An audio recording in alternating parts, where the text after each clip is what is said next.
immediately that from this moment onwards, I will forever have goddamn quality options on my fucking streams because I'm goddamn partnered now.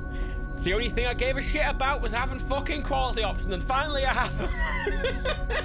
It's a needless amount of hoops to go through to get basic encoding features that most of the websites offer, but alas, it's Twitch, way! Still gonna slag them off. Hey, wankers! Please don't take my partner over, thank you. It's fine. Oh dear. Whoops. Why does that look like that now? Oh. What the fuck? Wait. Sorry, I need to fix this because I'll forget otherwise. I think, oh, in the start. Oh, why is... For some reason, sorry, that's gonna really annoy me if I don't fix it, and I will forget if I don't fix it immediately. You're seeing all the working parts. Shh, look away. Just, shh, lock that, there we go. There we go. It's fine, ignore it, don't worry.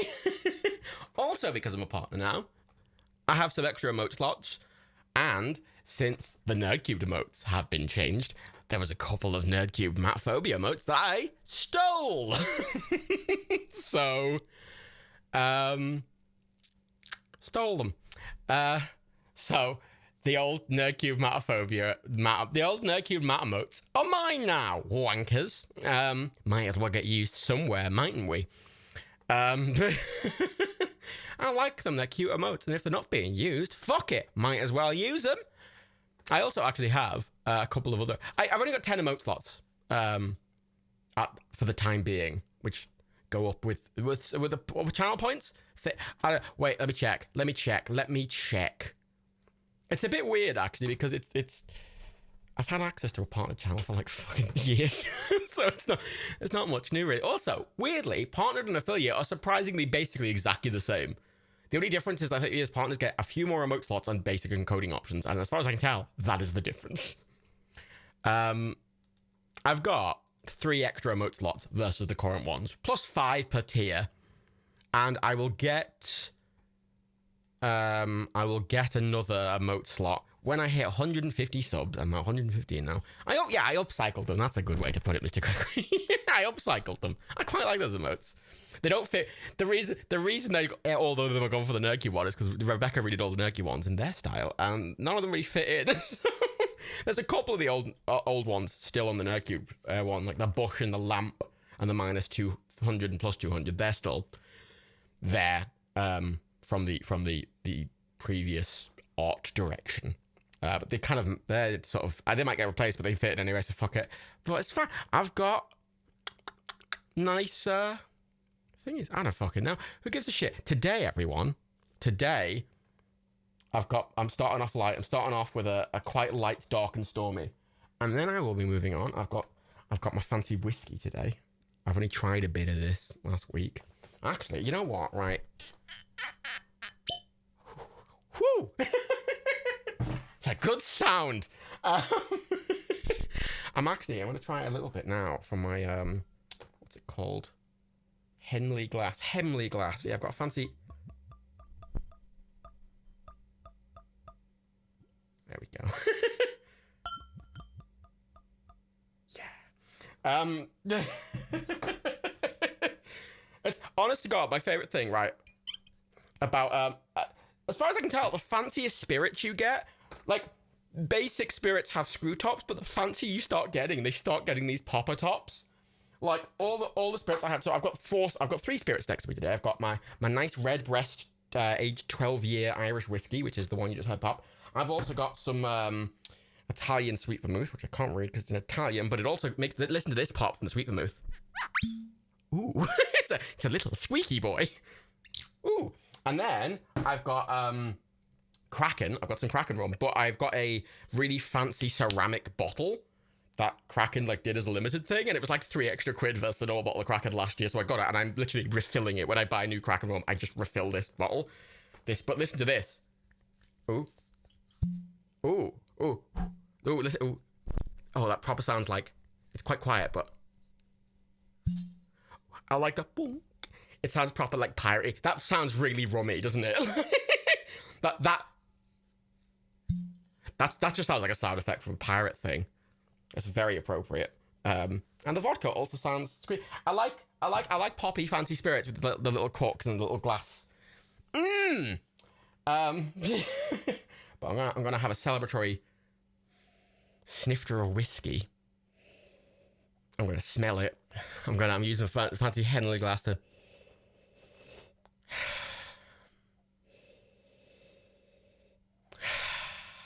It's very nice. It's very nice smelling. It smells very sweet, you know. And I've only tried a little bit, but it was the other like last week, and I haven't had a proper try.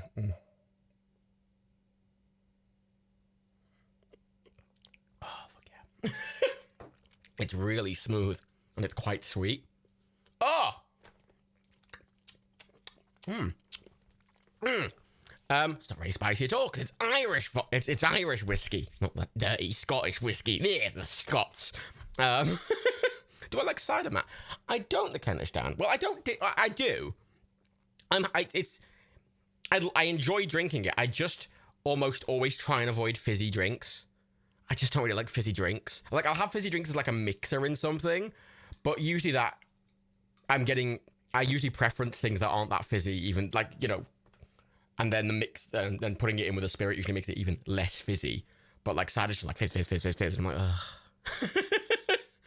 I'm doing all right, Poker Freak. I'm feeling a bit better. I had a bunch of sulfadine, which I'm gonna wash down with a bunch of alcohol, which sounds very healthy. Well, actually, I'm not. I'm starting off. I've got my actually, I haven't. Oh wait, I haven't. Wait. Ooh, I haven't put my rum in my dark and stormy yet. I've got mostly ginger ale. Like it's dark and stormy is usually like 2/3 ginger ale to 1/3 rum, and this is like maybe 3/4. 3/4, maybe 4/5 ginger ale. I'm just gonna have a light starter, and it's got a little paper parasol in it because I want to feel tropical. Because we're going to the tropical zone today in Mortal Kombat and Street Fighter. We're going to start off with Street Fighter today, by the way, everyone. Because as far as I can tell, Mortal Kombat, people told me, is a more interesting film. But I'm more interested in Street Fighter because it's got Jean-Claude Van Damme in it. And I'm like, oh, fuck yeah. Because, you know, it just sounds like a lot of fun, really. Magic Boy, you're running obsessed with like a bourbon. I'm not a huge fan of bourbon. I like whiskey generally, but I don't like most whiskeys. And I've realized the reason I don't like most whiskeys is because I like Irish whiskey. So we've got to watch these. Now, I haven't fully set up the drinking game today. I had some people gave me some suggestions on Discord, which I've added in. I've got 2 currently. for a lot of people gave ones for Mortal Kombat, but I didn't get many for Street Fighter. So Street Fighter is unironically one of your favorite movies of all time today. I'm like, okay, that's a big claim. Oh, thank you for the sub C1C51. Oh, also depressed Raiden resub. Thank you. Oh look, proper.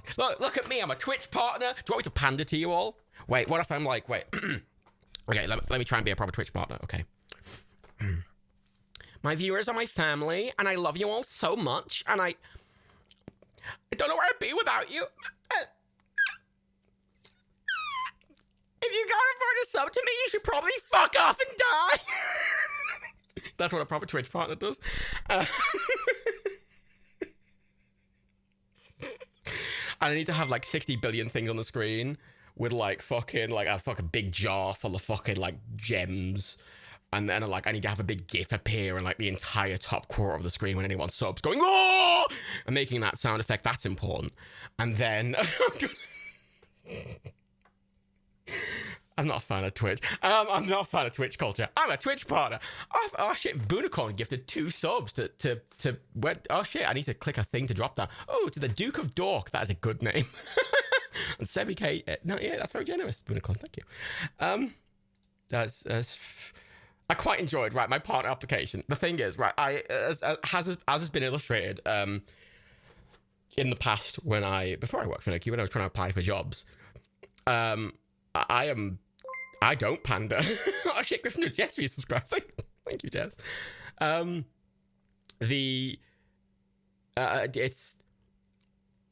don't pander ever.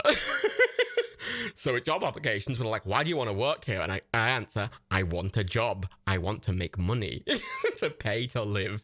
Do you like, what are your career goals in retail? And I'm like, I have absolutely none. I will try and work my very hardest, and then I will leave happy. And then they always leave. And I never get a response. I never got a response. I was like, oh no.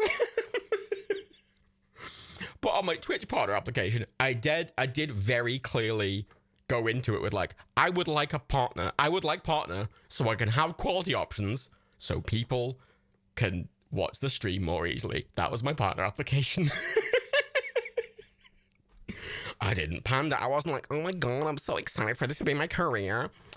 I'm like, it's my Twitch subs are my family, and I'm like, I can't imagine a world without them, and I'm so happy to be part of the Twitch family, and like, oh my god, I'm so happy to be a Twitch. I'm so excited to go to TwitchCon, and I'm gonna wear purple all the time on my face cam, and I'm like.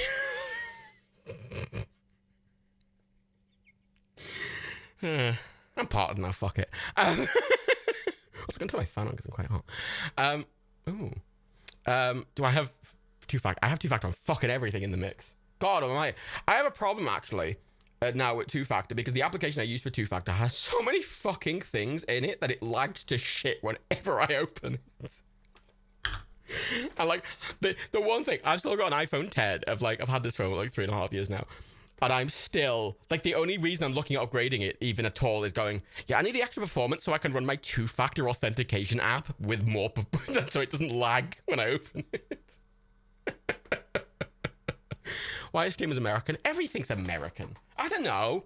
What's a British one gonna sound like? Oh, hey guys, what is up? Welcome back to the squad, the fam. Fucking Joey J here with another fucking squad stream. Today, bros, we're going to be playing some Apex Legends. We're going to be going into it. We're going to be getting all those sick shots off. And I'm going to go, whoa! Every time I kill anyone. And then be like, oh, that's bullshit. And then I'm going to say the racist word. And be like, shit. It was just a heated gaming moment, guys. I'm not racist. I have lots of black friends. It was just a heated gaming moment.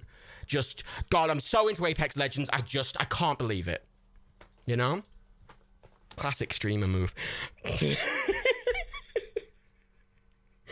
Yeah, shooting myself in the foot. Hey, I'm honest. I'm not. It's me. Of course his name's fucking Joe. I mean, yeah, I don't know. I think of Bamboozled a lot. I haven't had anything to drink. You're gonna lose your partnership. I've been doing this. Look, if anyone from fucking Twitch, right? I'm assuming they're the partner application. I put it in. I want to point out. Just before Christmas.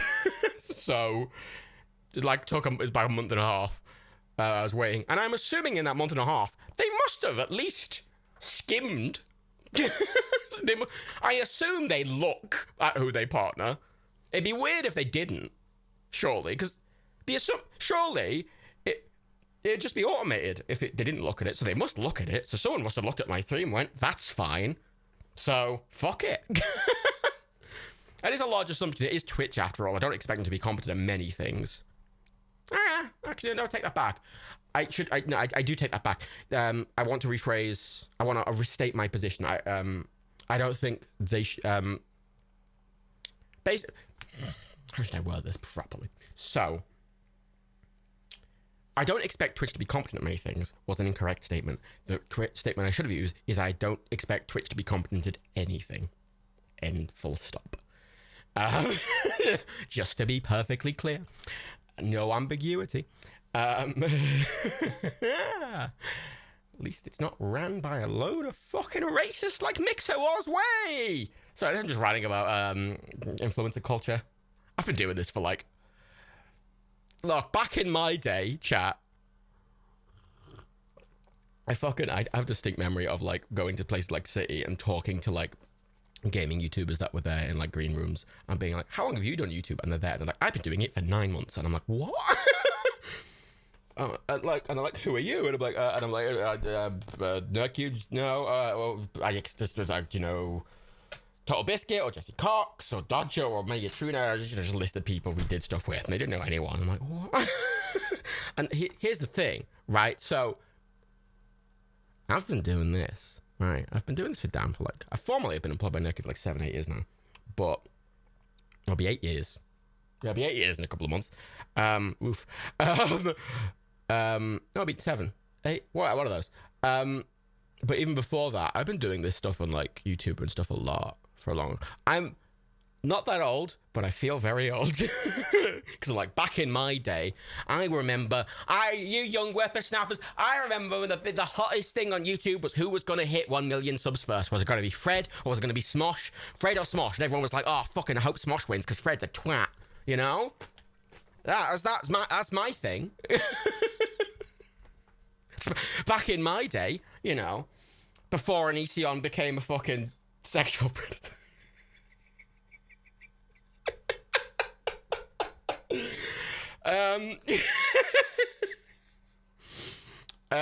The Annoying Orange. That's after my main thing. That came a bit later for me. Look, I want to start my Twitch partnership off right. I want to just establish where I stand very clearly. Like, don't even give Onion Boy. I want to point out something. I always need to clarify about Onion Boy is that one of the first videos on my YouTube channel from like 2010. It's from 2010. Is voiced by Onion Boy himself because I, back in 2009, was friends with Onion Boy, and then I was like, oh no, and then I walked away. And maybe it should have been, you say about the predator thing, you know, I'd like, at the time, I was going, he doesn't seem very predatory to me. Then I think back about it in hindsight, I was going, yeah, I was like 16, 17, so maybe, Oh, can you also get the old egg carton emote? Oh, maybe I should get the old egg carton emote. I don't know. I'm trying to be quite precious with emotes because I've only got 3 slots.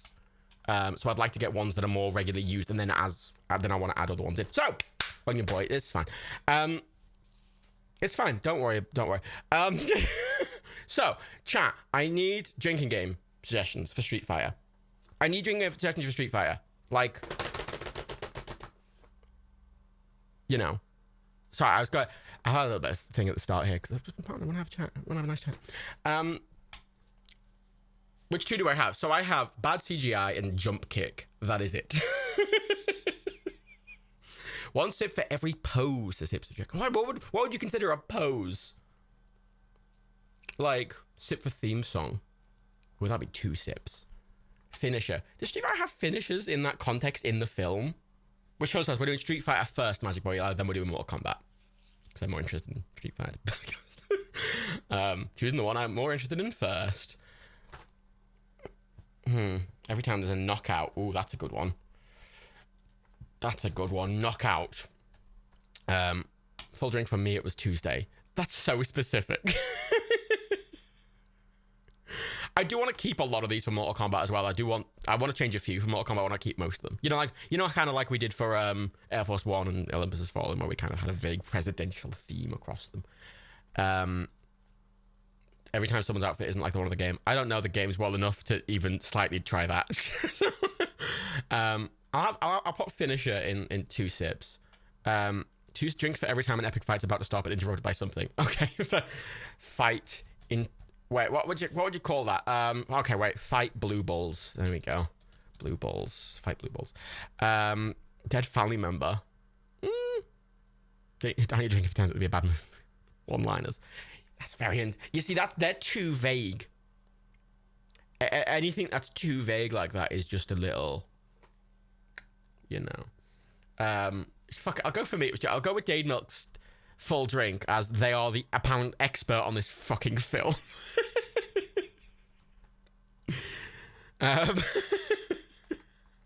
Hadouken. That's Street Fighter. That's Mortal Kombat, isn't it? Was that Street Fighter? No, that's Mortal Kombat. Pretty sure Hadouken. How are you doing with Mortal Kombat? I can't bad with things.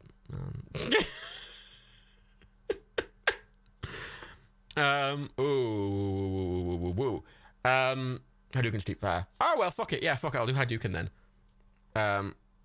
Hadouken isn't okay. Oh, Mortal Kombat is Get Over Here. Yeah, it's fucking Splinter, Scorpion with the chain. Yeah, I remember. Thing is, I've played a lot more Mortal Kombat games than I have Street Fighter games. Like, I've dabbled with Street Fighter slightly, but I've never completed one. And I've completed at least 3 Mortal Kombat games. So I feel like I know more about Mortal Kombat, but at the same time, when I'm trying to think about what I know about Mortal Kombat, nothing comes up, which just show how much I give a fuck, doesn't it? I'm gonna go 1 sip for Hadouken. Should I go 1 sip or 2 sips for Hadouken? Like, how rare are the Hadoukens? There's the of course meme. Of course meme? Ah, fuck it. Let's go with of course meme. Of course meme. I don't know what that is. And then we go with Hadouken. Hadouken. How do Ken? Fellow Kens. How do fellow Kens? A sip for every time Jean-Claude Van Damme ignores the UN. Oh, okay. Sorry, it's the Street Fighter game set in that weird fucking game I played the other day, the fucking FMG game starring Worf, where they're at war with the UN. Is that it? Or is it the AN? Ignoring the... I was gonna say ignoring the... I'm just gonna say ignoring the UN, and let's go with that. Yeah. Right, okay, so we are full on 2 sips, and we need 2 more for 1 sip. And then we're done. Then we're done. So I know these. I know I have this lead in for doing these at the start, but I always like to start like after 1/2 just to let people trickle in, you know, have a bit of a warm up. There is always a VOD for these, Mr. JWP, at least on Twitch. I don't put them on YouTube, but there will always be an emote for them, a thing for them on Twitch. Actually, as a point, because I'm a partner now, the VOD should stay around for like fucking months now, which is kind of, guess that's neat. Guile mispronounces something despite. We're gonna make fun of Jean-Claude Van Damme's fucking accent. Jean-Claude Van Damme mispronounces something. I like that one. Someone mentions Bisonopolis. What the fuck is Bison? You know what? I feel like I don't want to know. You know what? I'm gonna trust you. I'm gonna make a rare thing. I'm gonna trust someone in a live stream chat. Which, first rule of the internet, don't do that. Obviously. Never trust anyone. Basically.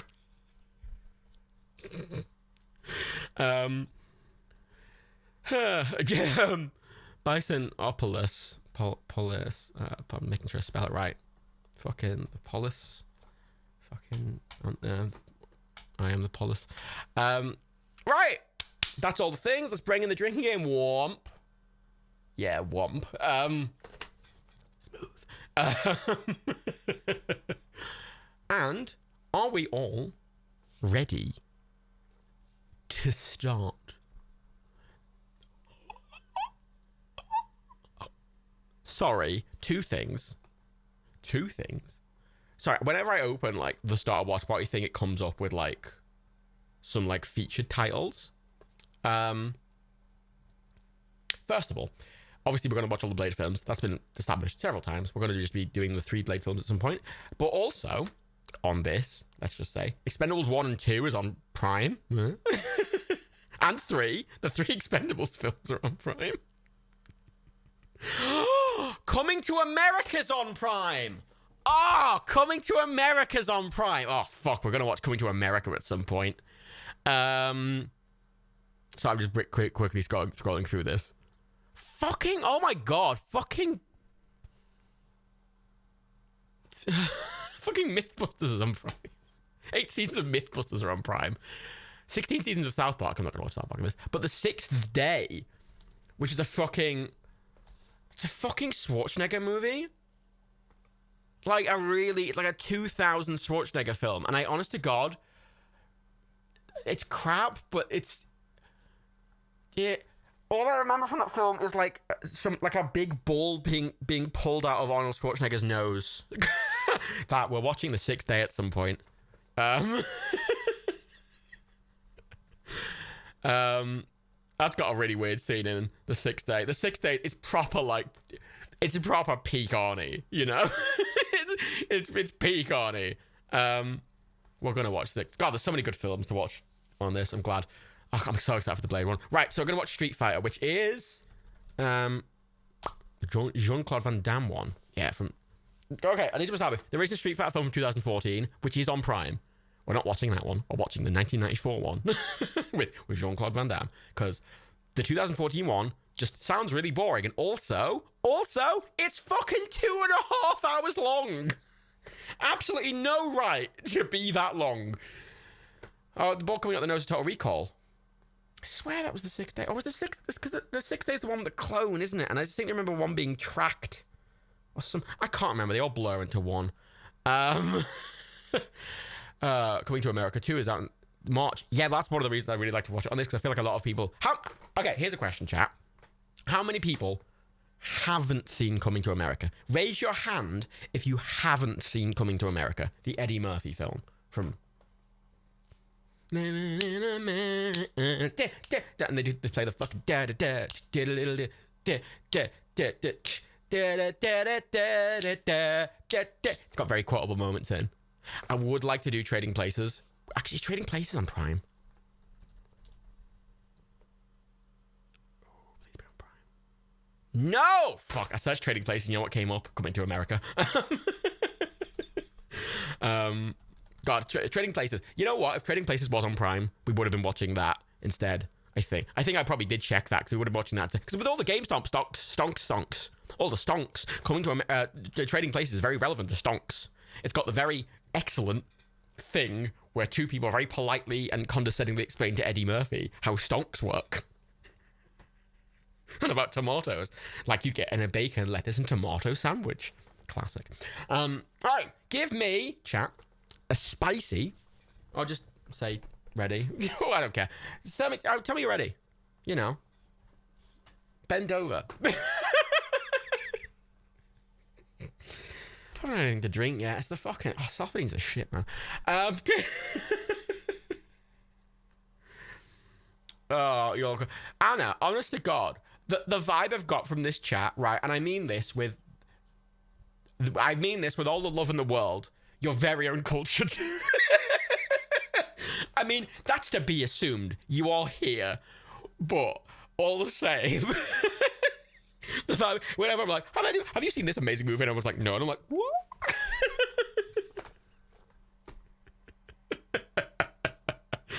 Okay, Street Fighter. Bam, bam. Start watch party. Fun fact about the Hate Sean Spicer. Anytime I join the Nerdcube TeamSpeak now, I join in my office and there's a Sean Spicer bot in there that when I join the channel, just immediately starts doing it. So anytime I join TeamSpeak, I get a, hey, Matt Collins, Sean Spicer here.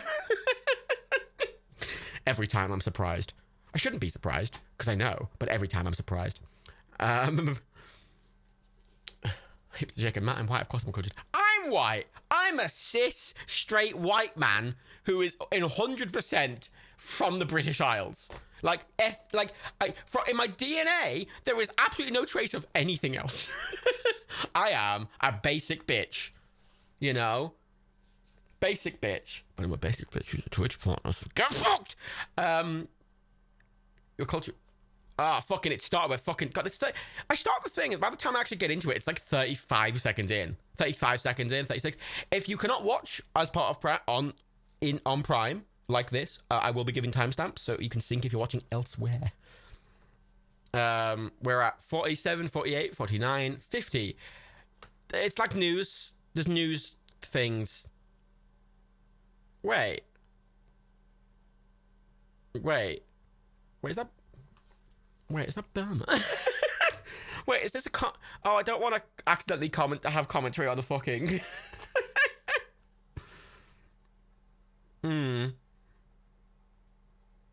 Okay, we're going to say UN's the AN, just FYI. Shadaloo. What the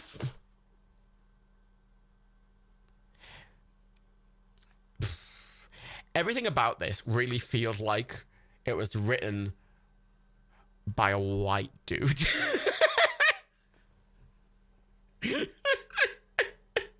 Yeah, Kylie Minogue's in this. Yeah, honestly, I didn't know this film existed until the other week, but the cast just makes me so interested. Like, I'm so curious. Yeah, it's... Look! He's on a fucking... He's got a cape and everything. And he's got his little remote control for his little thing. Fucking cape! Look at the fucking helmets! Honest to God, I'm in love with this already because it's very peak 90s. They've made absolutely no effort to try and make it like realistic. Oh, they're throwing them in a hole!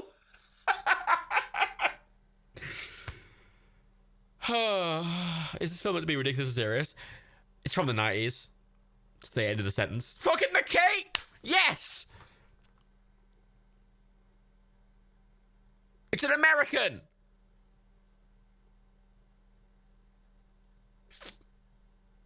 That's based on Street Fighter 2, did you know? Don't you know? She's got... Fuck... Oh, that was a good neck snap there. Would that be a finish? Will we count that as a finisher? I kind of want to count that as a finisher. We're at 3 minutes and 4 seconds, 5 seconds, 6 seconds, 7 seconds, 8 seconds, 9 seconds, 10 seconds. Oh, it's Guile! There he is!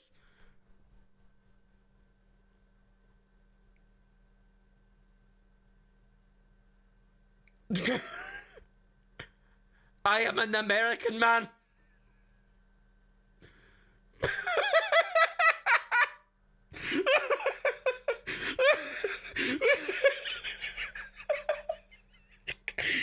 Could you imagine if this was a real thing that was happening?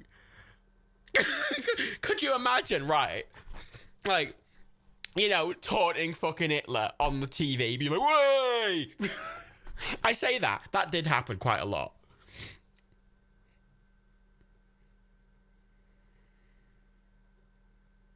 Oh, dear.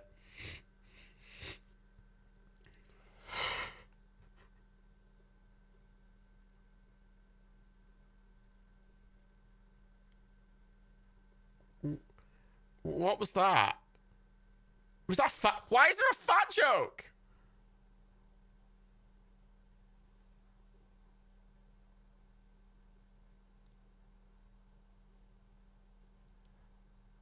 What?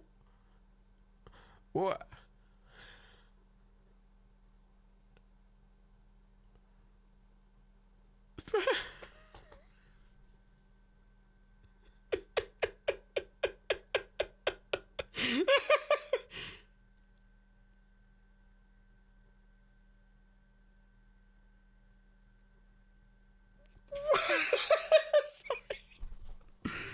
Yeah, this feels like a fever dream. I just don't mind. Honest to God, it's just... I was kind of expecting some sort of ramp up, but no, it just went, fucker, we're at 100 miles an hour straight away.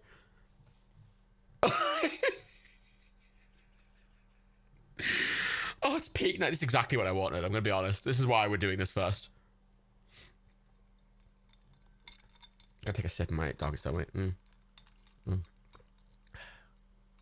There's not much rum in it. It's quite refreshing with only a bit of rum.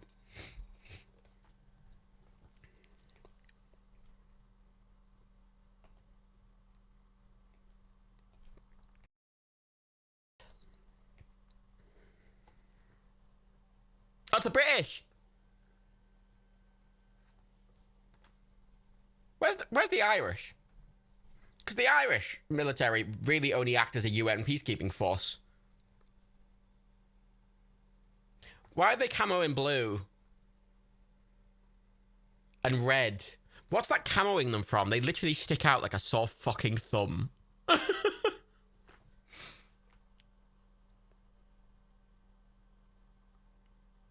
Like, I don't know why Kylie's... It's 90s. Kylie's a big name in the 90s. You know, you want a big name in your fucking movie, you fucking put Kylie Minogue in it.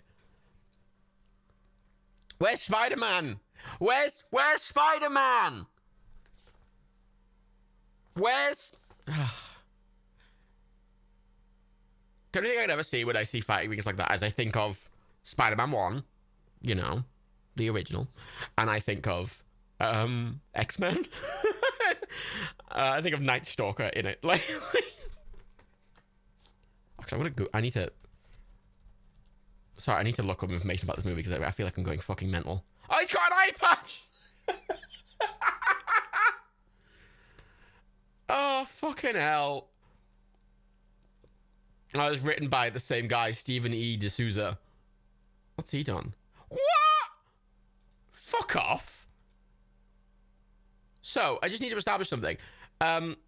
He's the guy who did this has only directed 6 things. 2 of which were TV series, and 2 of which were TV movies.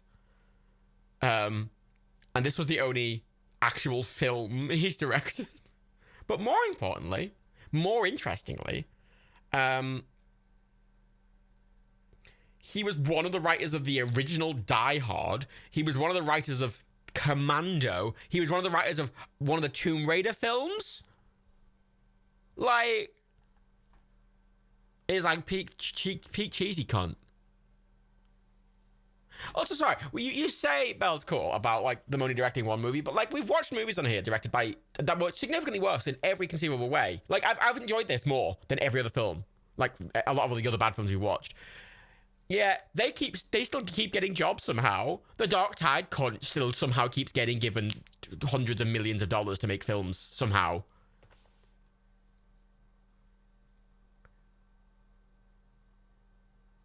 The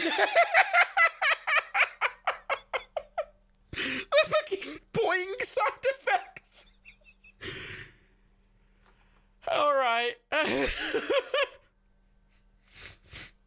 Yeah, I love the native language. It didn't say what he said. It didn't say what language he was speaking. It just said he was speaking native language. Probably because they're just speaking like... They're speaking... As Jason Statham in... as Jason Statham in... Oh, fuck. Oh, God, what's the film? I forgot the name. Oh, my God. Crank. As Jason Statham in Crank would say... Cuntanese. It's like a made-up, vaguely sounding Asian line. The best line. That's the best line from Crank. We would have watched Crank by now. I want to point out Crank. If none of you have seen Crank, it's a fucking experience.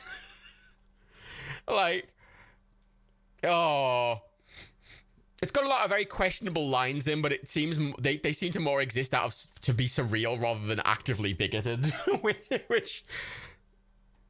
Yeah, the second one is a full, like, Godzilla fight. Like with fucking big puppets.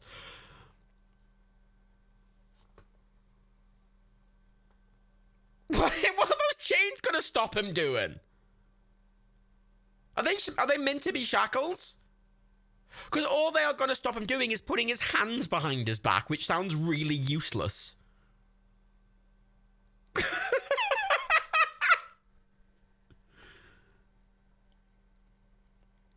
There's a poison room. There's a lot. It's like a fucking bat cave.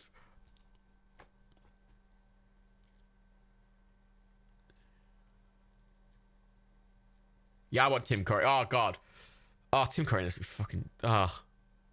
We need to watch a Tim Curry film. Sorry, there's a lot of films that have come up in the IMDb as more like this, related to Street Fighter. The number one is Mortal Kombat, quite appropriately. Then there's also a film called Double Team, which is another Jean-Claude Van Damme one. Then Double Impact. Then something called Time Cop. Universal Soldier: The Return. And Universal Soldier, which are all 90s Jean-Claude Van Damme films, and they all look fucking ridiculous. I want to watch Time Cop really badly.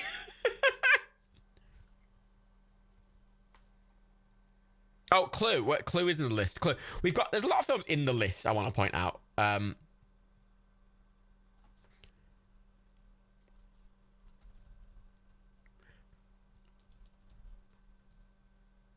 a big clock. He's on fucking countdown.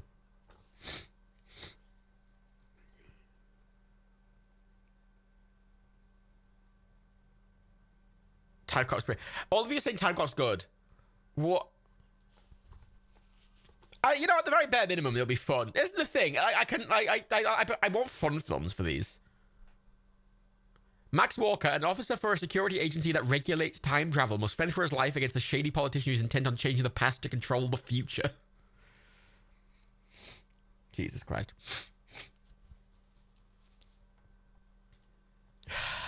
Yeah, no, Titanic. I've got a lot of films on the list. My lists are public, I need to point out.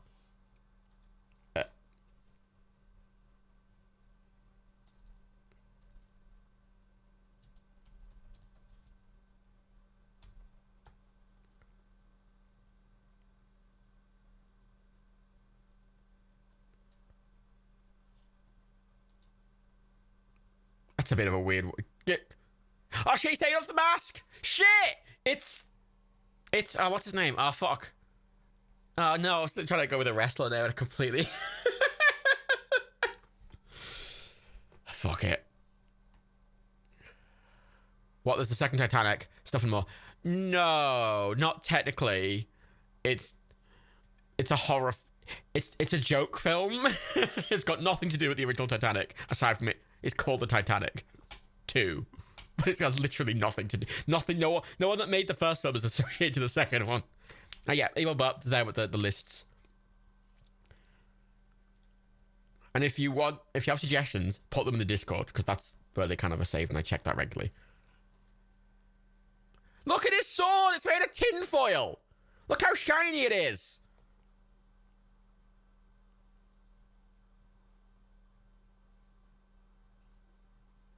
Oh, you could have hit him in the face then, mate.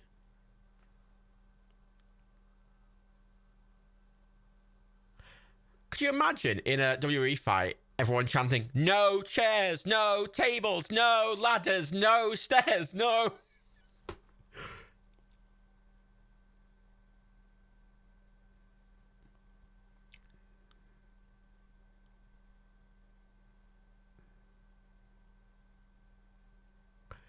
Sorry. Then just... Sorry, why was it counting down from 60 if it was 10 seconds? I'm not even questioning this peak 90s driving a tank through the set. With missiles on it! It's got missiles on it!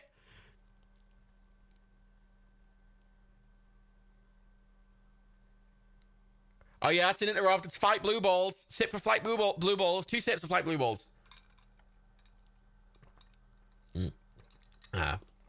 The Allied Nations, not the United Nations.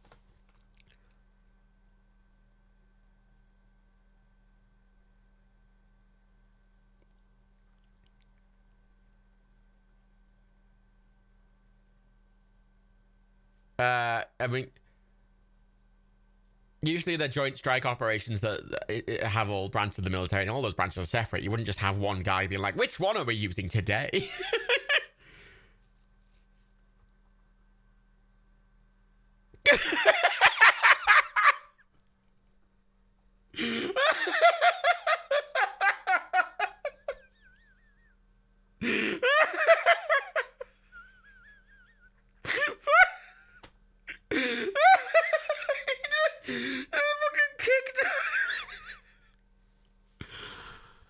Oh, fucking hell.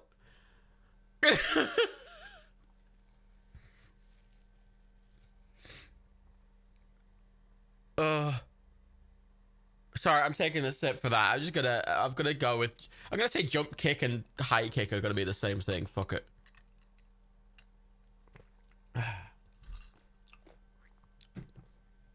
I think Jean-Claude... I might change Jean-Claude Van Damme mispronouncing something, because literally every word he said so far has been mispronounced. Where do we draw the line, damn it?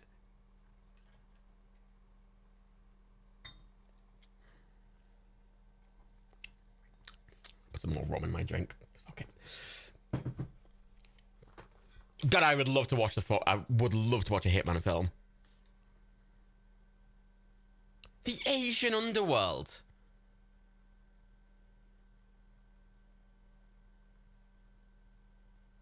The Asian Underworld.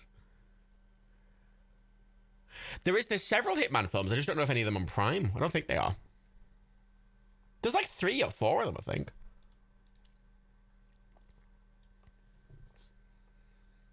Hitman won't make a good TV show. I don't know. Hitman could be a really good TV show if they like slow. It doesn't need to be big in action. It needs to be kind of slow and methodical, you know. This is a fever dream of a movie, and it's this just knocked down the fucking scaffolding for like no reason. Okay.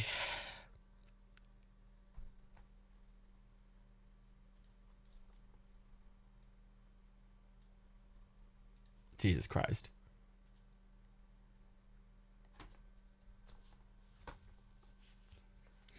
Oh shit, it's Captain America. I think his dick gets bigger as well. It's gonna have like a super cock, you know.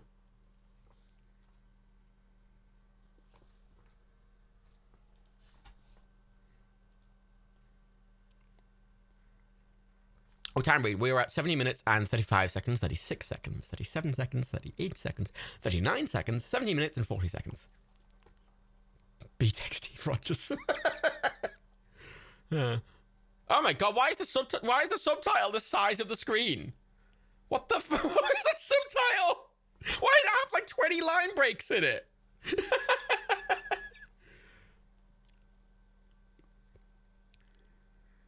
So I just need to go back to something because that annoyed me. When Jean-Claude Van Damme burst into the building in his tank, why did that tank have missiles on it? Because the missiles would have been the first thing to impact the wall. Surely you damage the missiles, and also they might just go off. I'm like, ugh. See, I like to keep subtitles on because when I'm talking, I cannot keep track of what people are saying, but reading it helps. It's the missile tank. Shh. Why are you coming with a big cunting gun on it? Like, tanks have big cunting guns on. I think they're more threatening than a fucking missile. What are you gonna do, missile someone 2 feet in front of you? Missile's bigger than that. Wouldn't even get off the fucking tank.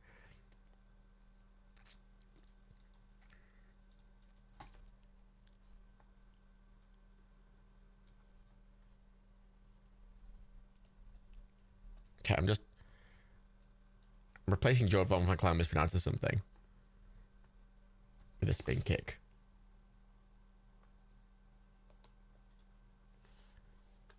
Was that woman Kylie?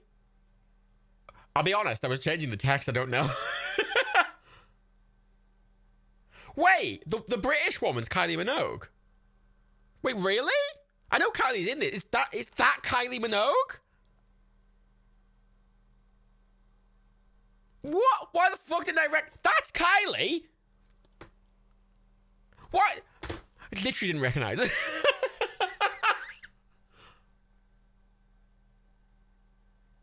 There she is, just having a... Kylie, what are you doing? Why?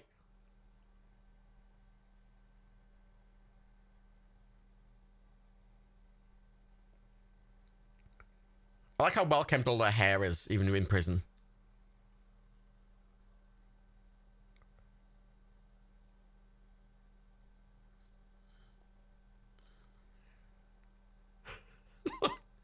Look, I'm not very good at the memory thing.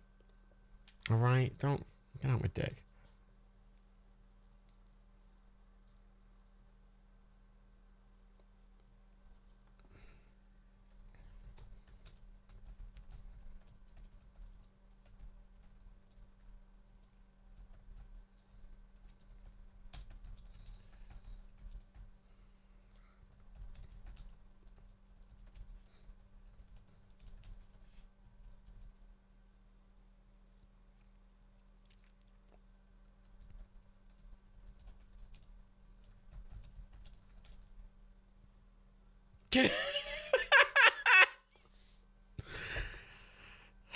Fucking hell.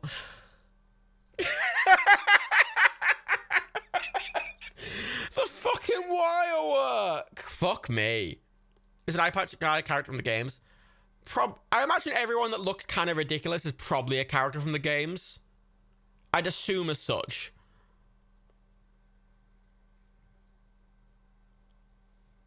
Like the explosion on the lock.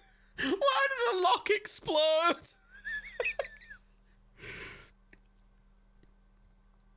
They're firing on unarmed prisoners. I mean, yeah, that's America does that all the time. Like, oh,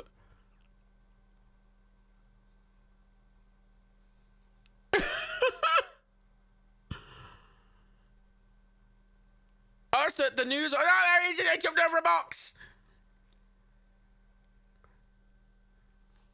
You know, the perfect place, right? If a truck is coming at you with a load of armed people on, the perfect place to be is to stand in front of it. Yeah, yes. Obviously that would have happened, Jean-Claude Van Damme. You stood in the middle of an open space in front of a man firing a gun with no protection. Oh no, he got shot. What a surprise. Why did you do a roll? Why did she do a roll?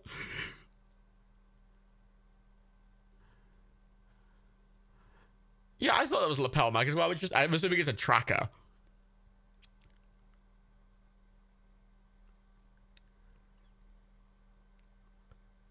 Sorry. What? Sorry, the first thing they do is take pictures before even trying to help him. Shit, the stretcher's here. Don't worry, everyone. That'll help him. You're not even going to check his... No, obviously.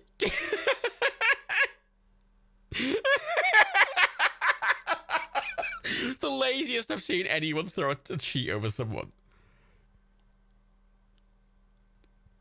Like, he got hit in the gut. Like, fucking hell. He wouldn't have died that fucking quickly in the gut. I mean, maybe he got hit in the spine, but...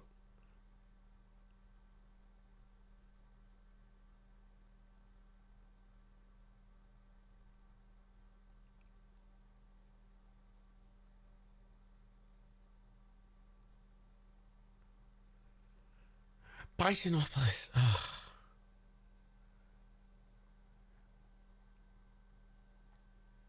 His fucking cape.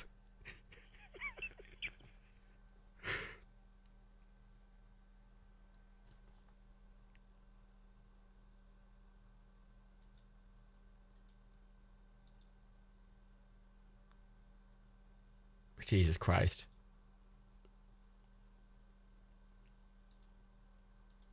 Where'd they pick that fucking actor up? It was like a fucking pantomime actor.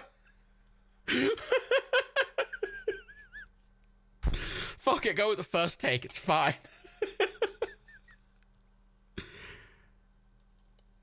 I was thinking about killing him and also getting off to it. So there's a hand there. What? It's America, Japan, the United Kingdom, and France. They're the only people involved in allied nations. Is that it? America, Japan, England, and France. Oh, look, it's a sound engineer who was accidentally on set. That's what he looks like.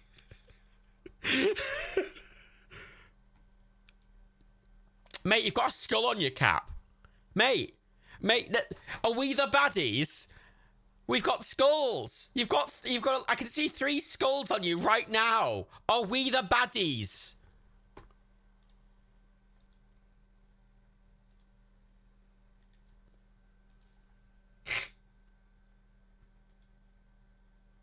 The packs my son like, oh, the best. Yeah, I missed the sip. Thank you for reminding me.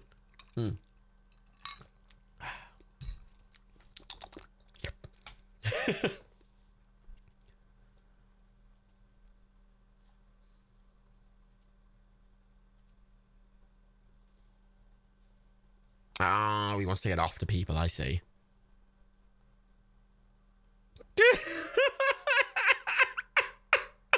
Sorry, he did a little duck so the camera could go over him. It really undermined his speech from doing a little duck at the end. Yeah, the building's in the shape of a skull. You know. Oh, Jesus.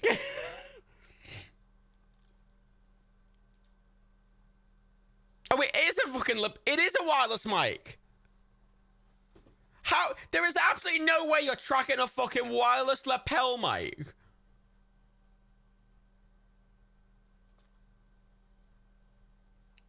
No fucking way, mate. Fuck off.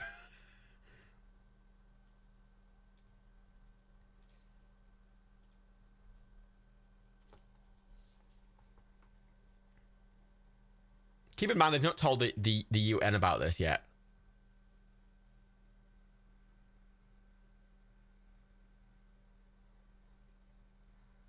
Fat jokes are weird.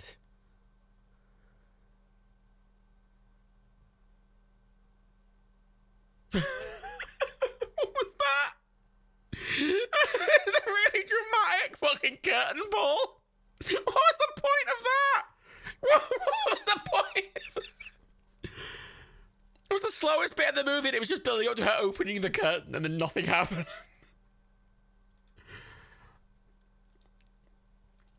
Jesus Christ.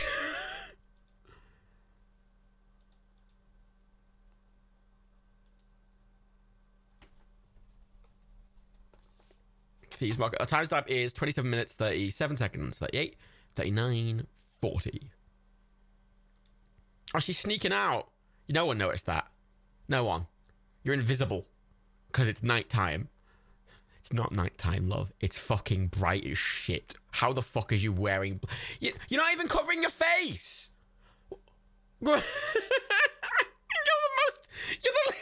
the least stealthy looking gun I've ever seen.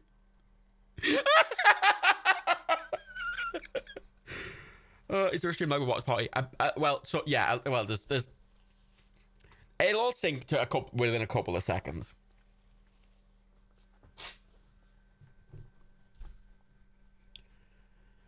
And she's walking towards the thing's beeping, it's behind her head now, at the front of her face. She's looking at the thing again. She's turned to the left.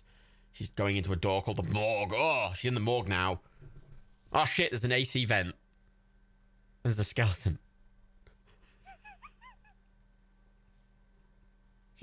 Where was she keeping that? Sorry, she's got no pocket. She's not got a bag. Where was she keeping that? Big... Why is there just a model skeleton in the morgue? With a lot of random human tissue parts encased in... What, a fucking Gunther von Hagen fucking have... Is this Gunther von Hagen's morgue? Is that it?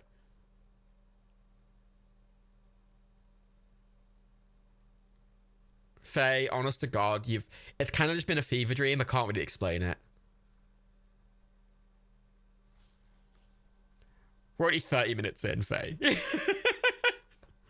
Oh shit, it's really, sorry. God, fucking hell.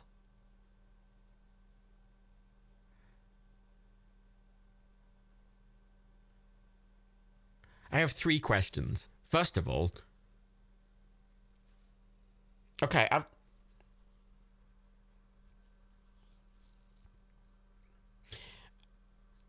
got 3 main questions. I've got many more, but I've got 3 specific questions. First of all, why did the people who brought him away bring him to the morgue if they were in on it? If they weren't in on it, then why did they just bring him into the morgue and just leave him there? The most important question is, why was he just quietly lying there the whole time? What was he waiting for? He was just lying there for hours, quietly.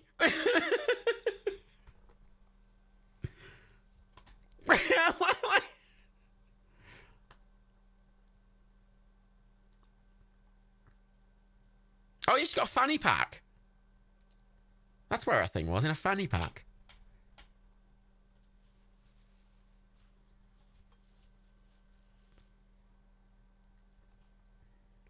Why was he in there?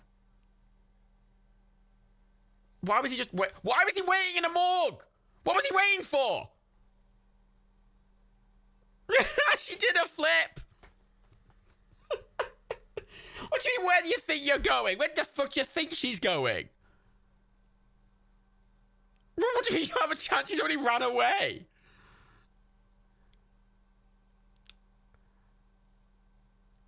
Oh,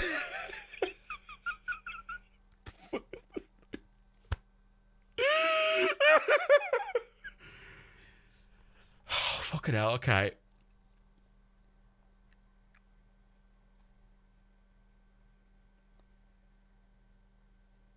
Oh, it's the terrorism convention. You know, it's like the Paris Air Show, but for terrorists.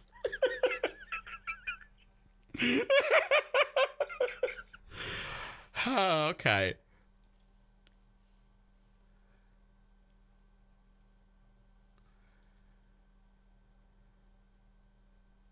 Oh, there's a Capcom logo on the barrel! Why is there a Capcom logo on the barrel? It's a really conspicuous Capcom at the top. Why? Why is this impressive? Oh, look, a very big, fully grown man has been able to lift a small woman.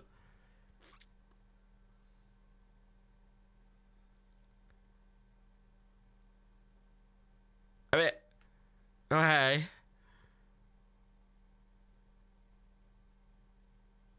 Oh, it's the... Wait, is that... Was that your woman? Can't remember what her name was. Is that her?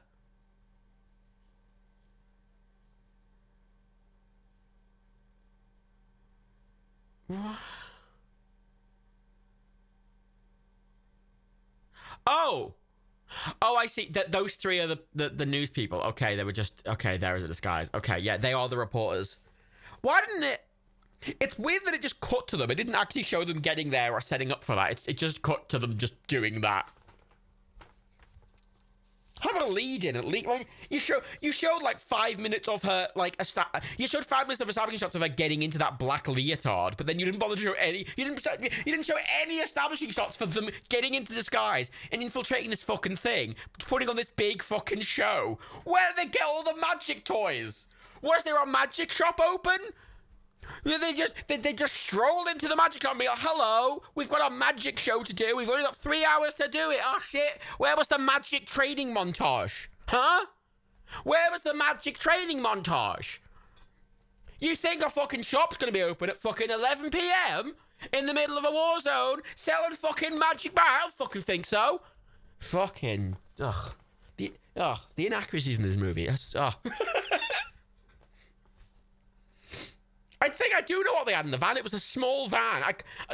I think if there was a fucking big magic barrel and a fucking load of costumes hidden in the van, we probably would have seen it.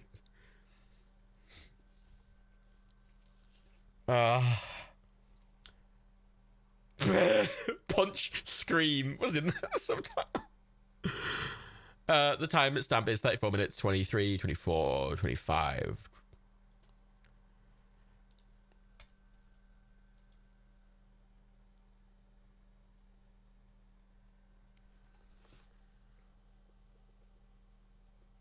Why would he share the country with them?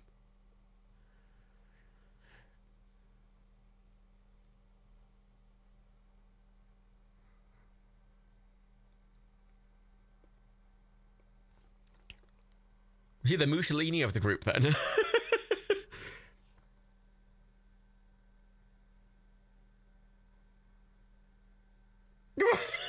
the point of that? God, it's just there's so many weird, questionable editing decisions in this film that I don't understand.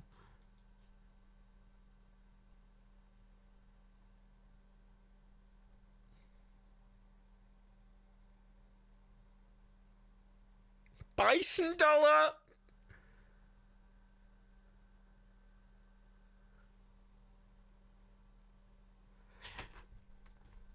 What? He wants to kidnap the Queen of England. He wants to kidnap the Queen of England so the Bank of England will set the exchange rate of the pound to the bison dollar. It's the most, even for a film like this, the most ridiculous plot I've ever. That's God. That's. How would that ever work? Surely that would just devalue the British pound. Like, and if your currency's entirely based on another currency's worth, and it can't stand in its own weight, and then it's still worthless. God, this guy doesn't even sound like an economist. Did they even have an economy consultant on this film? I don't think they did. How's he going to kidnap the Queen? Like, there's one element of, like, you know, being, you know, evil vaguely, you know, in a war zone, you know, but like, how do you kidnap the Queen of England? I mean, Bison is canonically insane, so but yeah, still, I mean, it does sound pretty insane. Forget about it.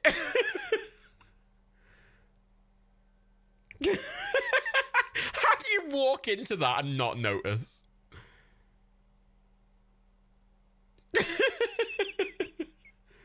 I mean, all currency is based on what everyone else currency is. Well, partially. Currency is usually backed by gold.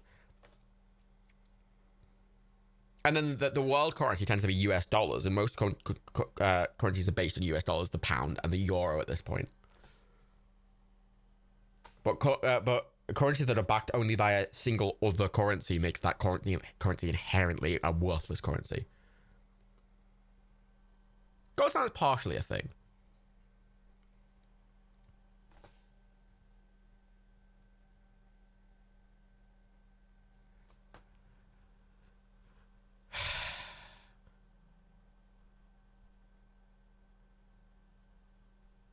What? Who's pulling Zoom?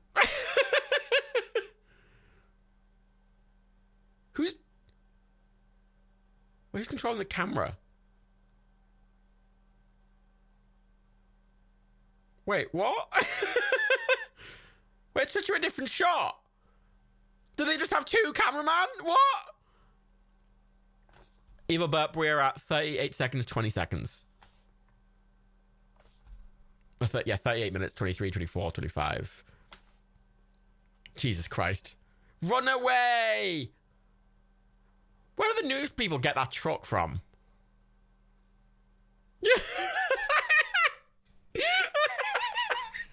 What were all their weapons just fireworks and fucking gasoline?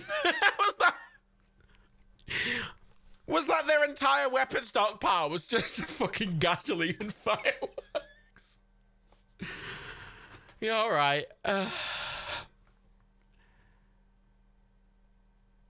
You tracked a small fucking gasoline explosion, you know? All right.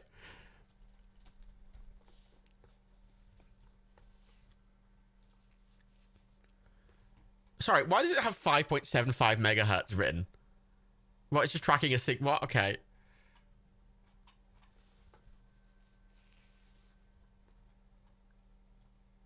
Oh, I'm gonna give Ken a real clean clothing.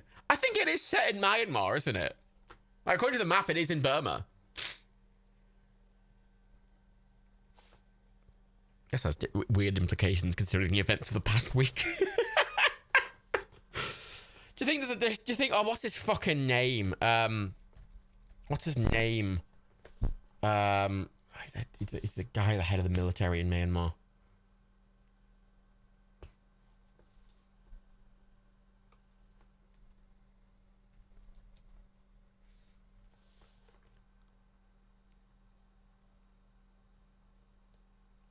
How did he get them? Oh, that's a good question. How did he capture the journalist? God, they're skipping over a lot of, like, important, like, setup with the journalist, aren't they? Sorry, did I miss something? Or are they just captured now? Did it just... What?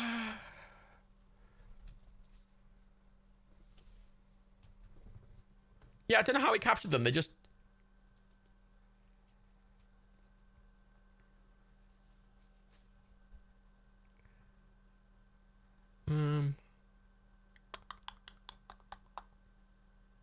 Yeah, Min Aung Lang. Min Hung Lang. Lang? Oh, I don't know how to pronounce that. Min Aung. I don't know. Is he Bison? Give it a scenario.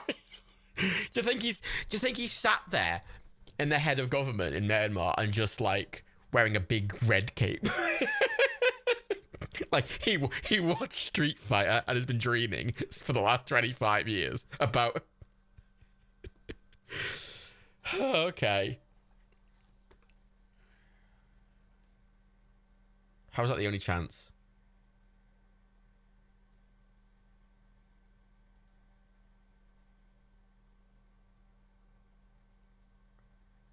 What? I don't think you know how stealth works. You can't really make a stealth riverboat. You can't make a stealth riverboat. You can see a riverboat. It's right there. It's on a river. That's not how stealth works.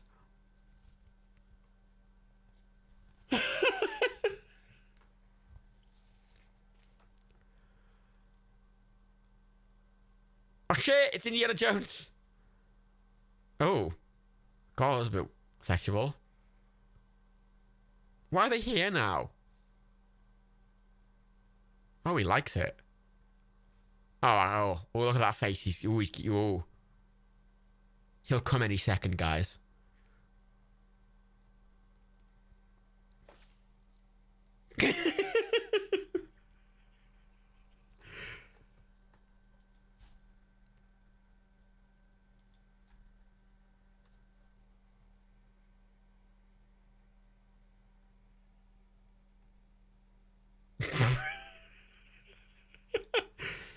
All right.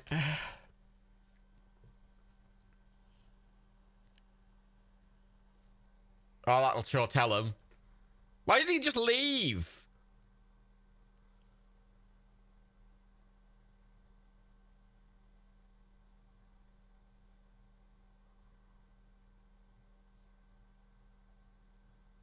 What? What? What?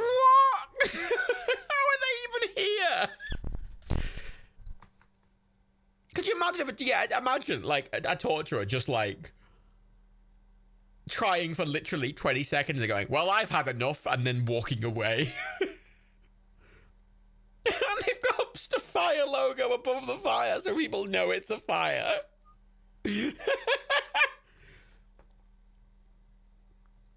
Ah, look, it's the proper outfits. Look at that.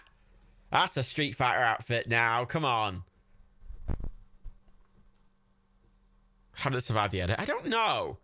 It's weird because the actual direction doesn't seem that bad. I actually kind of think it's fine. But the edit just seems a bit... But unless they just didn't shoot scenes that should have been here and the editor just went, what the... Like, how do I connect these two scenes? Realised there was no way to do it and just stuck them together and hoped it would be fine. Video map?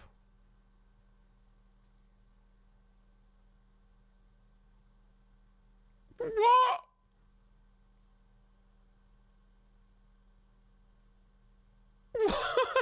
What? This isn't how militaries work. Well, you think the four most funded the four most funded militaries in the world, especially in 1994, the American, the British, the fucking French, and the Japanese are gonna have the tiny front and a small 50s Soviet era truck.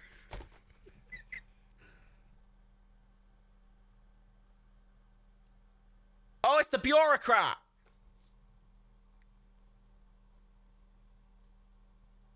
The UK flag is on the badges. Yeah, Kylie's got one.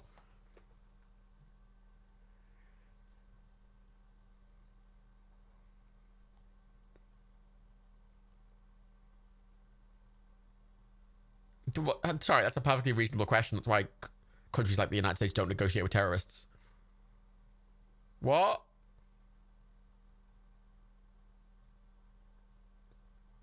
Sorry, is that Belgian flag?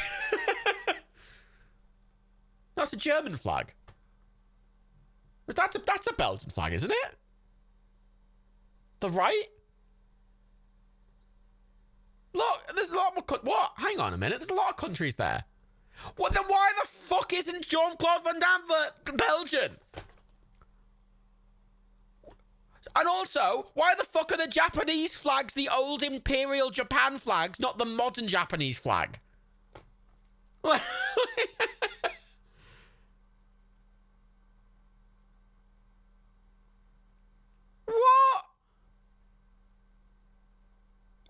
Yeah, there's Israeli troops there.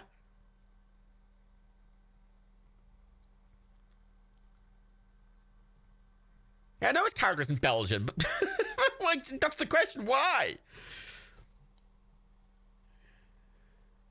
Oh, because the game character's American.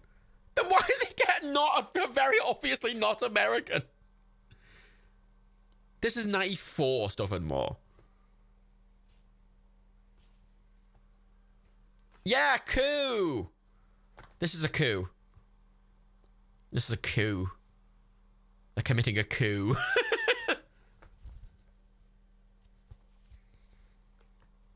This is a full coup. They're committing a full coup. Bit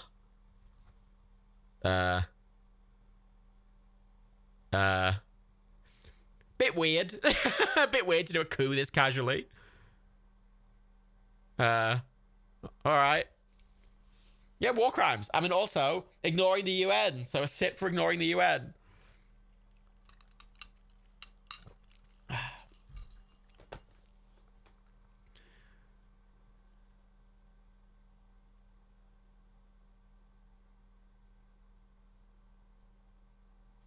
Mate, it's a coup. It's a war crime. Mate, mate, you're just committing a mate. Mate. Mate. Oh my god, you're gonna be like, oh my god, he'd be executed for that in most countries. Yeah, it's a jet boat. Stealthy jet boat.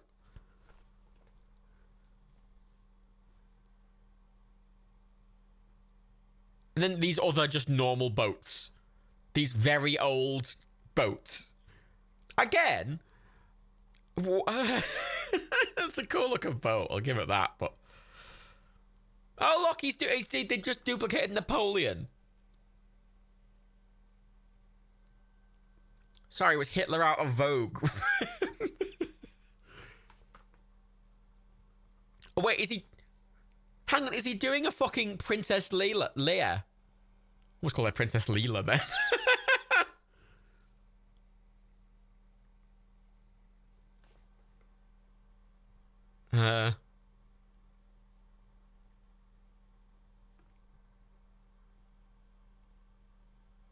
It's a nice dress.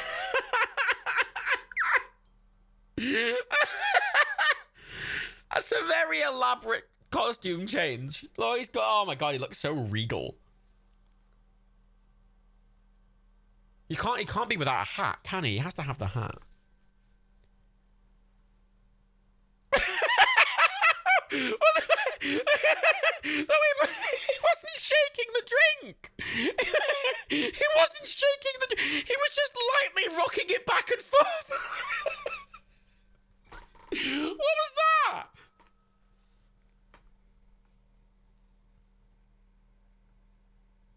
He's got branded cocktail sticks. Look, the fucking oranges are skewered through like a branded. Okay. Yeah, he does. He's dedicated to his branding. He's got good brand visions, doesn't he?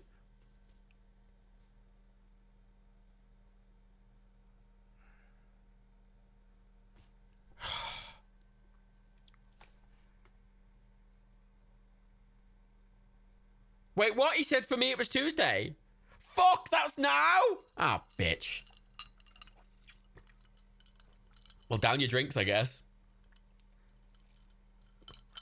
Fuck's sake. Ugh.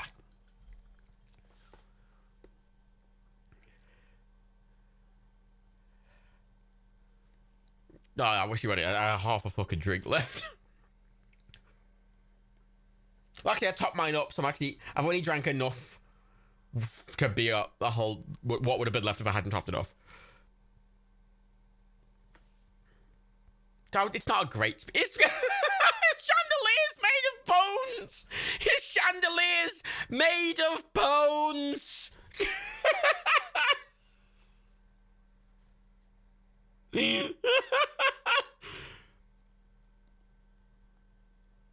I mean, as with all of these C1, C51, what the fuck? So, what is that? Why is there a sad clown in it? What?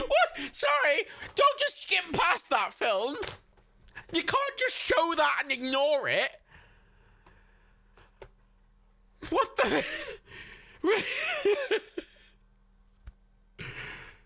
Oh, fucking hell.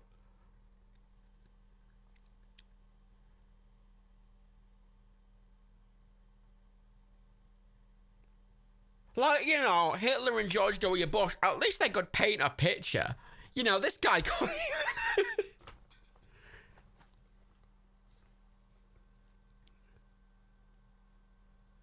Oh, that was threatening. Gotta.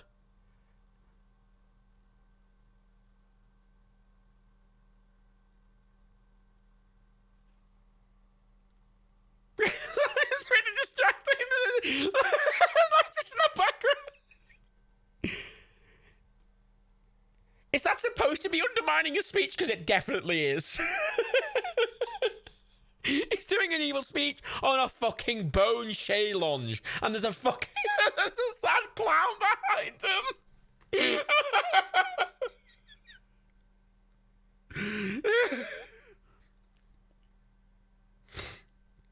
Oh, Jesus Christ. Okay, so there's several high kicks there, so take a few sips, just for good measure. But second question, her legs weren't bound, so she didn't need to break the handcuffs to do that.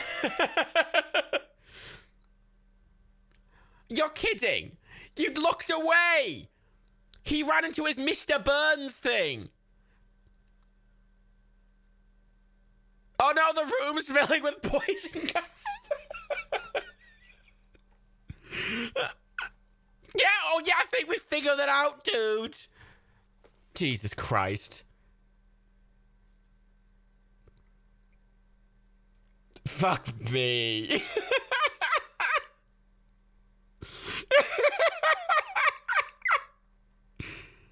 Oh, subtle. Great. Such a subtle edit. Fucking. He's evil, don't you know? Oh my god, the wake from that boat definitely would have capsized those little fuckers to the left and right of him. Sorry, what's the point in going in a stealth boat if all the other boats are just normal boats? What does a stealth boat add? What the fuck is...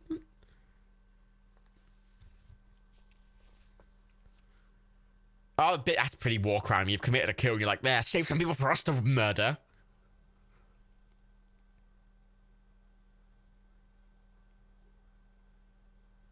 What?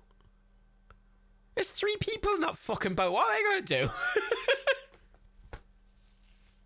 Oh, okay, it's the distraction boat. What the fuck?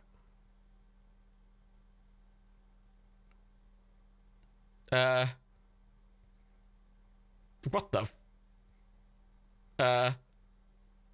What the fuck? What?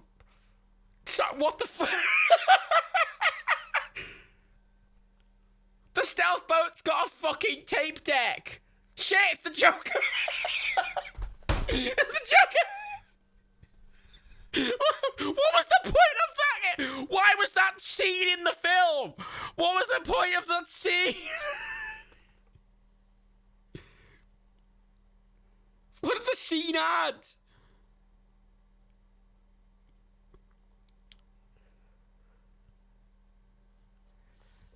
Oh, he's got vampire.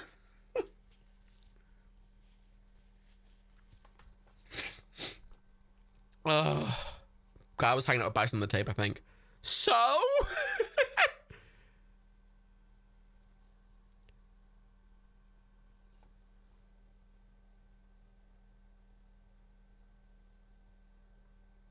Yeah, hold that pen in your mouth. It's a nice pen.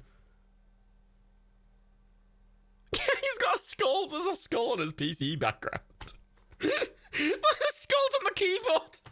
A skull on the keyboard. Oh my god, there's skulls on the TVs. The TVs have little skull logos on them.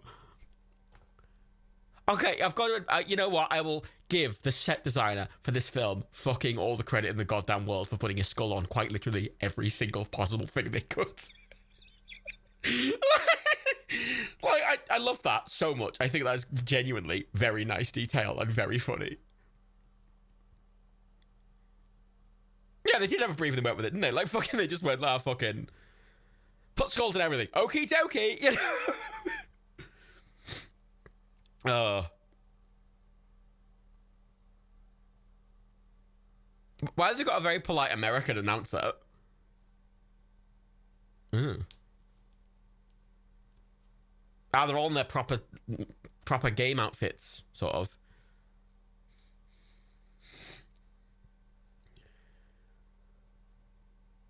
His cursor was a skull? You're kidding.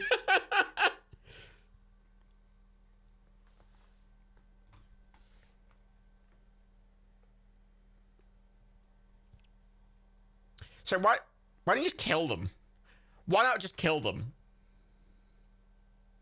Okay, I'm so excited for what stealth mode is going to be. Oh, they put down their visors. They've turned on the stealth mode and the very flimsy looking switch. Stealth is armed. No. Wait, what? What? How are they stealthy? Wait, they're just a boat still. Wait.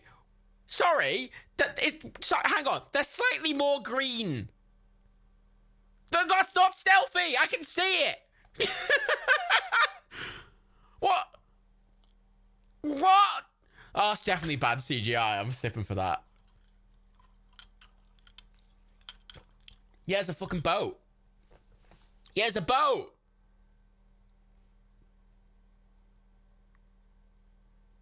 It's a boat.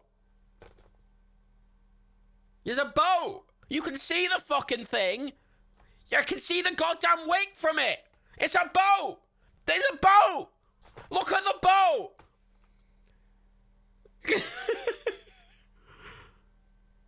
Stealth mode's detected. Was stealth mode detected? What? They're jamming you? What are they jamming? Of course you're busted. You were a boat and you shot it. What? No shit. You're a boat. It's 90. I want to point out, this is 94, right? This isn't like just bomb them from the air. Do they have it? They don't seem to have an air force. Use fucking ICBMs. Like, Jesus Christ, Desert Storm was happening around now. Like, come on. It's not even scratching the paint.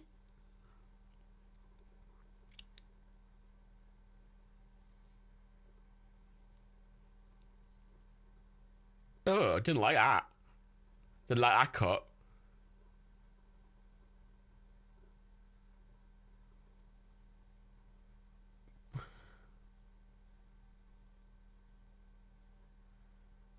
Was it? Sorry. What was the point in him faking his death? Nothing has happened. Like, he could have done all of this without faking his death. He's got his... And now he's doing his fucking Dr. Eggman fucking shit.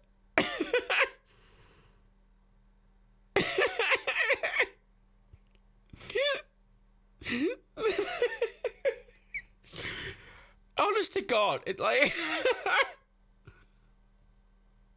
You made the one-eyed man trust the two dudes? Why? To what end?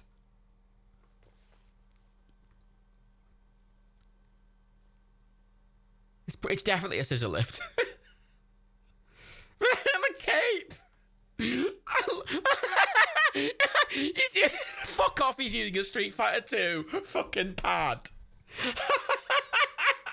He dropped it with a fucking Starcade pad.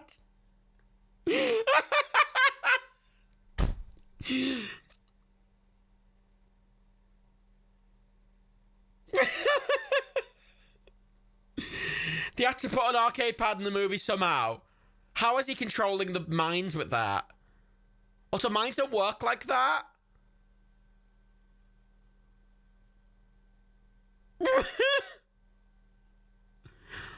That's not how radar works. Don't take your belts off.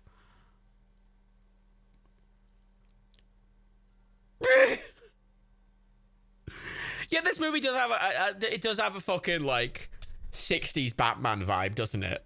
Which I like it for that, honestly. I think it's so cheesy. I kind of just wish they would have... Oh, came over. I wish they would have lent into the cheesiness a little more. I know it's very cheesy, but I wish they just would have lent into it a little more.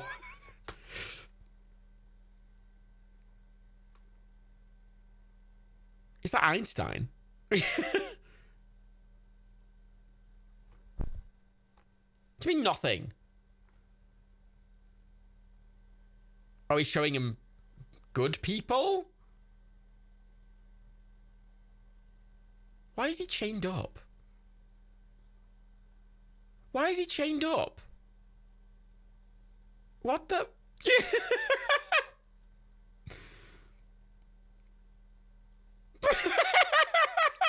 didn't even try and fucking avoid that. The fucking no.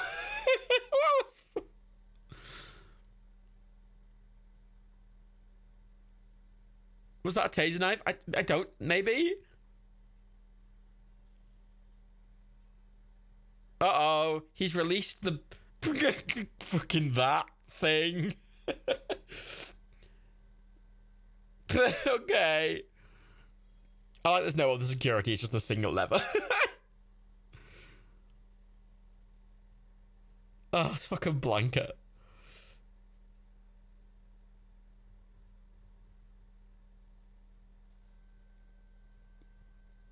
The chains are a part of his outfit. So they're not meant to... I thought he was a prisoner. That was the vibe I was getting. Oh, rip him in half. Oh, he just threw him away.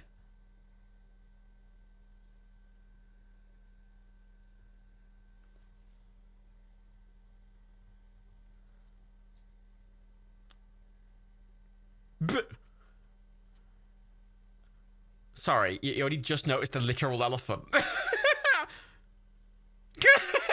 he come from?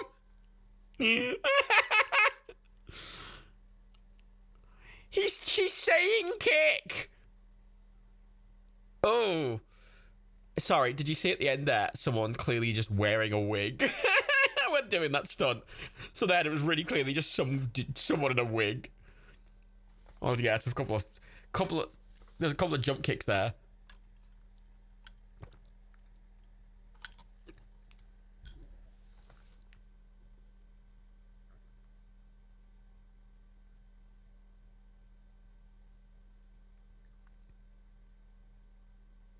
They don't have a proper missile.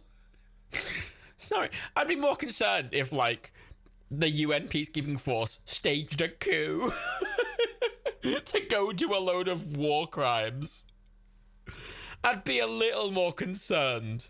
Yeah, times that we're at 1 hour, 5 minutes, and 30 seconds, 31 seconds, 32, 33, 34, and I will say we're at 40. And 40. Oh shit, it's Tomb Raider now. Oh look, now she's wearing a proper fucking outfit. Like the fucking Jesus Christ.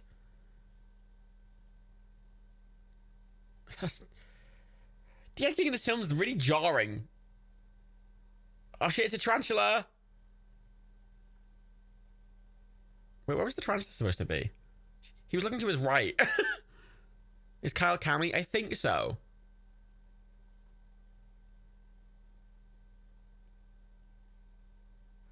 Why is she taking off the jacket? Because it wasn't fashionable?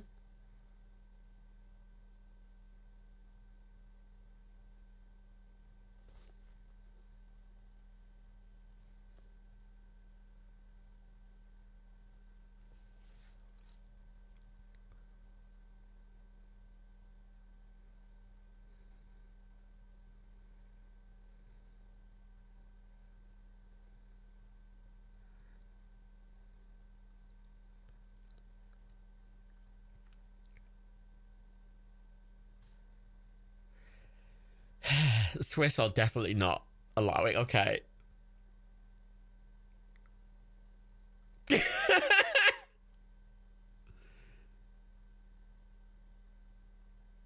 Sorry, I have a question. So they said the UN said they were going to give him $20 billion and they were calling off the army. Would they not have just given the $20 billion anyway, even if the army had staged a coup? Surely. I imagine he has another bank account. People could have more than one bank account, chat. If you're going to call it anything unrealistic with me, it's not that he has more than one bank account.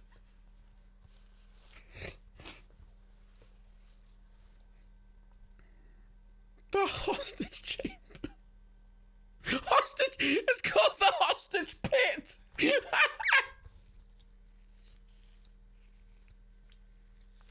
So if they've just been in there for 3 days with no food and water.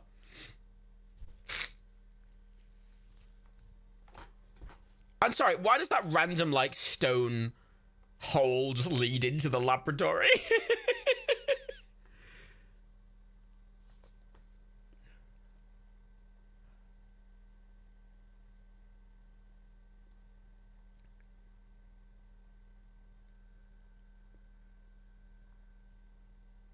You know, he had 70 hostages or something. That was it. It was like 70 hostages. And it was like 20 billion for 70 hostages. And the UN were like, yes, let's give the mass terrorist 20 billion. With no guarantee he'll give up the hostages. Oh shit, it's the guy. I can't forget his name already. I enjoy the very obviously wig. Fuck me.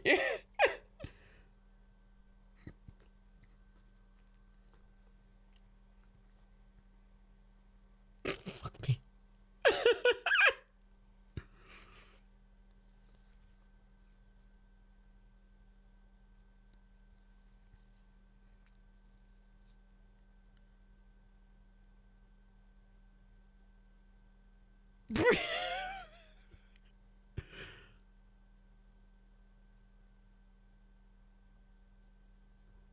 Okay.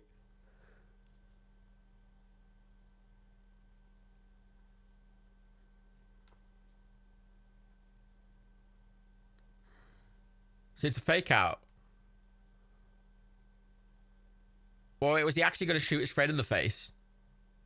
Was he actually going to just shoot his friend in the face? When he was like, oh no, help me, what have they done? And his immediate reaction was, I better execute him. Really? Like, this fucking Jean-Claude Van Damme's the fucking hero of the film. He's a genuine war criminal. He's like staged a coup and he's gonna execute fucking innocents. Like, what the fuck?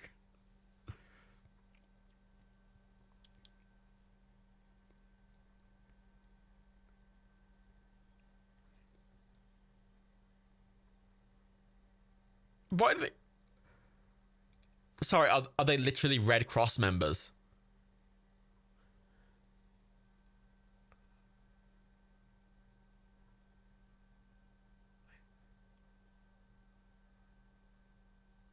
Oh, his chains are broken now. Yeah, he's a guy. He's kind of just sad. He's a bit... Yeah, he's got a few bumpy deformities. But so...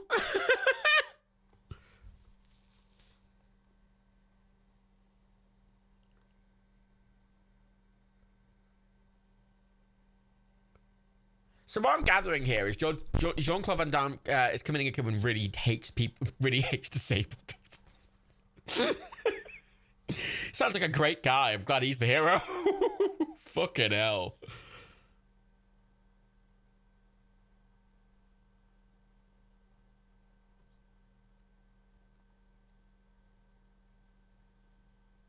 What? Whoa, hang on. Who installed the knives? And why? It's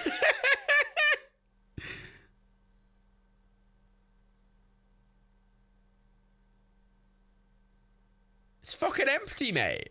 Oh no, Jean-Claude Van Damme's gonna run out of us some shit, isn't he? It's me, yep.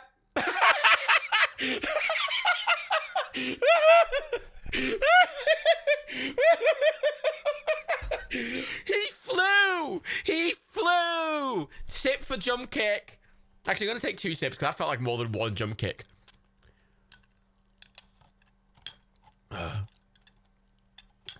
Fucking hell.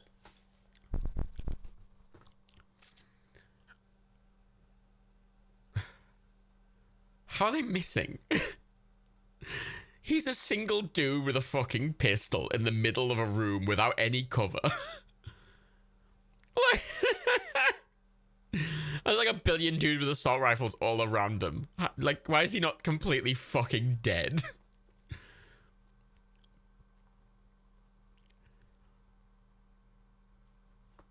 Why are they just outside? Why do their guns make laser gun noises when they're clearly just AKs painted black? I don't know why the camera quality drops usually for one shot. Yeah, there's no street fighting happening. There's no actual fighting. It's been a lot of gunfire and like stealth boats. There's been like for a film about literal fighting, there's been very little fighting.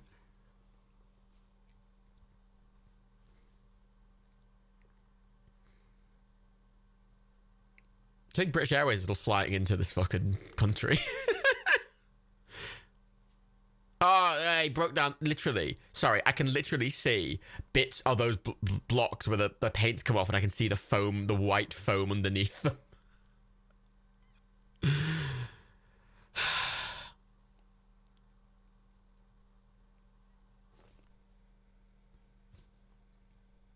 You think they would have worn armor, yeah.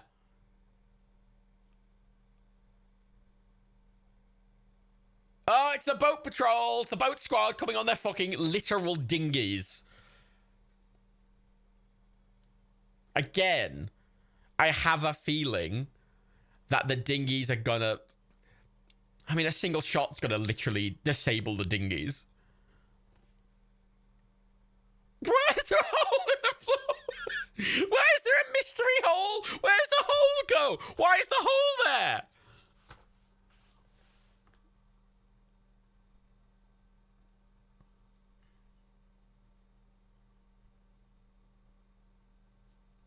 Dental plan. Lisa needs braces. Dental plan. Lisa needs braces. Dental plan.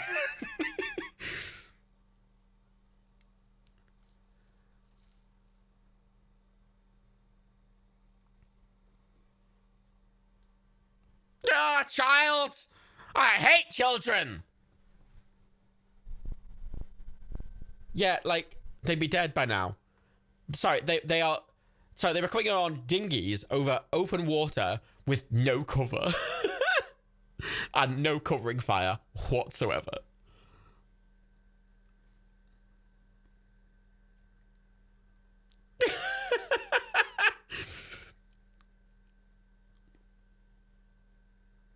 Why did they need the stealth boat?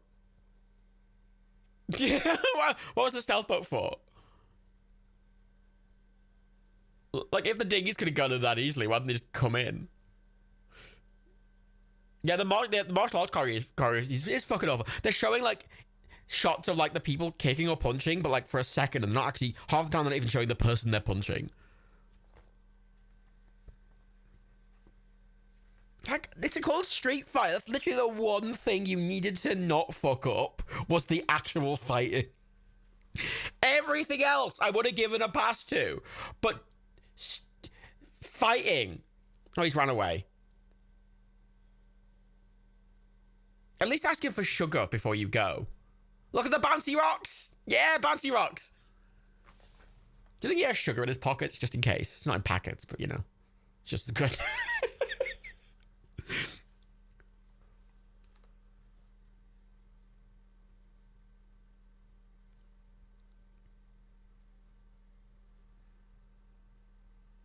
RHIB. What does RHIB stand for, Jambo?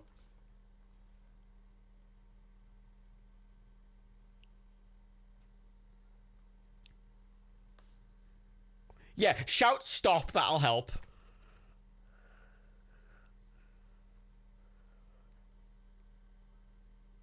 Oh yeah, how much money did this film make, Jess? I opened the page for this earlier and I didn't actually read anything on it.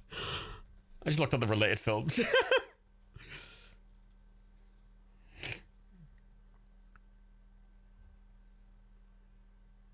Rigid hull inflatable boat. Well, look, right? Don't come in here with your facts and logic. Shoot him!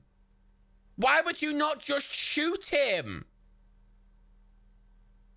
Shoot! Just shoot! Shoot him! You have guns!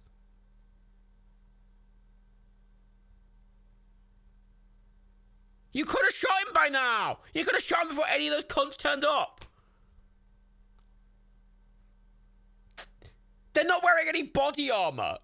Like, all those troops are in body armor and fucking helmets and shit, and those cunts are just in a fucking light shirt. This film grossed 330 million at the domestic box office and 66 million at the international box office, making a total of 99 million worldwide. Oof. What was its budget? Wizard? Its budget was 35 million. God, this made a fucking... It's made quite the profit then, actually. But I can kind of see why. It's trash, but it's kind of fun. It's swing. It's the street. He's gonna fight finally. Sorry, he's got an American flag tattooed in his arm. On his right arm, look. To really prove he's American. You know how, do you remember when Rusev kept coming out as the, like, as the Russian monster, and he just had this big Bulgarian flag on his fucking arm? And they had to start calling him the Bulgarian Brute because they couldn't keep up the illusion that he was Russian, considering he had Bulgaria tattooed on his fucking body.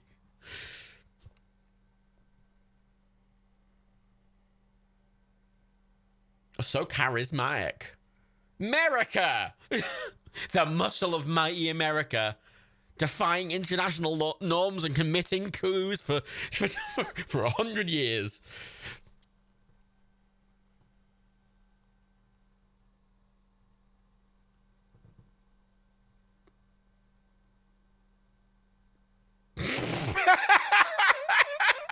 Really? You could... Well, at least, why not just show it? Why cut to a video feed of someone else watching it with a Godzilla fucking sound effect over it?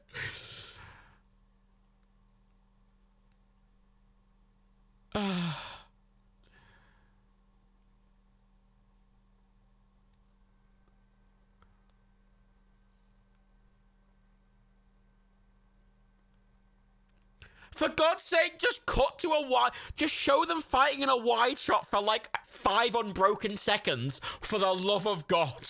That is all I want. It's just an uncut 5 seconds of a wide shot of them fighting. Please. Just give me that.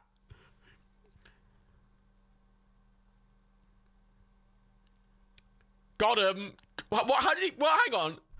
It cut to him slightly swinging and then he was just stood up on top. Fucking spin kick, sip for spin kicks. Yeah, it's like they didn't have a choreographer.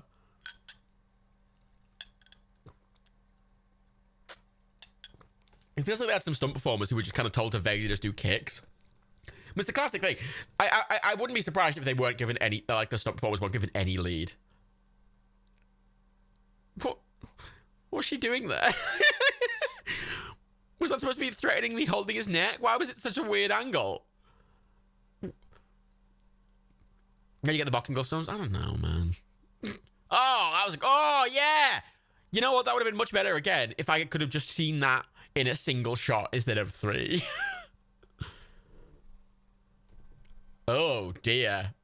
Oh, bad CGI. Sit for that. Fucking hell. Oh, my God. That's the worst CGI in the film. How did you fuck up electric bolts?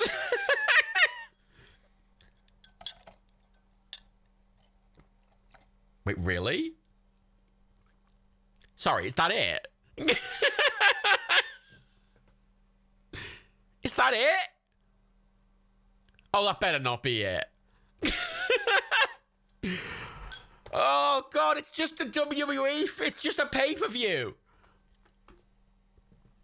How'd you know he's dead? He fell over and he got a bit of a zap. At least check.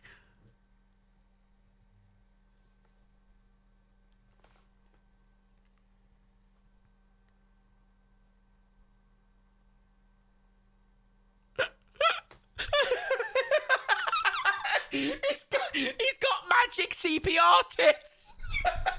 He's got CPR tits.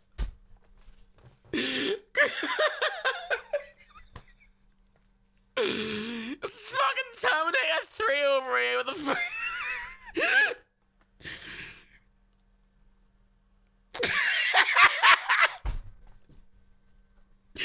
No! He's not Palpatine!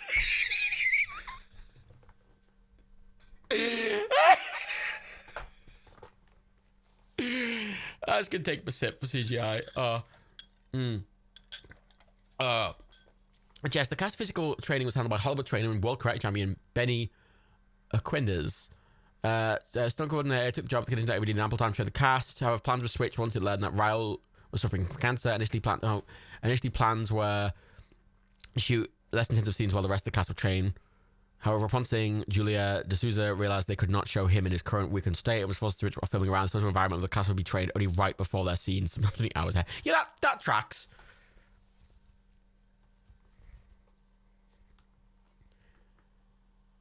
So what does the skull button do? There's a skull button at the bottom right. What does the skull button do? Yeah, he can't hear you.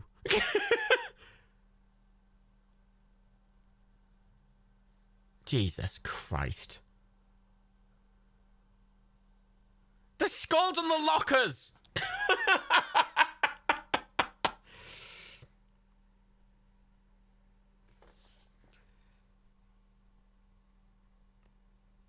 Sorry, why do they switch sides suddenly?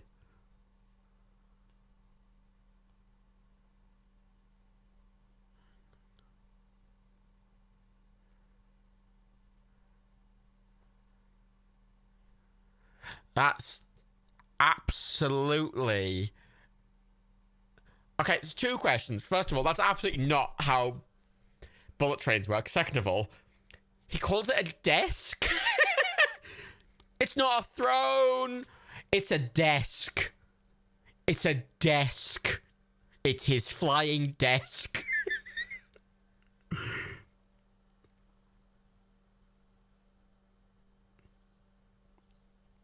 Raul Julia passed away on October 24th, 1994, and this film released 2 months later. Gone. So he died before this film even came out. Huh.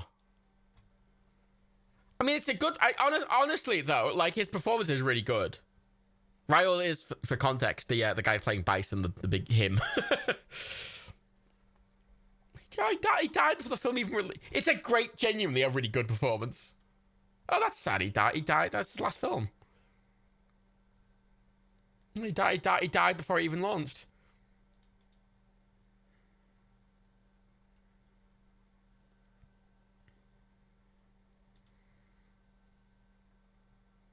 Sorry, I just noticed.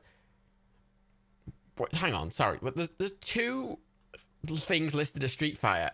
There's Street Fighter, the film, and then a year later there's something called Street Fighter, the movie, the game. It's a PlayStation game and a Sega Saturn game. It's a what? Hang on. Sorry, they made a game based on the movie based on the game. Wait.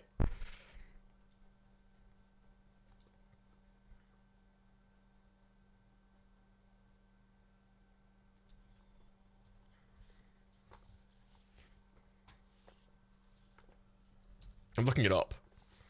God, I just...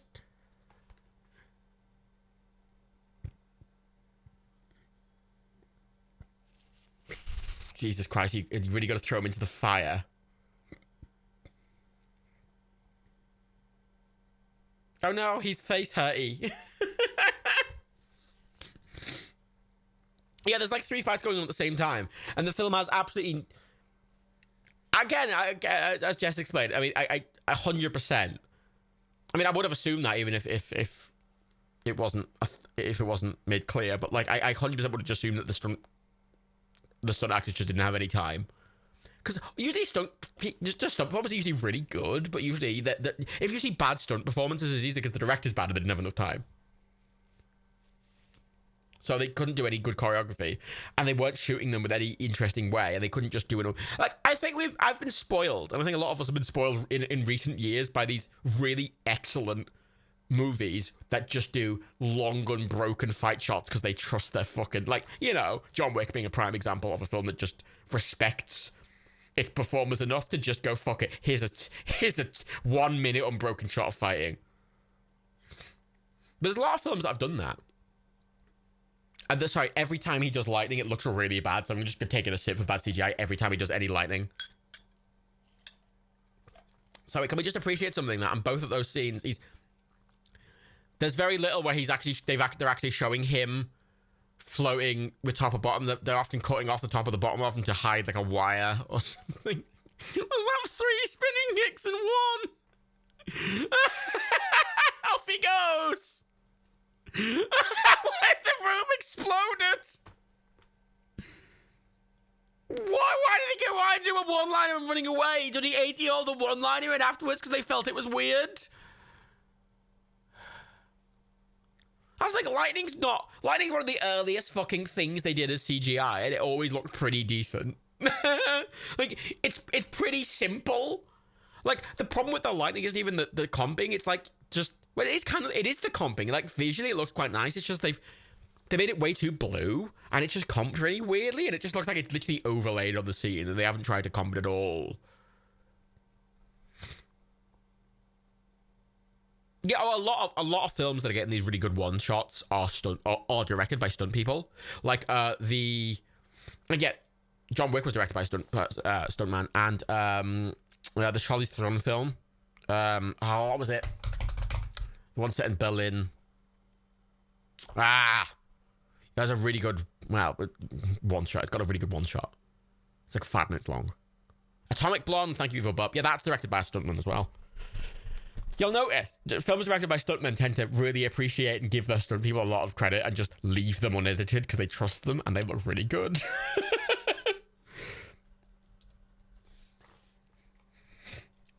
But yeah, and generally is the thing as well. You know, like Marvel films, for example. They most of the time basically have dedicated people who direct the fight scenes.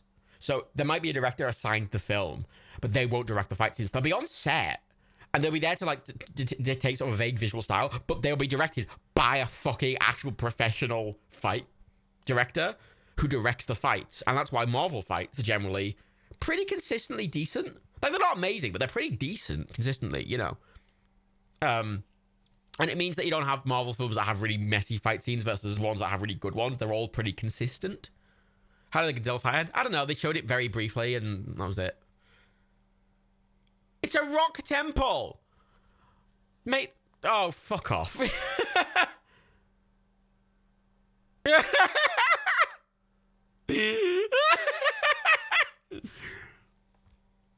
Superconductor meltdown?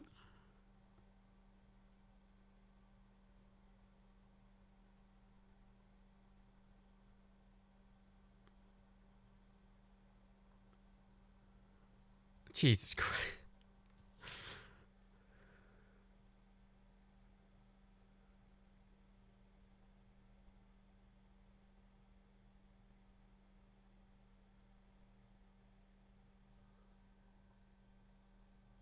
Mate, you can get cosmetic surgery.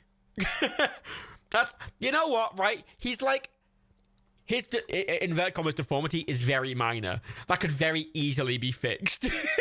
Like, if he wanted to go back to looking like he did before this, that's quite easy, relatively speaking. Also, what's happening?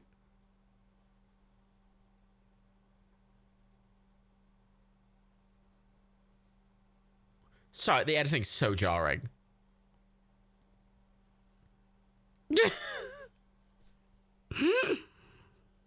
Yeah, Jean-Claude, hide behind...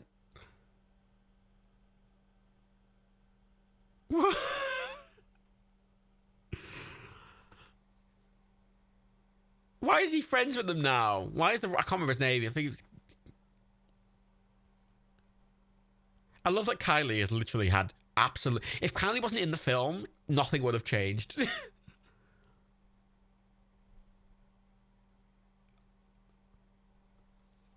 Zangief, thank you. I knew he had a G in there somewhere. Look, the lab coat. You got those lab coats in the back. They've got skulls in the lab coats. God, there must just be a lot of tat that set directors made for this film that are just lying around in someone's fucking garage somewhere. I want those fucking skull, like, cocktail things.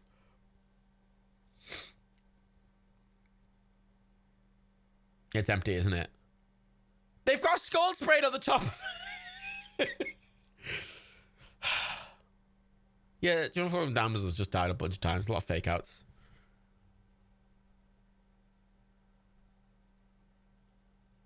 Zangief, why are you friends with everyone now?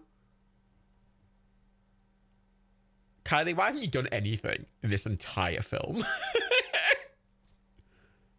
Oh, it'd be full of bison books. Yeah, that's a good point. Yeah. Jesus Christ. How did he leave? How did he get out? They made a big deal showing how everyone else got out, and they just didn't. He was just in the main room, and now he's outside now.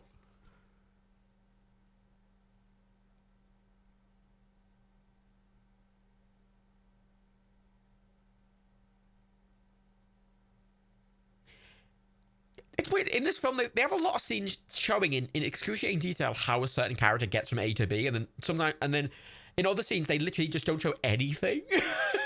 Like a character's at A and there's something they're at B, and it's like, hang on, what? And they don't even try and explain it.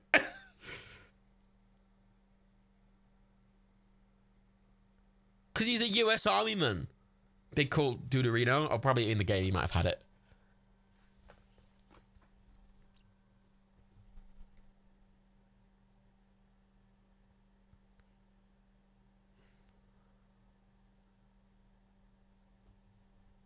Was he paying his men in fucking bison dollars?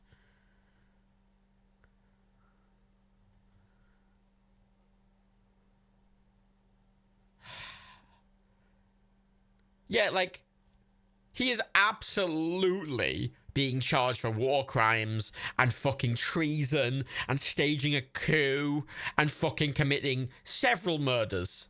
Like, he is absolutely 100% being executed for like, most countries, genuinely, for that level of treason, would execute him. I don't support the death penalty. Fuck it! No! No! Is that it? Fucking hell, that's it. It's a fucking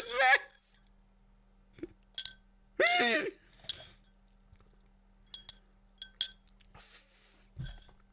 Jesus Christ. That was so trash, and that was really fun. It was absolutely, genuinely, an absolute pile of stinking shit, but I laughed throughout the entire thing.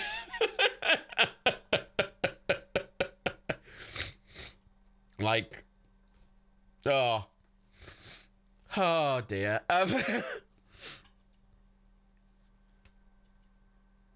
Okay. So let me. Okay, as I'm gonna start doing this at each of these now. So I need to give it a letterboxd rating out of 5, but it's 5. It's technically out of 10 because I can do half stars. So chat, vibe check. So I'm gonna rate it how I want to rate it, but I'm curious what you all think. And again, it can do half stars. So. Oh, there's a lot of mixed opinions. Getting 1s, we're getting 5s, we're getting 3s, 4s, 2s, 3.5s, 4.5, 2.5s. I think we've got every score. There's a 1.5 there. Great, very narrows it down quite a lot.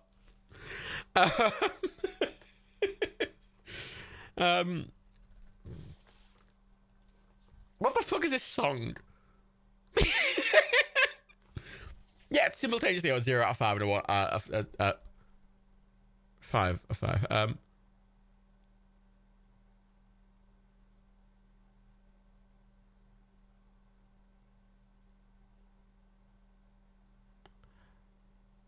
What? What's the point?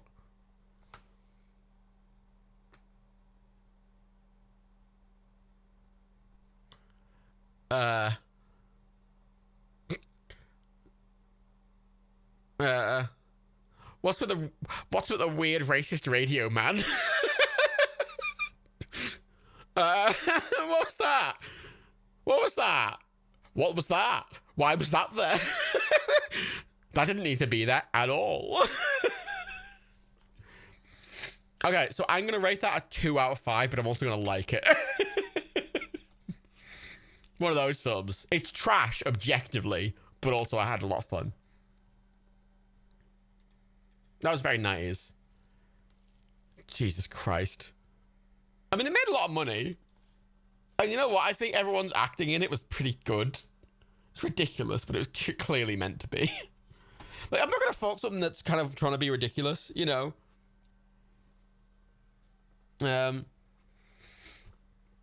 But I can see why you like the movie Dade Milk. I still don't think your standards are bad, but you know, you were surprised that Kylie's actually fit. Kylie Minogue's hot, especially in the 90s. Kylie, like fucking 90s Kylie was a big fucking sex icon. Like that's probably why he's in it.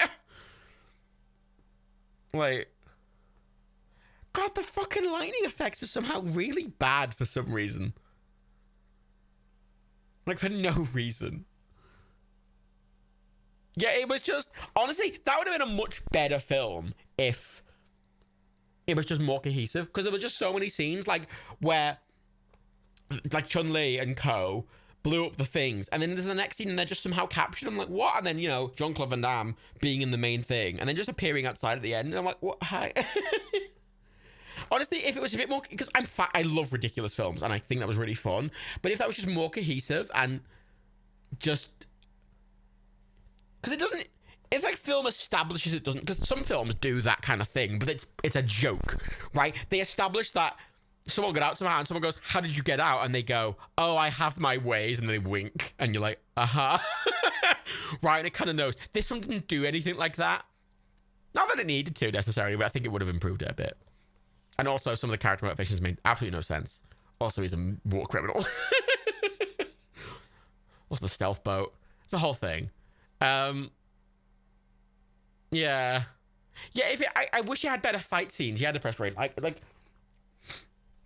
that just for a film about fighting, it had a weird lack of good fight. Like, I don't think any fight scene in that was actually a good fight scene.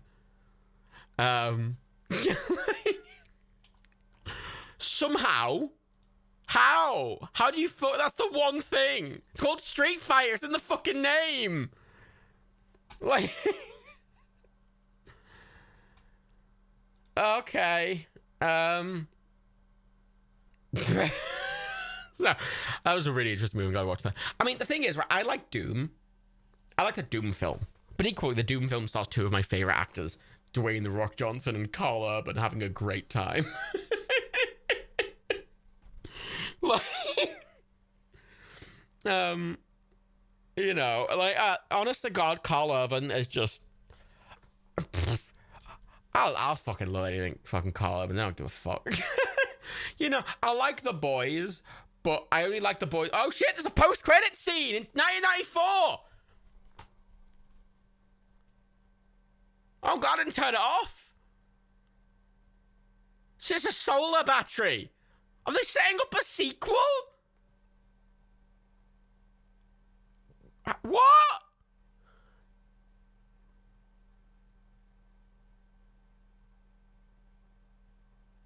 Oh shit! He's alive! It's Bison's alive! He's on his computer! He's clicked his world domination button! On his computer, he's got a world domination program.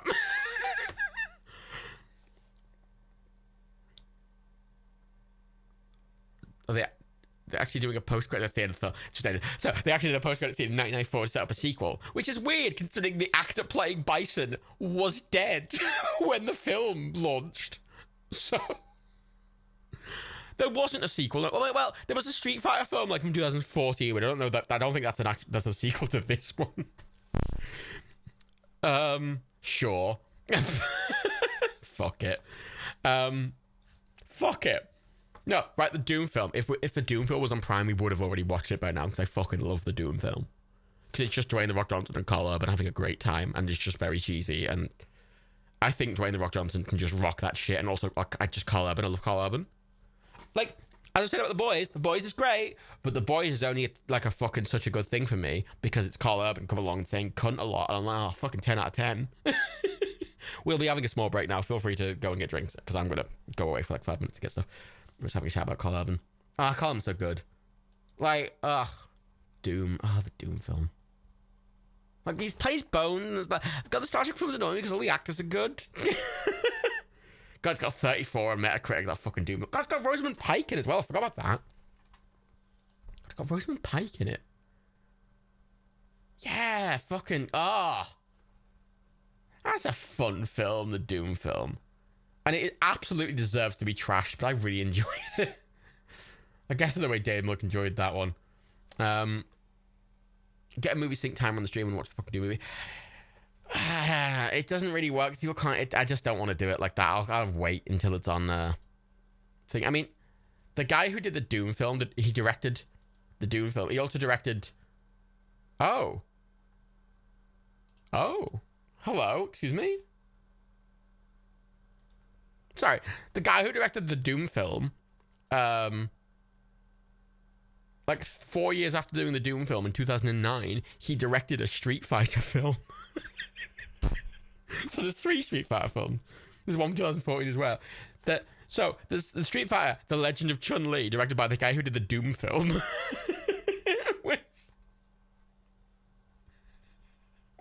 Hang on. Wait, what? It's not related to this film. It's got a completely different cast. Chun-Li is played by Canadian, and Bison's played by Neil McDonough. Wait, what?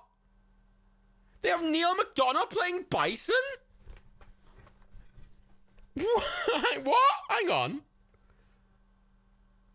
Sorry, a lot of you, if I say Neil McDonough, you probably won't recognize his name, but like, you'll probably recognize his face if you saw it. Like, he's been in a lot of just things. He's been in a lot of things. I mean, I know him primarily from Desperate Housewives. Obviously. Because of course me and Daniel like Desperate Housewives. Why wouldn't we? There's been a lot of other stuff. He was in Captain America and stuff as well. God, he plays Bison. I really want to watch that one. It does look like absolute garbage. It doesn't look like fun garbage necessarily, but it looks interesting. Desperate Housewives was good. I haven't watched it in a very long time. And I didn't watch all of it. It was one of those, I kind of fell out of it. But oh God, I want to do film so bad. Honestly, God, I'm assuming the Doom film will go on Amazon at some point. It is very much the kind of film which will go on Amazon at some point. And the second it fucking does, what? Oh my God, there's a Doom guy, fucking Tubs. You know the Tubs things? I don't know if any of you've seen Tubs. They're like rubber ducks. Imagine a pop vinyl, but instead of like just a amorphous blob, it's an actual like rubber duck. I like them. Because, you know, fucking pop vinyls are just like, hey, what if we took a person and made them look like shit? And Tubs are like, hey, let's just make this person a rubber duck. And I'm like, yeah, all right. Sure, fuck it. It's kind of funny. Dan and Rebecca have ones made out of that. They got ones made as a promo thing, and they got sent to them. Fucking lucky bastards. And there's a Doom guy, Tubs. There's just a rubber duck Doom guy. Annoyingly, they don't float in the water, which is like 0 out of 10. But they've got like Back to the Future ones, and Friends ones, and Star Trek ones, and fucking horror film ones. They got Beetlejuice. They got God of War one. And they somehow had to put a beard over a bill.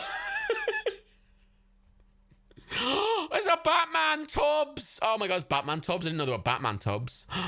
Oh my God. There's a Batman, there's a Robin, there's a Harley, and a fucking Joker Tubs. Oh fuck, it's like original ones. There's Spyro Tubs, there's Borderland Tubs, there's Fallout Tubs, Skyrim Tubs. There's Street Fighter Tubs.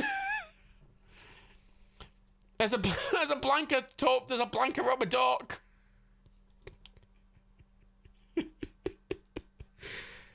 I quite like them. I don't like pop vinyls because they're just people but with big heads, whereas Tubs are just like, yeah, they're rubber ducks. So I'm like, fuck it. It's got a distinct style. Yeah, Dan and Rebecca, they're not sold, they were made for them. Like, quite a few influencers had like Tubs made for them and just sent to them by like as a promo thing. And they're lovely. Like, genuinely, the one thing I'd made of them, I was expecting them to make cheap things, but no, they look like they are things that are sold. There is a Nerdcube Toys video on the Tubs that is coming. Hang on, let me check when it's going out. It is going out. I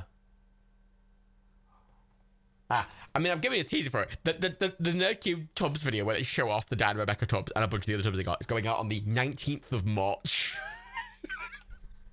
We're trying to get quite ahead at the moment for reasons you will soon find out.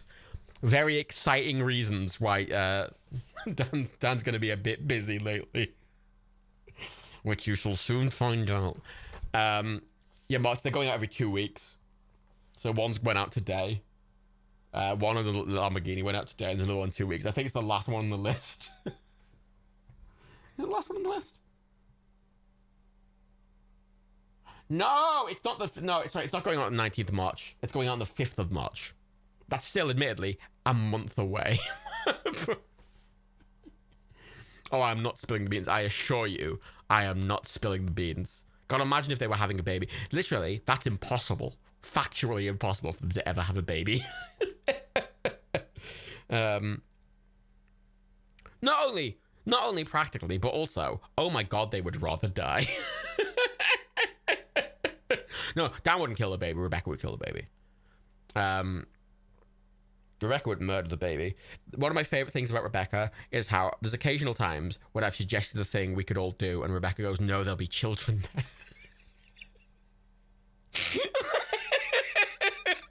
Legitimately, in all seriousness, no, I don't want to do that. There might be children there. It's a genuine concern. It's one of my favorite things. It's the pure seriousness of the way they say that remark as well. You know, oh, we should go see a film at this time. No, there'll be children there. It's after 3 p.m. I don't want to go to the park at this time because there might be children. Oh, it's very funny. It's fair, but very funny. Anyway, we're going to take a little break now. Actually, it's a thing, C1, C51. I always went to the cinema in the middle of the day. Like, I went to, like, midday showings, and they were always fucking empty, and it was the best thing. But I haven't been to the cinema for a year! Wait, I'm going to check that fact. I'm going to check. Wait, when did I last go to the cinema? Because I was at Dan's just before the first lockdown started. I got back home like 2 days before lockdown. I was at Dan's for like 2 weeks in March. And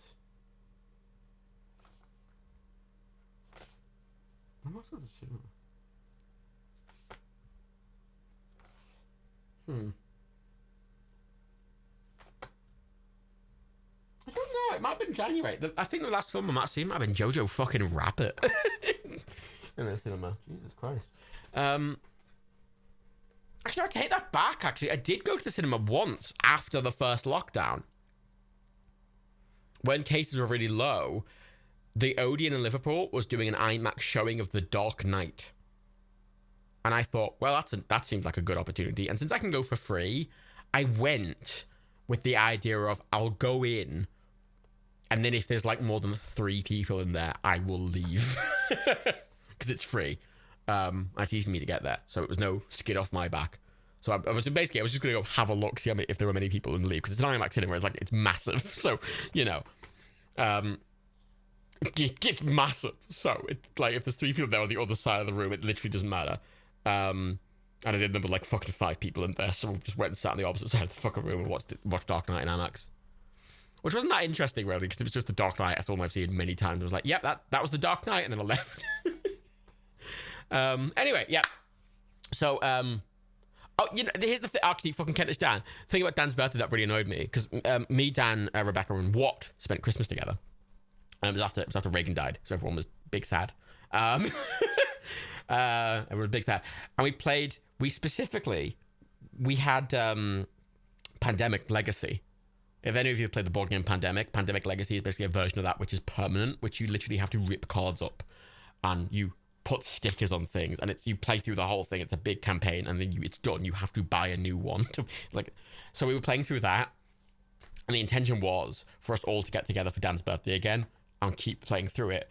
But it is so funny that we couldn't keep playing our pandemic game because of an actual pandemic. Like the one... Very funny. Quite ironic. Anyway, we're going to take a quick break. I'll be back in about 5-10 minutes. I'm going to be watching fucking Mortal Kombat.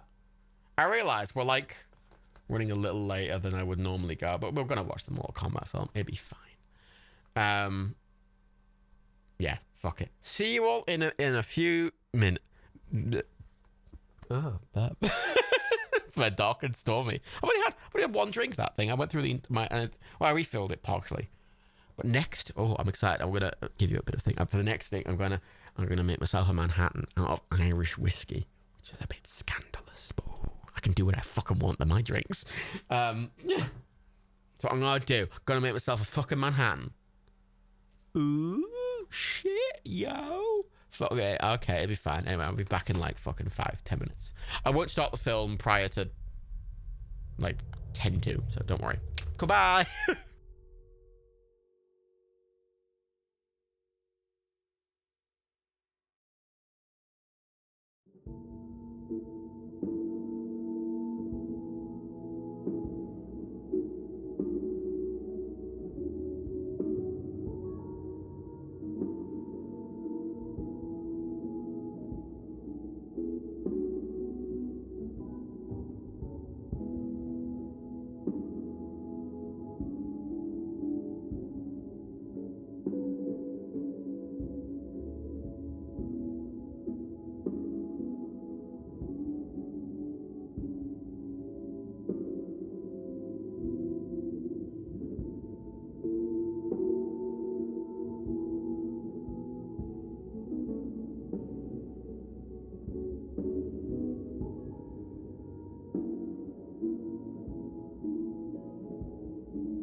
I've returned, and I'm late for a very important reason, chat. A very important reason. It's a very exciting reason as well. I just need to be clear about this. It's an incredibly exciting reason because I'm about to perform a stream first. It is a first for my stream. It's first for any nerd. It's a first for fucking me. Right? You better be fucking excited. Because you know what I'm about to do live on stream? Right? You know what I'm about to do live on stream for the first time in my entire life? Does anyone have a guess? Don't have a guess. Right? Don't have a guess. Don't have a guess. Oh, no, ukulele. No, I've done ukulele. Definitely sung before. Definitely ukulele before. Definitely done the banjo before. No, you're all wrong, right? Because the answer is, right?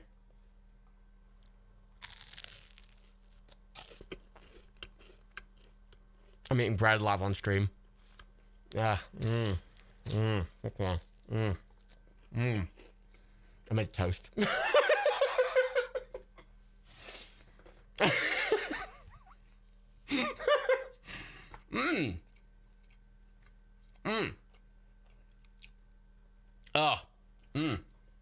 I want toast. I haven't had toast in ages. I made toast. It's gotten very sexual. All of a sudden. It's very important. I also came back with I bought last week I bought some really fancy cocktail skewers, like metal. You know, I don't want to buy fucking wooden, you know, cocktail sticks. I don't want to buy those. I bought these fucking metal fucking ass cocktail skewers. And I've got one with 3 fucking maraschino cherries on. And I put that in my cocktail glass. I'm gonna make myself an Irish Manhattan. I'm going full fucking me, baby. I'm going full Irish. I've got my Irish bread with my Irish butter. I'm going to drink my Manhattan with my Irish whiskey, damn it. I mean, granted, there isn't some Italian vermouth in it, but we're going to ignore the Italian vermouth. They're not goth. It's silver. They also had these really cool multicolored ones that were like oil slick colored. I have some of them as well, but they're for different colored drinks. So it didn't feel appropriate for a Manhattan. Oh, wait, are we excited? Wait, ooh, listen. Ooh. It's got very sexual all of a sudden on stream. Oh,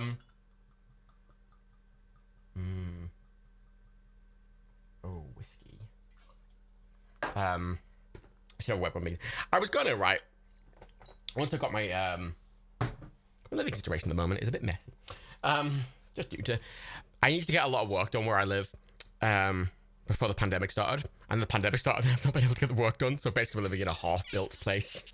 Oh wait, what was the one? Ooh. Basically we're living in a half-built place for like a year. Much to my annoyance. But that's fine. But once that's sorted, my plan is I'm going to get some fucking fancy ass glasses. I'm going to post pictures every time I stream about the drinks I'm going to drink. If you would have the Manhattan cocktail, we call it Manhattan. I mean, it's not an adjustment. I mean, it's still a Manhattan. It's just a Manhattan with Irish whiskey instead of rye whiskey, which is just an Irish Manhattan. It's just a Manhattan, but Irish. It's not. Maybe I'll start making my own cocktails in these. Maybe that'll be fun. Maybe I should start doing that. Maybe I should try and make my own cocktails in these. But, you know, soda bread with Irish butter and Irish whiskey. I mean, it's not soda bread. It's normal bread.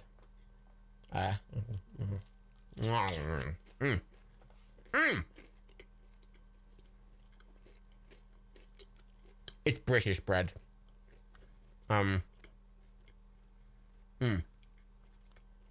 Warburton's. But, you know,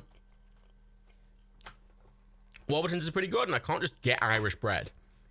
You know, I say this as someone who used to go to Ireland every 2 weeks. I used to go home every 2 weeks a couple of years ago.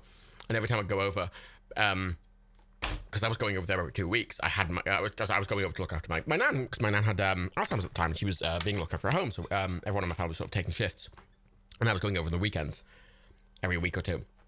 But because I kept a lot of clothes over there, so every time I went over with a big empty fucking suitcase, and I'd go to Tesco, and I'd fucking buy a fuck ton of fucking Brennan's batch bread and Brennan's fucking white pan bread and fucking Tayto crisps. I'd fucking fill my fucking suitcase up every time I go through fucking Dublin Airport, go through the fucking security, you know, because I'd be hand baggage right there. And half the time it'd get checked and open the fucking bag, and they'd look at me and go, "Ah, you're stocking up then?" I'd be like, "Yeah." I'd freeze most of the bread. You know, I just eat it over the course. You know, I haven't been to Ireland in like 2 years, so haven't had any Irish bread for a while. It's pretty depressing. There's a distinct lack of Irish bread in my life. You know, a distinct lack of Irish bread. Much to my chagrin. I need to keep making my cocktail. Why didn't I probably put what it's. I'm doing it wrong. Don't make Manhattans very regularly. I always forget. Ooh. I think the whiskey pop was the best pop. The vermouth pop's pretty good, and the rum pop's pretty good, but that whiskey pop is pretty excellent. I mean, if we're gonna rank the pops, that is just an objectively excellent pop. You know, because like the vermouth pop, listen to the vermouth pop. It's nice, but you know, it's not as punchy as the whiskey pop. And the rum pop is very like, it doesn't really have a squeak to it, which is fine, but it's got a very bassy note. It does sound like a rum bottle pop. You know, if I was looking at a sound effect of someone opening a rum bottle, that's the fucking sound effect I'd use. But still, the squeakiness of the whiskey pop is very satisfying. You know, those ASMR mics. I mean, hang on. If I press, wait, that button, and then ooh, there we go. This is how the mic sounds unprocessed. And then we just turn that way up, right? Wait, let me turn that up a bit. There we go. And then you listen to this.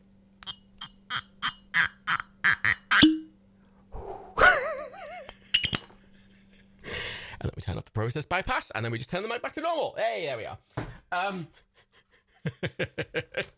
Yeah, we're past the fucking watershed. I can say "con," I can come on bread and eat it. Wait, I don't do that. I don't do that.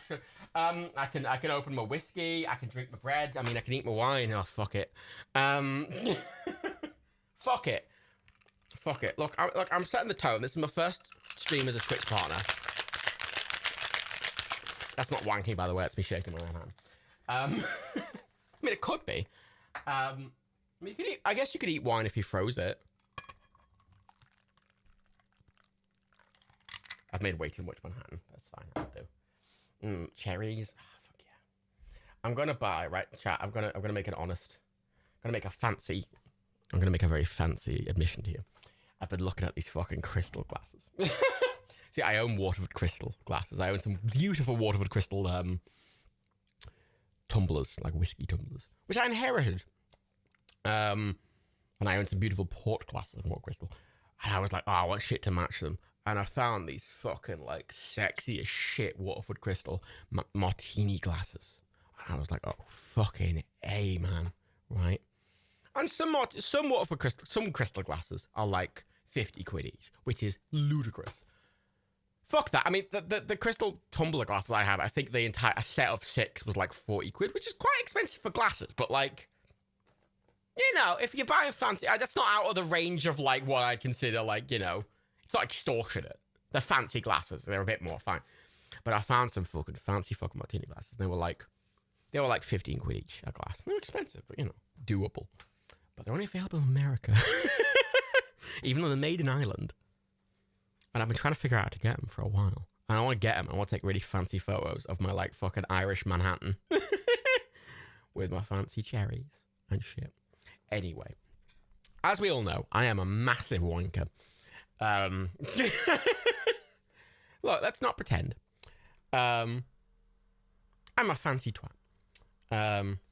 Well, I act like a fancy twat. I'm not a fan. I just like things. You know what? I don't spend much money. I'm allowed a fucking fancy glass and some fancy vodka. You know? I'm not buying a fucking Dalek. I spent less on fancy glasses and fancy alcohol and fancy food in my life than Dan spent on the fucking Dalek. You can piss off. Admittedly, I shat myself several times over that fucking Dalek. I think if there is some Faye.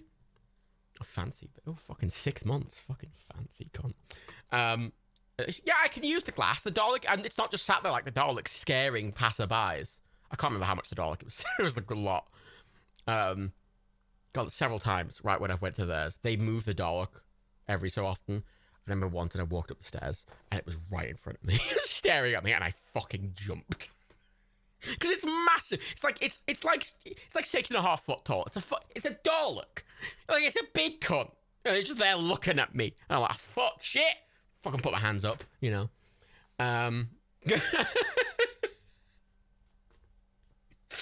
it was outside the spare room I was staying in, so every time I'd like go take a piss in that, I'd walk out, there'd be a fucking Dalek looking at me. It's like I walk out the door, there'd be a fucking Dalek, it'll be looking at me. Fuck. If I forget, I know it's there, but I sometimes, you know, you wake up in the middle of the night, you're not thinking about it, it kind of slips your mind, you walk out the door, it's like, fuck, it's a Dalek, you know, shit yourself. Which is admittedly quite funny, but still. My favourite thing is I've gotten work people over to where they live before, and they've just walked in and just walked past the full-size Dalek and the K9 next to it and just looked at it, looked at me, and then not said anything. Which them not saying anything is more funny. Their bewildered look at the Dalek, their bewildered look at me, and then their continuation like they saw nothing is incredibly funny. And it was even more funny for one guy I got round who was doing a load of stuff over like a week. Hadn't seen Dan the entire time, had no context that Dan even existed, right? The only person they'd seen were me and Rebecca. So I don't know what they assumed, but I guess they assumed something, right? And then the day he finished the work, he's like, oh, do you wanna get Rebecca to come have a look? I'm like, okay, go up, get Rebecca. Rebecca's like, Daniel's in the shower, right? So go down, like, down a second, cool. So I'm stood there. Out walk Rebecca, very well dressed as usual, you know, fancy boots, fancy clothing, very well kept.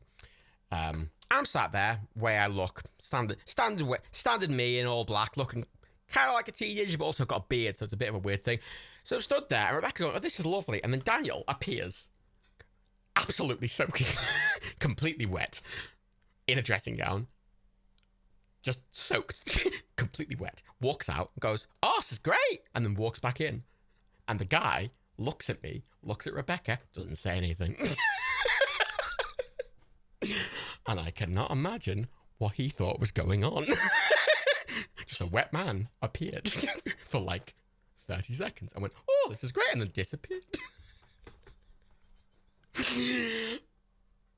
And just the entire context surrounding that is the funniest thing.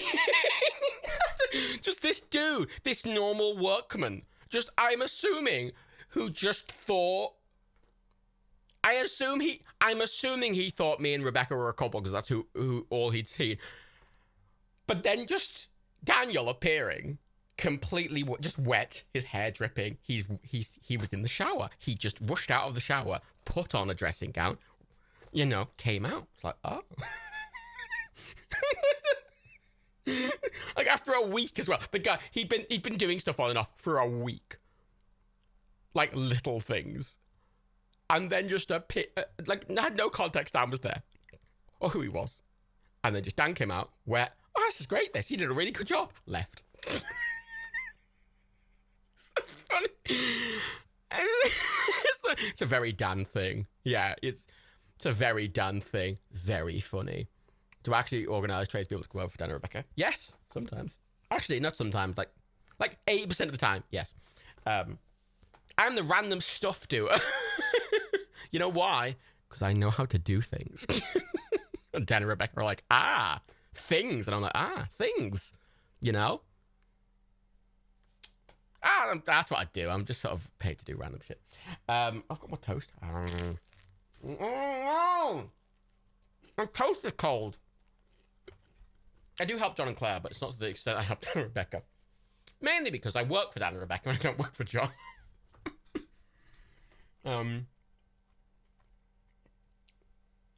I mean, you know, I'm part of the family with the Dan and Rebecca. I looked after the girls for a while at one point, which was great. I got to spend like a week with Reagan and Matilda as their only caregiver, which sounds concerning, but it was a great time. And every day, get a little text from Rebecca going, are they okay? And I'll be like, yes, don't you worry. No, Reagan and Matilda were looking after me.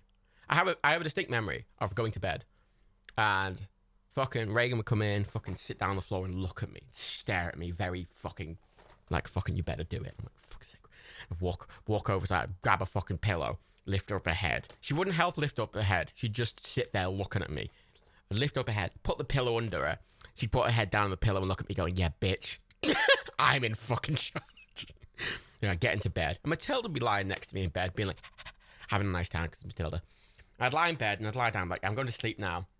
And then I'd hear Reagan stand up, turn around, and then lie down again. And then I'd look down and she'd be looking at me, being like, "You better fucking move that pillow, you fucking bitch." Then I'd stand up, I'd pick up the pillow, I'd move the fucking pillow, put it on her head again. And she's like, "Yeah, that's fucking right." And that happened 5 times a night. She'd never go where I put the pillow. She would always move, look at me, and be like, "Put the fucking pillow under my head, you fucking bitch."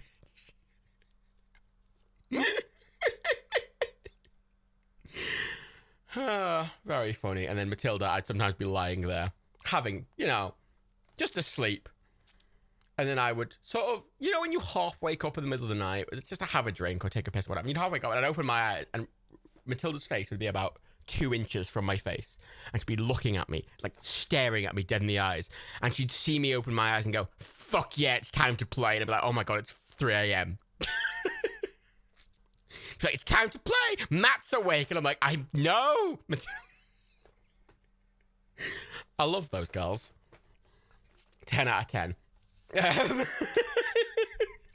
I need to point out, I was terrified of dogs until I met Reagan and Matilda. Like, absolutely terrified. I wouldn't go near them. I wouldn't go into a house with them. I was actually genuinely had a phobia of dogs. I met Reagan and Matilda. My initial meeting was terrified. They're big fucking dogs, terrifying. And then, you know, I'm taking care of them for a while. I'm sleeping in the bed with them. I'm fucking giving Matilda drugs in the fucking most terrifying way, where I'm literally opening her mouth, putting my hand to the back of her mouth, putting a tablet in it, and then taking her throat to swallow it. And she's like, "Yeah." God, I could not imagine. I couldn't even imagine getting near a dog. Let alone me putting my hand inside a German Shepherd's mouth. And she'd just be like, "Yeah, this is fine. I'm Matilda."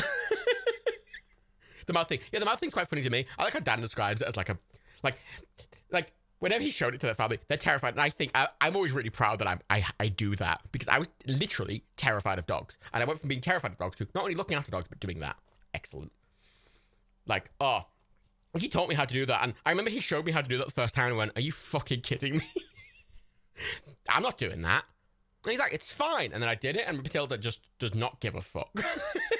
Matilda is the chillest dog ever. I mean, she's really excited about like everything ever, and she loves you.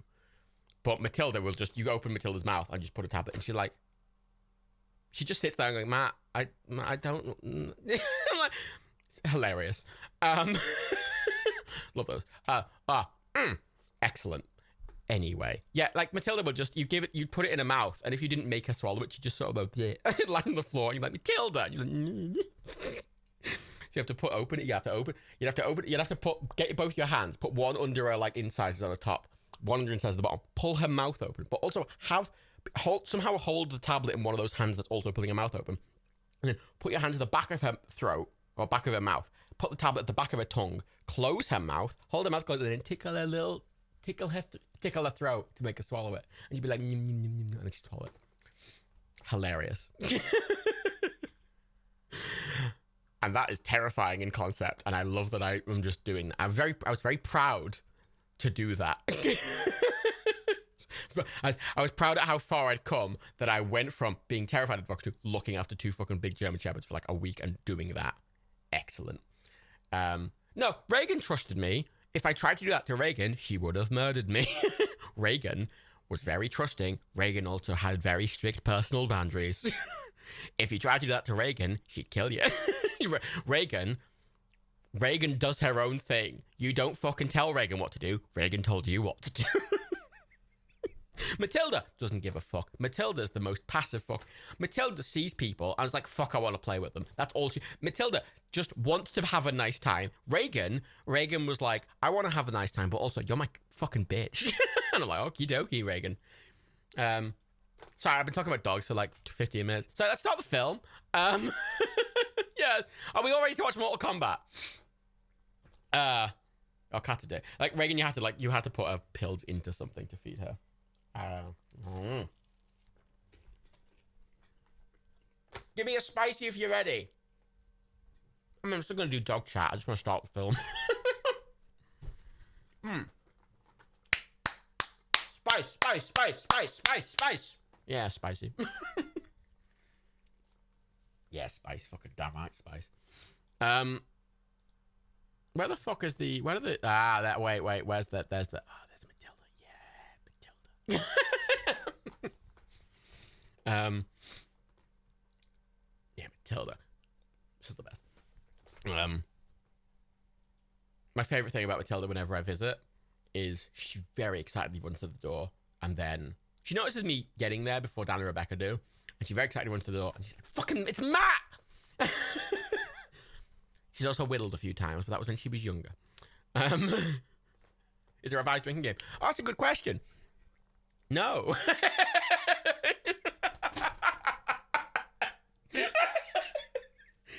Oh, God, I'm really bad at this Twitch thing. Why am I a Twitch partner? Actually, I changed something. I added the get over here as a 2 drink. Give me some suggestions. Chat. Very quick suggestions. We have 2 minutes. I'm gonna give us 2 minutes of suggestions. I'm also gonna check the Discord. Because I got a bunch of suggestions about thingies. Mortal Kombat. Gotta have the word Mortal Kombat. Mortal Kombat. Fatality. I mean, you've got to have fatality. Do you want to have fatality 2 or 1? Mortal Kombat theme. That's a good one. I'll have that as a 1. I'll have finish him. Fatality. I'll have fatality as a 2. And fatality a vague one. If just someone dies in a horrible way, it's a fatality. Once it for lightning on screen. Yeah, fuck it, that works.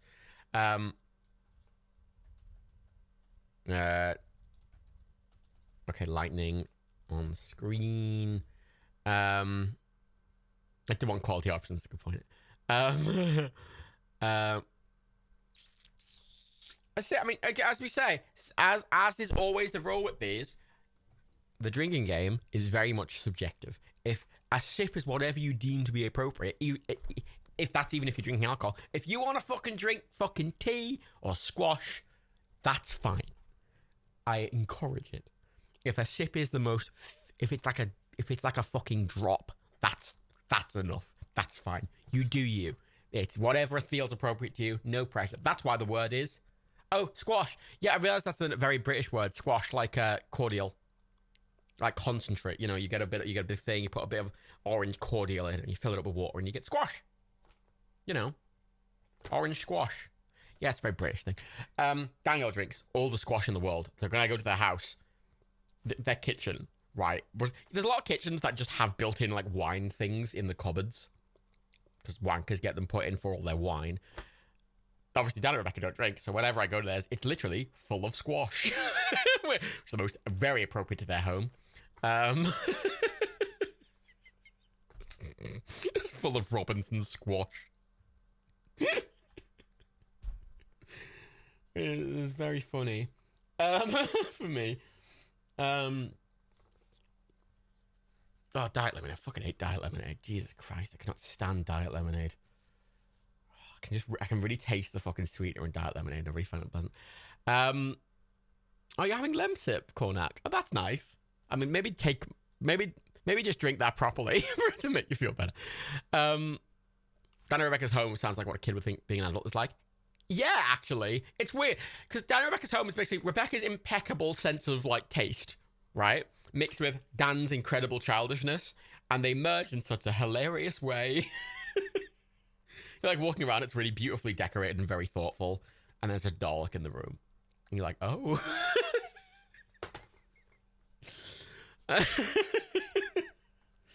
You know, everything's very well laid out. There's just a bunch of squash. You know. What's in this cupboard? Oh, that's right. It's a weird amount of Barbies. Mortal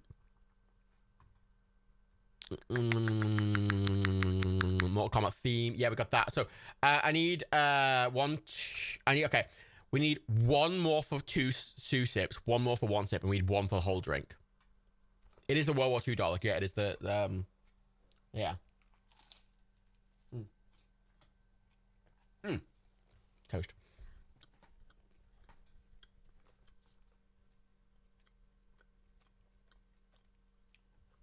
They didn't really have Barbies. Yes, Rebecca has a lot of Barbies, like a huge amount of Barbies. Which again, that is a toys video. It's going to be on the 19th of March, showing off all the Barbies.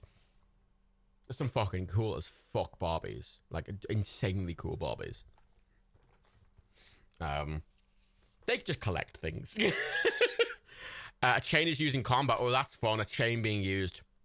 Is that a 1 or a 2 sip, do you think? Cream soda, Gryffindor, yes. Right, I didn't like cream soda until I tried a really specific brand of cream soda. No, we got a 1 or a 2.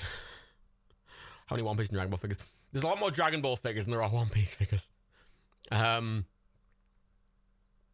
cream soda. Virgil's, which is an American brand, which you can get imported over here. Virgil's cream soda I really like. I really like their blackberry cream soda. I think it's really good. I really like Virgil's. Right. Oh, I need one more for two. I need one more for 1 sip. I need one more for 1 sip, chat. I need one more for 1 sip, and I need one more for whole drink. Extravagant fight move. I mean, I've got spin kick and jump kick as individual things for 1 sip. So, meh. I've tried Virgil's root beer. I haven't, no. I don't really like root beer. Is bad CGI good or... I've got bad CGI as one. I've got bad CGI, jump kick, spin kick, lightning on screen, Mortal Kombat theme. I need one more. And then I need one for whole drink. So eat a bit of toast.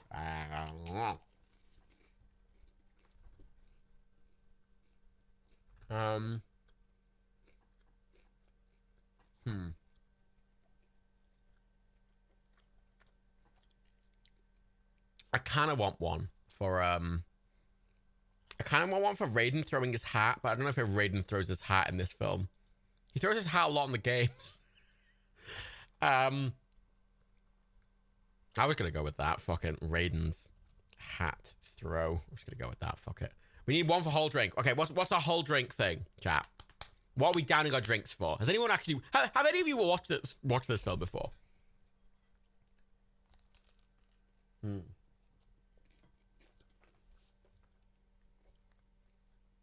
Master Draco has. Because Master Draco has no taste. As his Weather Desktop. Pulls her heart out. I mean, okay, Weather Desktop and Master Draco, what do you think should be the whole drink? Like, I feel I should plan this. Admittedly, I only... Like, I wasn't planning to do this necessarily until like 20 minutes before we actually started, so this is a fairly unplanned one. Jean-Claude Van Damme turned down the role of Johnny Cage in Mortal Kombat to do Street Fighter. Fucking fuck's sake. I'm glad he went Street Fighter instead of... God, imagine I have to choose that. That's a weird fucking choice to give.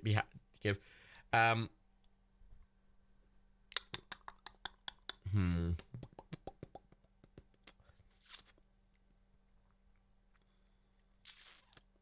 gets impaled. Ooh. Hang on. Actually, I have an idea. I have a brief idea. Hang on. I'm gonna check something. It's weird. It's weird in hindsight, but it's weird to have to choose between Street Fighter and Mortal Kombat just as a job. Like, it's weird to be offered jobs for both of those, you know, conceptually speaking. Right, let me just quickly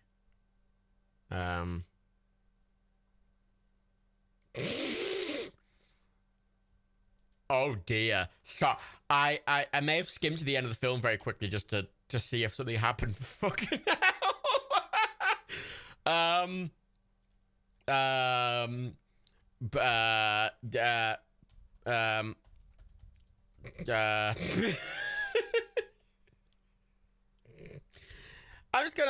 gonna write a thing.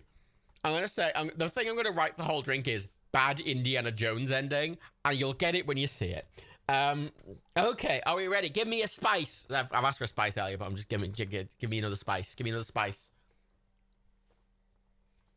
Look, I do often skim films very briefly just to see if there's anything that happens for drinking games. That's how I usually prepare drinking games. I usually skim them slightly. Um, Okie dokie, we've got ourselves spices. I like Faye mixing the spicy with their own their own emote. That's a nice spice. That's a spicy meatball. If only you skim the cobbler. If only I wanted to. You know what? I was debating one night, not on a Friday, just another random day, trying to sit through the cobbler on a watch party. Just to. Because I hate not having watched it all, because I never half watch movies. And I hated watching it, but I kind of want to finish it. I'm starting the thing. It's a terrible film, but I kind of, just for the love of God, I hate not having fully watched a film. I want to watch it and be able to actually talk about how bad it is. They're nice emotes, Faye. Okay, I'm very excited, by the way. I've got one piece of toast left.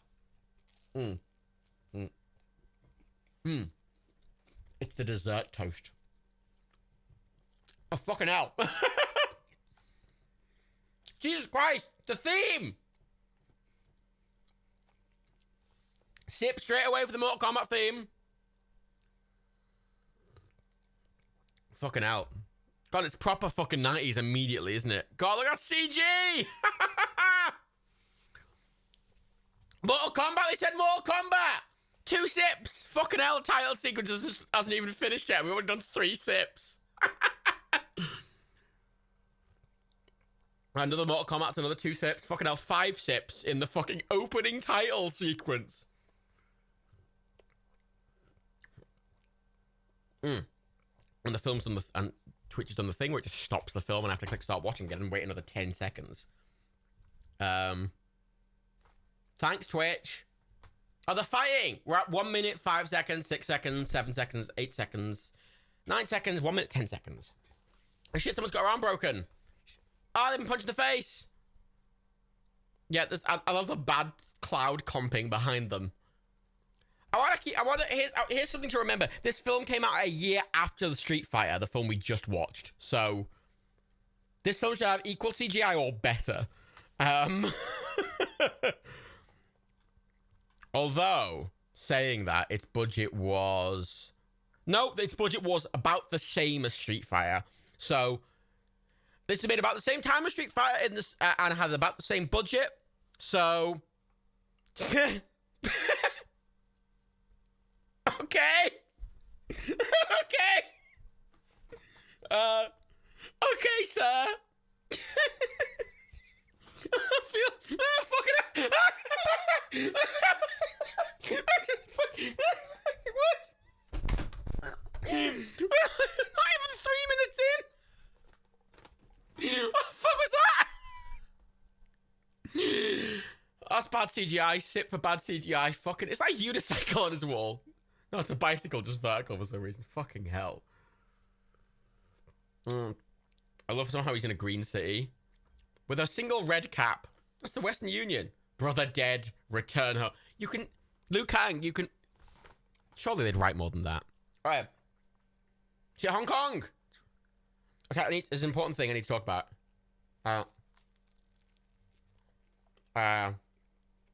What the fuck's happening?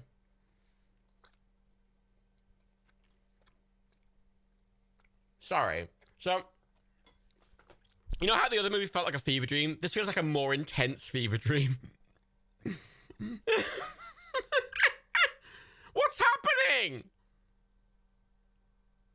I don't know what's happening. I need to talk about my dessert toast.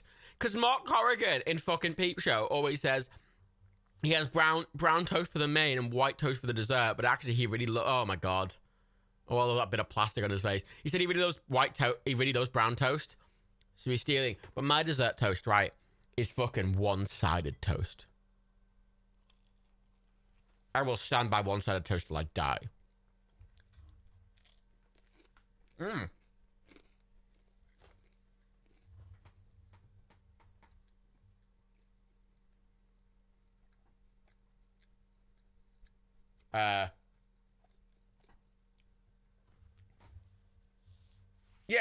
it's a toast, but you just do it on one side. It's one-sided toast.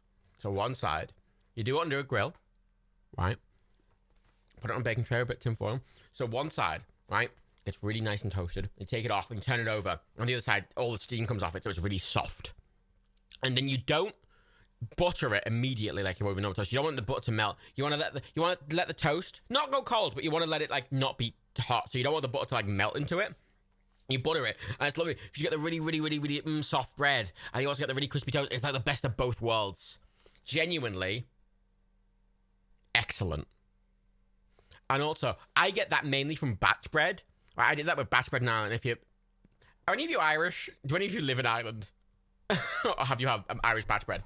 Because Irish batch bread is really dense. It's really stodgy. So if you toast it both sides, it's really dry. It's quite thin and it's really stodgy. So if you do it one side and the other side, it's still got quite a lot of rigidity to it. It's really good. And then I apply that to other bread. You know, I don't know what's happening. I'll be honest. Your grandpa used to make this thing. Oh, that's nice. That's bizarre. I can't get it outside of the UK. Or outside of Ireland. It's really annoying. Timestamp, we're at 5 minutes, 11, 12, 13, 14. What the fuck? 16, 17, 18, 19, 20. What the fuck? What's happening? We're in LA. Why are we in LA? Why are bodyguards fighting a dude? What's happening? Oh my god, stay with one shot for more than a second, for the love of God. I mean, actually, that shot's... that was a 3-second shot there, at least. Oh, that was a really bad spin kick. Oh. Yee. I mean, you know what?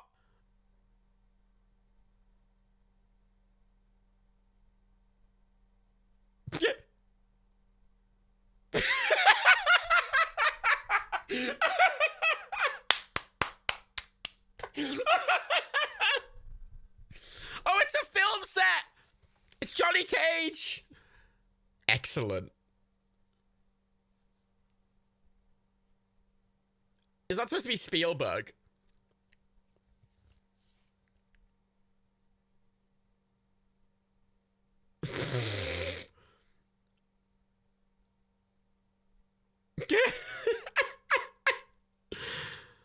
Oh, that's quite funny. Yeah, I do hope that was the real director of the film. That'd be fun, wouldn't it? Fucking...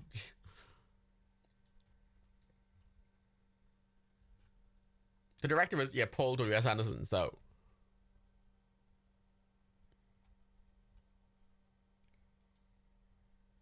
Johnny Cage is a... Oh, shit, it's...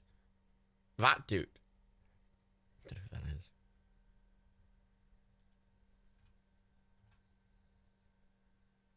Nah, he did not play the director. Alas.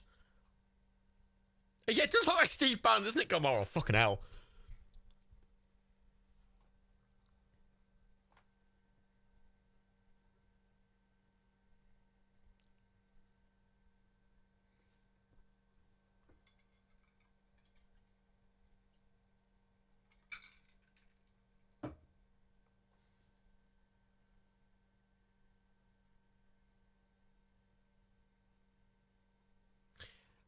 Sorry, I genuinely feel like I've had a stroke. I've just, like, missed bits of the movie. I definitely haven't. It's just... we're not even 10 minutes in, and it's introduced, like... What? What the fuck? We've been through, like, 5 locations, and it's introduced, like, 30 characters, and we're, like, we're not even 10 minutes in. Sip for bad CGI. Fucking hell. Jesus Christ. I take back all the things I said about fucking Street Fighter CGI. Jesus Christ. Like fucking other films I've seen from 10 years earlier had better CGI than this.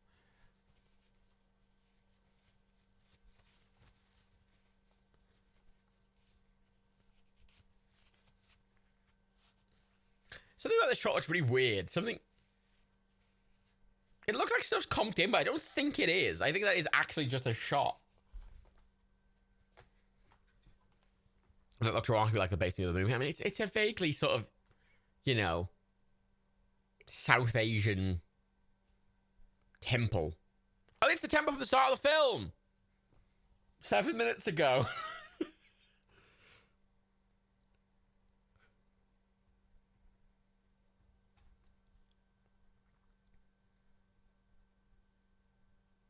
I love his hair.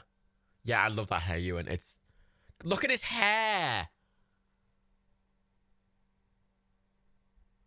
You know what's annoying about that kind of hair, right? Like, I want hair like that, but my neck's not very long. I have like a what? I have a reasonably... I'm Irish stock, so I've got like a shorter, wider neck, so I can't rock hair like that long. Because if my hair gets... My hair's probably shorter than that, but it looks way longer because my neck's a lot shorter. Time MDL is... We're at 9 minutes, 37, 8, 9, 10. Oh, sorry. 9, 41, 42, 43, 44, 45.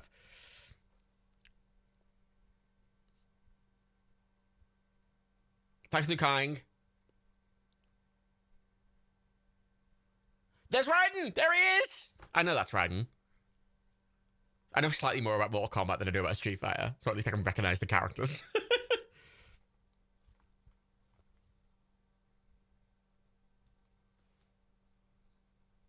Throw the hat! Throw the hat, Raiden! I'm waiting for it!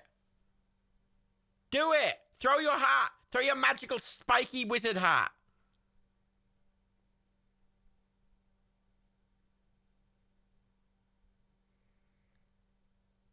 Sounds really weird. What the? It's just a white guy! What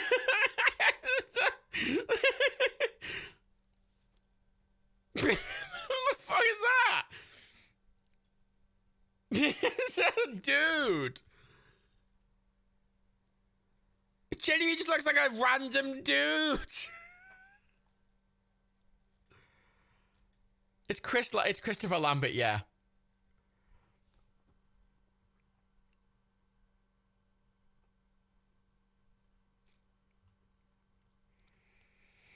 I think that's worth noting, by the way, is that in Mortal Kombat 11, the game, he voices Raiden. So, oh, look at his fucking lightning eyes. God, that was bad CGI sip.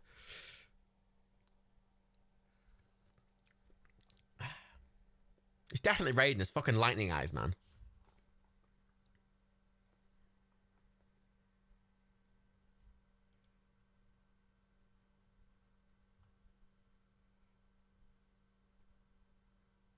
Okay. Bye.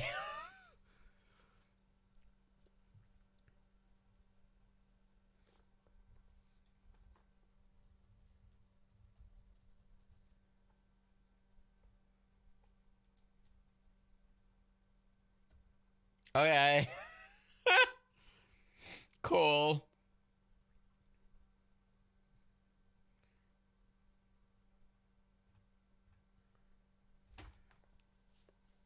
Oh god, Highlander. I don't know if I want to watch Highlander. It's like zero interest to me, honestly. He does look a bit like John Delancey, but he doesn't have any of the charm that John Delancey has. Fuck, I almost spent a bunch of money last year. I was looking at the sites that sell like old props, like movie props and TV show props. I was looking at the Star Trek props, and there's such a bad Photoshop. There's a if any of you remember the episode of TNG where Q gets kicked out of the continuum, it's the one with my favorite Q scene where he turns up with a mariachi band and goes, "I'm here, I'm immortal again." Right, earlier in the episode when he is kicked out of the continuum, he's given some clothes, like some civilian Star Trek clothes, and it makes him look really emasculated. Right, they look silly on him. It's like a really weird leotard. And it looks ridiculous. They were selling that exact leotard for like £300. Did he just throw his...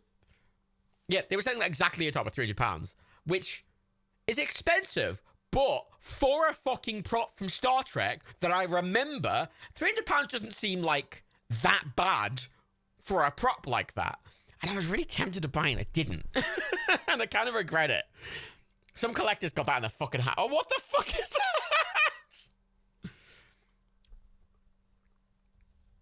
Is that a real thing? Is that CG or not? I mean, the sails look CG, but the boat, that must be CG. Mustn't it? Oh, I can't tell. If it is CG, it's quite good for the time, actually. Yeah, if you look in the Discord, there's a picture of the Q outfit. Yeah, that leotard. Now, the green turtleneck he's wearing underneath it didn't come with it. It was just the grey bit of it. And I wouldn't be able to wear it because John Dolante's like 6'5". But I almost did. I was tempted to tell you that. Prop store has a lot of like, some movie props are like, none of them are cheap, but some of them aren't bad. Right? Like, and I wouldn't have fit on it. I'm like 5'9", 5'10". I would not fit in the 6 foot like 7. I mean, like, I don't know. I'm just gonna check if there's Star Trek stuff on fucking. Maybe they've not sold it yet. I feel like they would have sold it. Someone must have bought that.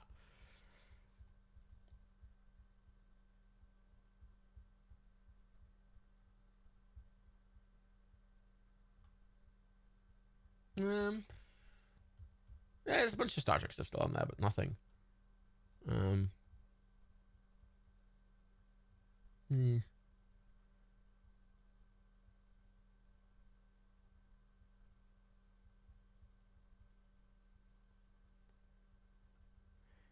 It's like a bunch of random props. There's some random civilian clothing.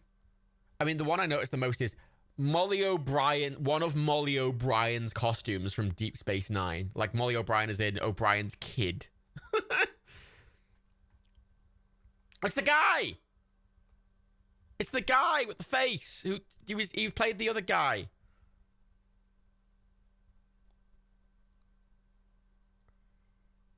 I like there's something here on Prop Store for $300, and it's called Star Trek Deep Space Nine device with wire tubing.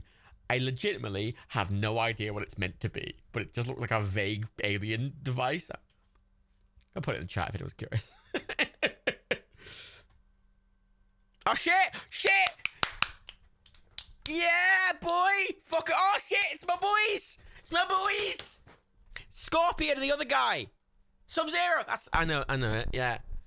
The two boys. Immediately, straight in there. Fucking Street Fighter built up to this, but fucking it's right in there with the fucking fan service. Fucking A. Original fucking outfit as well. Fucking freeze the gun. Oh. Wanker. Oh shit. Shit. Oh. Oh, that's a bit. Oh, the tracking on that's not very good. Ah. Oh. Oh dear. Oh dear. Oh, that's not very good looking. Yeah, sip for bad CGI. maybe take a couple of sips just to. Yeah, maybe take a few. Yeah, let's take a few sips, definitely.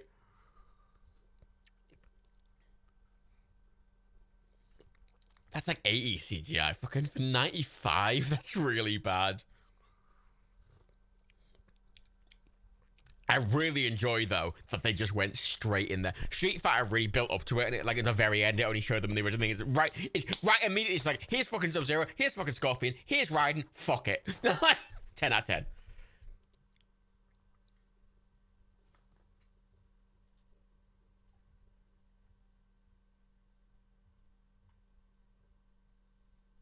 Is that Cass? No, it's Sonya Blade, isn't it? It's Cassie Cage. Cassie Cage, it's like Sonya Blade, isn't it? There's Luke Cage, Liu Kang, Sub-Zero, Scorpion, Raiden. Fuck, that looks really bad. Sip.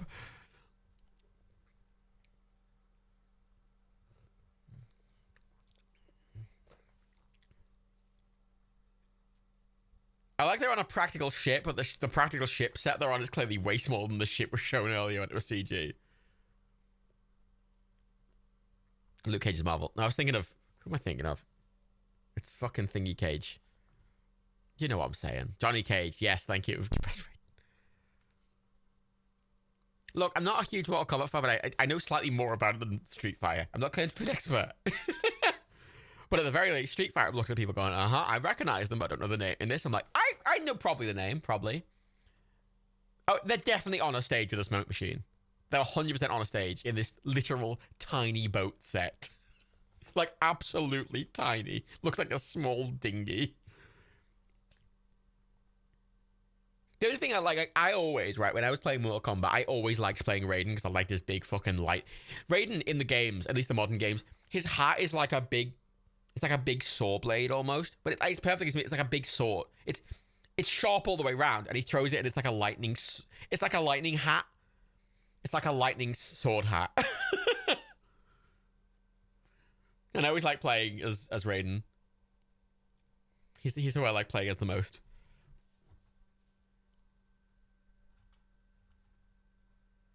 I don't know what the plot is, but having fun. More combat sip. 2 sips actually. It's worth noting that the subtitle said Mortal Kombat with a K, and also for some reason the subtitle just stopped briefly there.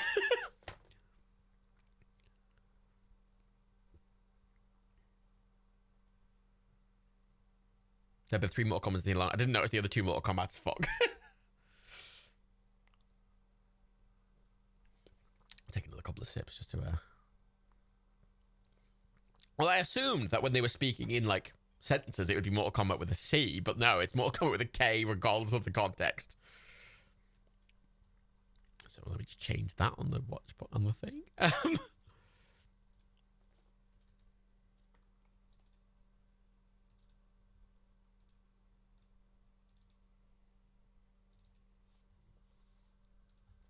With a K. K. There we go.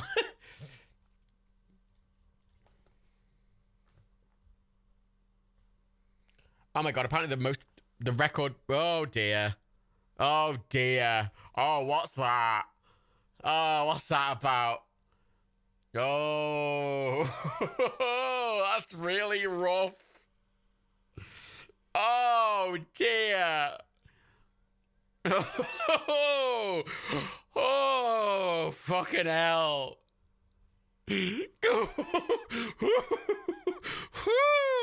Fuck me. Alrighty. Let's just take some sips of bad CGI. I was gonna take 2 just to cover it.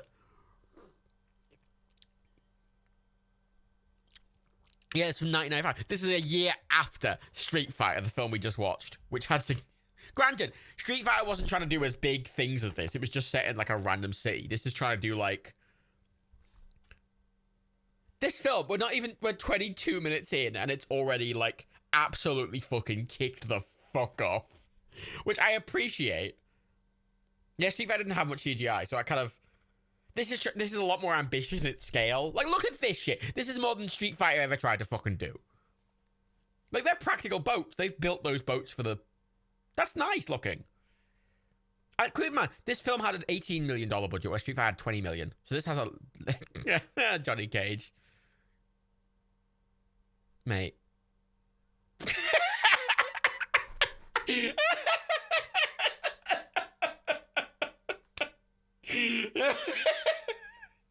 It's a genuinely quite funny shot.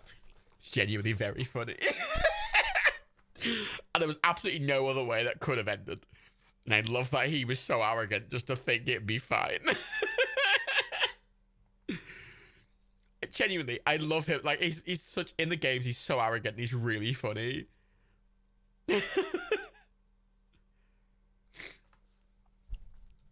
Oh wait, the fun fact I was going to read is that the highest thing that sold on Prop Store was Indiana Jones's hat for $400,000. £400,000, which is even more. Fucking hell. £400,000 for Indiana Jones's hat, the actual one from the fucking film. Jesus.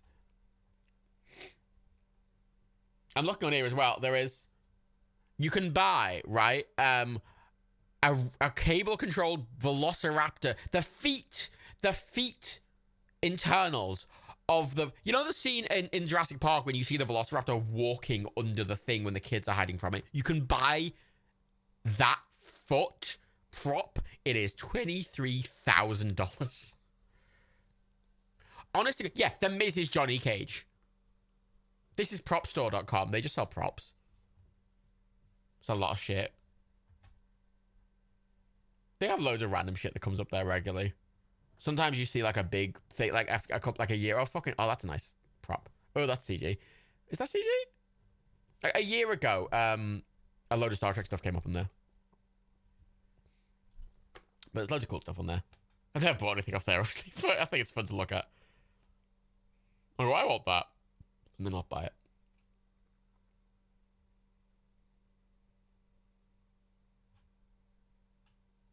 I'm sure there's gonna be a lot of bad CGI in this. Yeesh.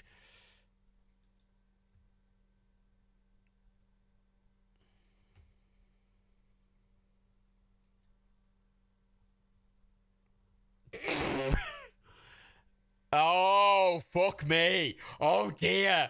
Oh, no. Oh, fucking hell. Oh, fuck me. You know, I'm just going to take 2 shots for that. Just because, you know, it's so egregiously bad that I feel like I need one.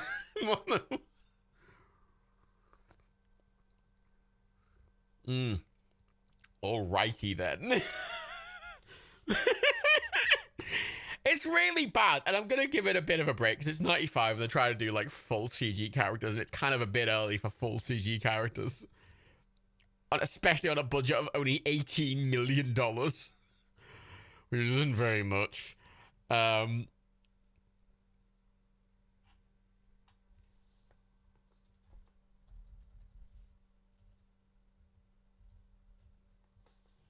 there goes Raiden with the doors.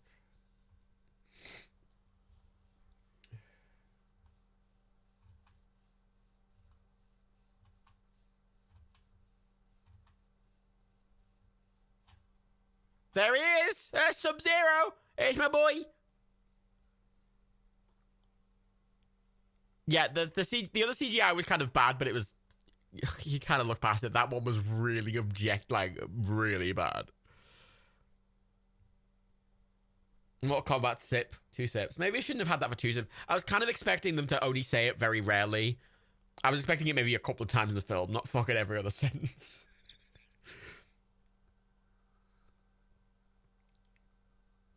I'm taking quite small sips of my Manhattan, I will say. Admittedly, Scorpion and Sub-Zero, like, they're doing like early game Scorpion and Sub-Zero, so it's fine. It's fine. Mortal Kombat as a lore probably wasn't really that developed in 95, so it's fine. Fuck it. And I'd rather them just do their own thing with it as well, rather than try and like... What the fuck's going on? I like look away for 2 seconds and then I'm completely lost. And I think if I was watching it, I'd also be completely lost. Oh, it's him! It's him!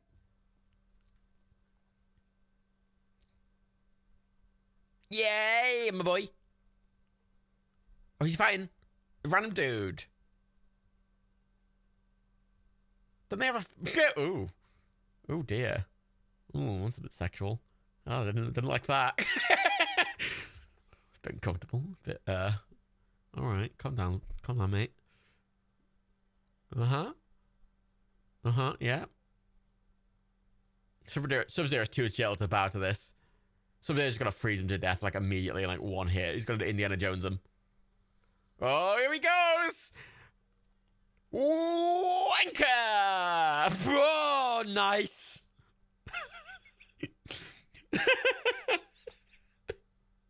I liked that. That was good. Oh, I said it! This film's way more fan service than Street Fighter. I'm actually liking it a lot more. It's a worse film, but I like it more. That wasn't that bad CGI. I'm going to take a shot anyway. That was a fatality. Yeah, that was. If you said flawless victory, I'm going to say that's fatality, yeah. So 2 sips. I'm also going to go with a bad CGI for 1 sip. No, that's bad Indiana Jones ending. Trust me. Trust me, you'll know. And also, the word ending is very, very appropriate. Yeah, get your dick out your face. I mean, what? I mean, get your head out your pants. I'm liking this a lot more, I'm going to admit. I think it's just because I know a bit more about Mortal Kombat, and also it's really fan servicey straight out the fucking gate, and it's trying to be just way more ridiculous with it, and I'm fucking into it. I don't care. Fuck it. That was not CGI. The hand wasn't CGI. That's just a pup. That's just someone in fucking in make. That's a glove.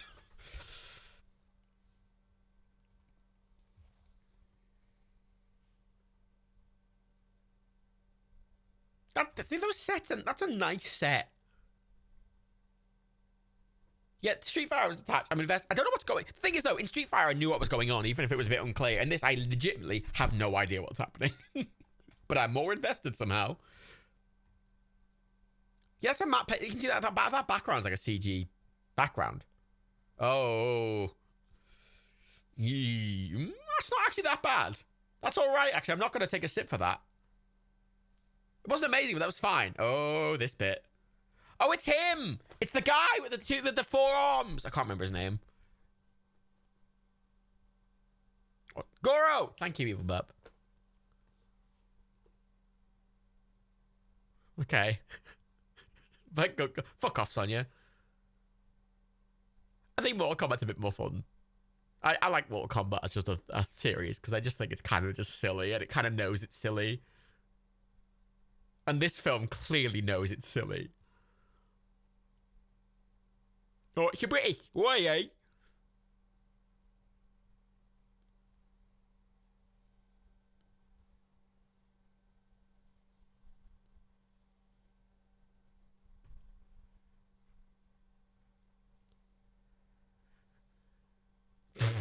Ooh. Is that?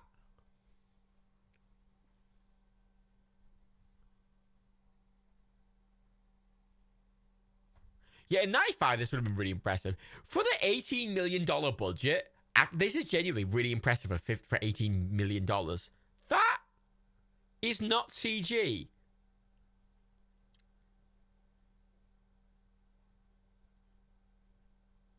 That, I can't tell if that's CG or a puppet. I think it's a puppet. I'm pretty sure it's a puppet. The way the face is moving, I don't know. It matches the lighting far too good to be CG, especially in 95. Yeah, fair. It sounds like there probably is probably a puppet, but they've probably CG'd it a bit. The way the face is animating, though, I feel like that might just be a puppet face. Because it's not moving right. I feel if it was CG, I think it'd be a bit better. Weirdly. He looks really good. He's moving a bit awkwardly, but look how good he looks. That looks genuinely really good.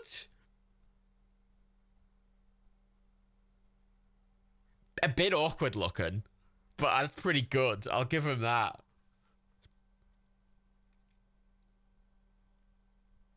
Yeah, it seems they probably embellished it with a little bit of cleaned up maybe some seams and stuff with CG. But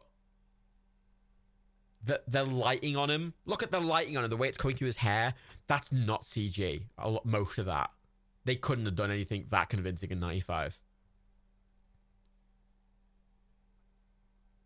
You got the budget went on candles and the Goro puppet. How many candles are in the shot?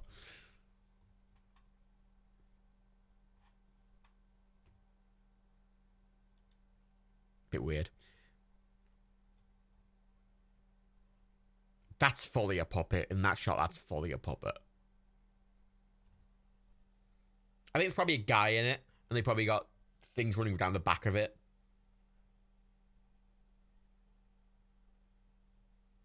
No, that's a puppet. That's just a puppet. It's a really good puppet. Yeah, the meat is very moist. Ed Boon, one of the original devs, co-wrote this. That's nice. So it's got a bit more. God, he looks really good. The mouth movements look kind of quite off, but it's clearly because it's a puppet. I think it looks really good. Goro was an animatronic suit costing over $1 million and requiring a dozen puppeteers. Says Gilmoral. Literally. Oh my god, there's a link to stuff. Oh, literally. full. Oh my god, it's massive. Oh my god, he is fully puppeted. God, that's literally 5% of the entire budget. No, it's more than 5% of the entire budget on that single puppet. Yeah, that looks really good. Yeah, that was pro. Yeah, fuck it. Genuinely, that looks great. The movement's a bit awkward, but fucking that looks great. Because, yeah, if that was CG, it'd look really bad. Like, especially because we looked at it one earlier, it was really immersion breaking. Like, Gore has to be a main character, and that looks really good. I'm actually quite impressed with this movie already. On $80 million, this is so ambitious for the price, especially, and the time. Fucking Katana. I'm enjoying this a lot more than Street Fighter, I will admit. Fucking Liu Kang is fucking following his dick. Yeah, I need to watch that video showing how it works. That sounds really good. Street Fighter seemed kind of crap, but like it was funny. This feels good, but still crap. But good. It's trying to do a lot more than Street Fighter. Like Street Fighter was just like, as a guy. And this is just like, that is nice looking. That subtle. Oh, no, I take it back. Oh, no. Oh, dear. Oh, no. Get it out. Shoo, go away. Oh, dear. When it was like that sort of invisibility, I thought it looked really nice, and then they showed it off fully. Even in the dark, that looked really bad. Oh, sip. Sip for bad CG. I mean, they're doing it in the dark. Honestly, I think they're trying their very best. I think that's the very best they could do with the technology of the time, the budget they had, and the time they had. Genuinely, I think that's the best they could do. I'm not going to fault them on that, but also, yeah, this seems like this feels like it knows what it is. And that's what Mortal Kombat always kind of feels like. It knows what it is. Every Mortal Kombat game I've always really enjoyed because it clearly just knows what it is. And it kind of just leans into it being really weird. Yeah, genuinely, after this Evil Burp, I'm going to lower the Street Fighter score. Actually, I'm going to do it right now. I'm lowering the Street Fighter score.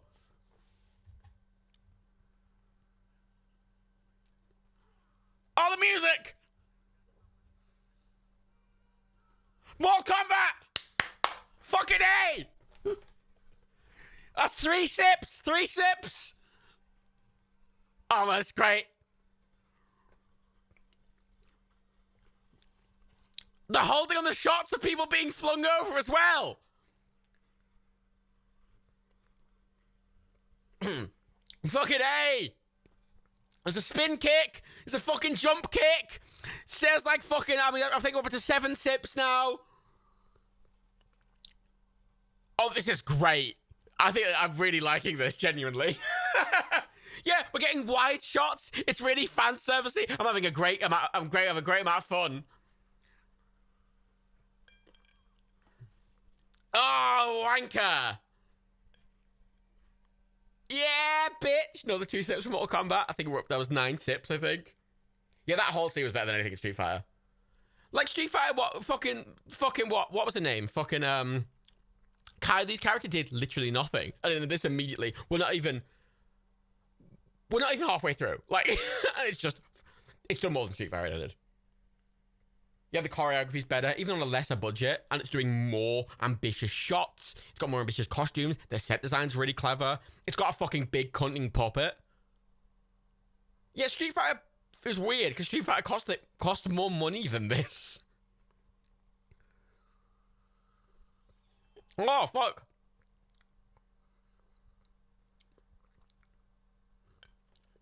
I've taken my 9 sips. That lightning looks better than fucking Street Fighter. It doesn't look amazing, but it looks better. You know what? I'm not even going to sit for that. For the time, that looks pretty good. Street Fighter just feels like a generic film plot with Street Fighter characters inserted into it, but this seems better written. Yeah, Mr. Gregory, this genuinely seems like a Mortal Kombat film where Street Fighter just felt like a action film with Street Fighter characters. Oh yeah, if you loved the game and then you saw this in the cinemas, this would be the shit. That scene with a full fucking theme music and they're all fucking kicking ass. Yeah, fucking A, man. Oh yeah, lightning. We're sipping for lightning as well. I forgot about that. Fucking hell, sip for lightning. Fuck me. And if it's bad CG lightning, we're gonna have 2 sips. Oh fuck. Oh shit. If the lightning's off screen now, we're seeing the lightning off screen, so that doesn't count. Fuck you.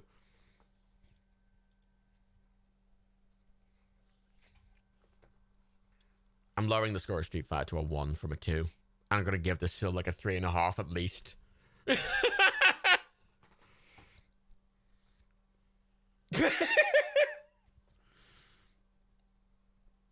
Yeah, I'm not counting this as lightning on screen because I'm not actually seeing the lightning.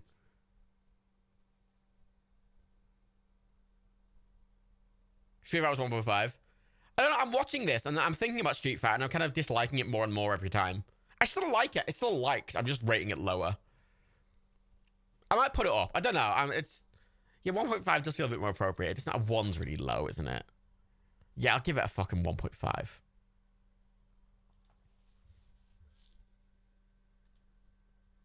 Yeah, 1.5. Give this a 3. Mortal Kombat, 2 sips. God, if I knew how much they were going to say Mortal Kombat, I wouldn't have thought that the 2 sips.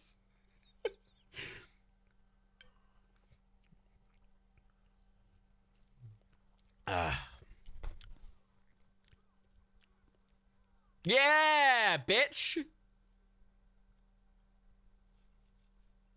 God, his hair looks so good.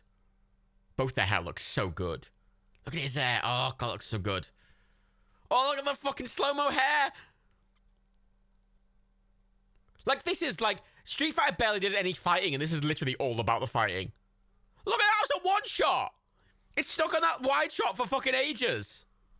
For a 90s film, especially. Oh, slow-mo. Yeah. It's great fun. I'm having a great time. It actually feels like oh, they feel like actual counters. Genuinely, it actually feels like the stunt performers had time to choreograph this. Yeah, the music's good. I like the set design. No! This feels like rest. This feels like WWE. Like, I like it. I've got a smile on my face. I really like this. Yeah, Street Fighter had no good fights. It was silly and I was laughing, but it had no good fights. This is better than anything Street Fighter had by a long way.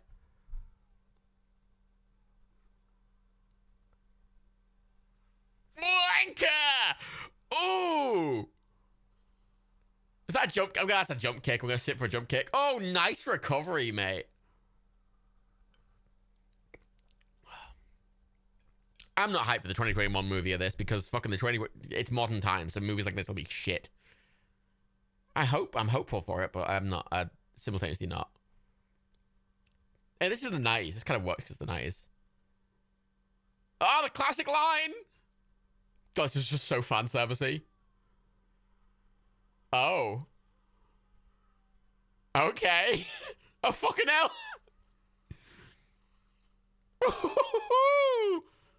Fatality! I love this. I'm having so much fun. I'm having so much fun. 2 sips. That wasn't bad CG. I thought that was fine. 2 sips for the fatality. I love this. Genuinely, I'm having so much fun. I love this so much. It's so fan servicey. You know, like, you know, in like WrestleMania 30 when Seth Rollins comes out with a fucking Money in the Bank championship and like fucking beats everyone up. It's a great time. Or when Daniel Bryan has that whole arc. Or, you know, fucking all the fucking this genuinely feels like it just feels like a really good wrestling show. Just constant. Yeah, Gilmora, this genuinely feels like, because video game films just usually use the characters and make a weird story. This genuinely feels, I mean, it was written by someone who wrote the games, so yeah, that's why it feels like the game. It genuinely feels like it loves the game stories. Genuinely, we're not even halfway through this, and I think it's one of the best video game movies ever made. Oh, thanks for the sub, big cool Duderino.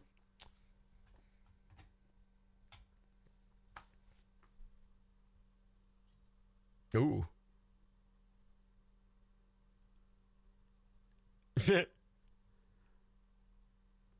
Oh yeah, tell her. Tell him, Sonia. Ray Wanker. Ray, he's the Joker. Ray Wanker. Wanker.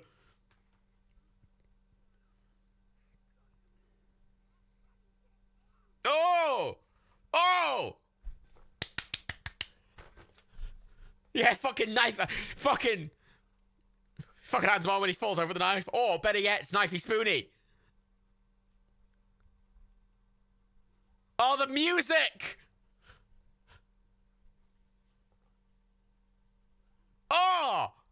I feel like they're making proper contact as well with the fucking... Oh! God, that's good. Oh, that's a proper reversal as well. God, it feels like there's so much physicality to it as well. Like, these fucking stunt performers are doing a really good fucking job. Like, she genuinely got kicked there.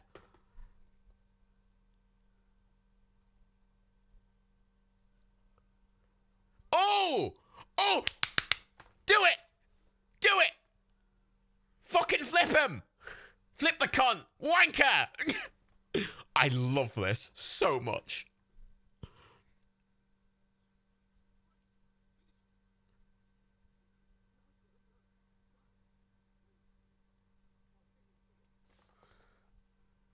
Oh! Oh! Excellent. Good line. Excellent. 10 out of 10.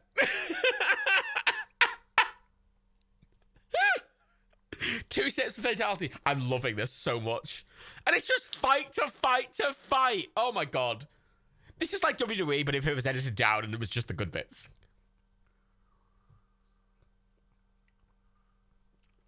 Is there a reason there's no blood? Probably because they didn't want to hit a fucking R rating. That doesn't look that... I mean, that looks a bit awkward, but... Oh my god, yes. Yes. Yes! Yes! 2 sips for get over here! 2 sips, which are 4 sips? It's 4 sips!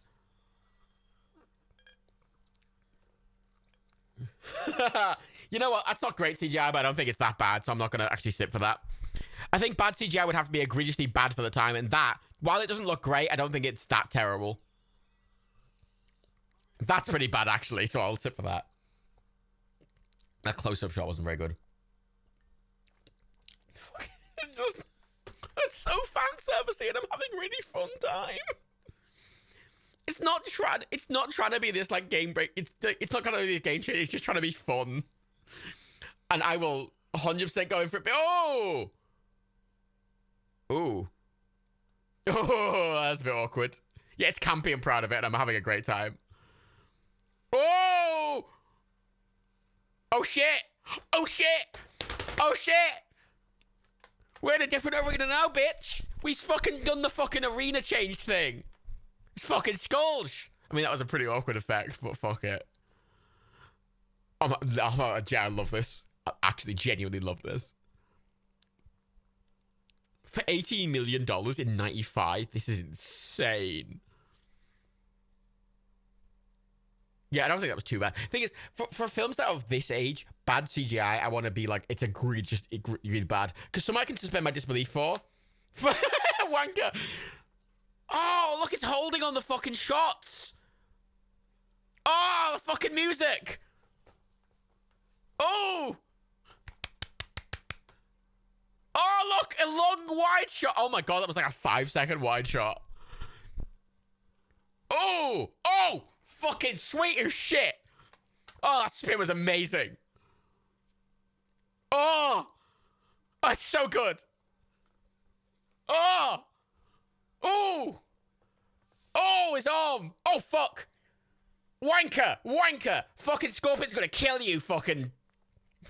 Ah. Oh my god. Yes. Yes. Yes. Kill him, Scorpion. Get him. Oh, wanker. Oh my god. I feel like I'm being kicked in the face by Scorpion. Oh my god. That was such a good move. To pick him up from the hip of his head. Oh my god. The fucking dust coming through the woods. This is genuinely excellent. I really like this. Properly. Oh my god. Oh! Oh! Oh!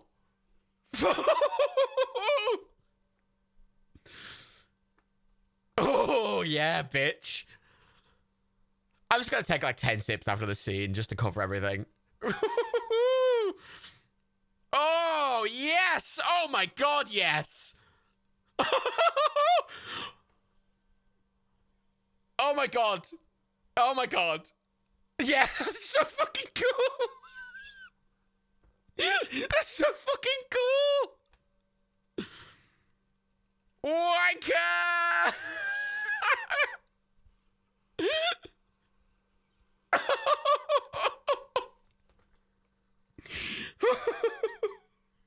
Yeah, this is...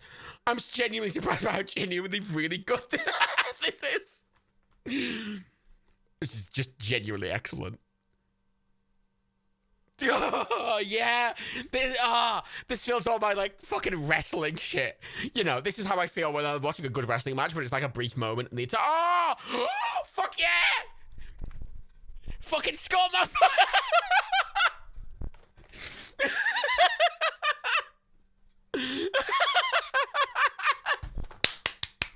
Yes! There's nothing so... Yes! Wanker!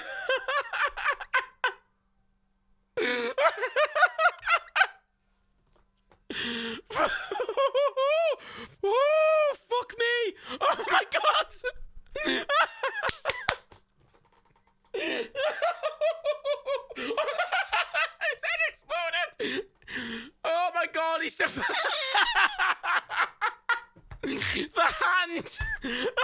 Oh, the photo! Oh my fucking god, that was fucking incredible! Holy shit! That was so fucking good! Oh my god, we're not even halfway through the film. Oh wait, no, we are exactly halfway through the film. Oh my god! Oh yeah, I feel like I need a cigarette after that as well. Fucking hell! Oh, oh, oh! I wish I could pause it. Holy shit! I feel like I need a moment. Oh, oh, oh! God, I love this so much. Oh, I'm gonna take 10 sips for that. I didn't sip during that. I was just gonna let them build up, and it was gonna take a while. Yeah, it's just got bang, bang, bang, bang, bang. It's just wrestling. If it was all the bets, if you took a year, like several years worth of wrestling, and condensed it down to 2 hours, I can't, I can't pause it. I can stop it. That's all I can do. I can stop it, and it has to be restarted. I can't pause it, which is really annoying. The Mortal Kombat logo and the fucking flag behind him. Oh, it's so good.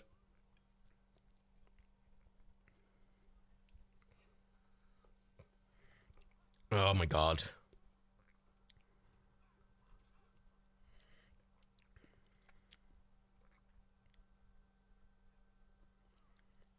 Oh, yeah, tell him it's on it.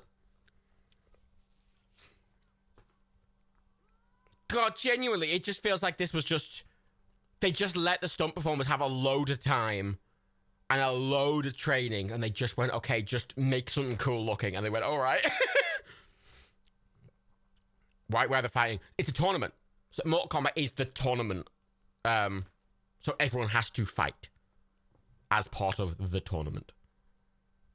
Oh my god, Lord. Fuck. Oh my god, Lord. Oh, fuck yeah. I can't love the set design.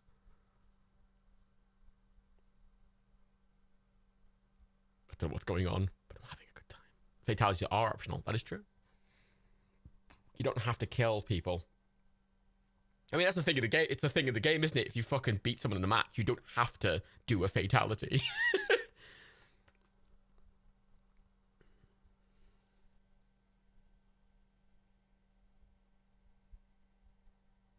I feel like I'm still fucking riding on that fucking Scorpion fucking Johnny Cage fight. Holy shit.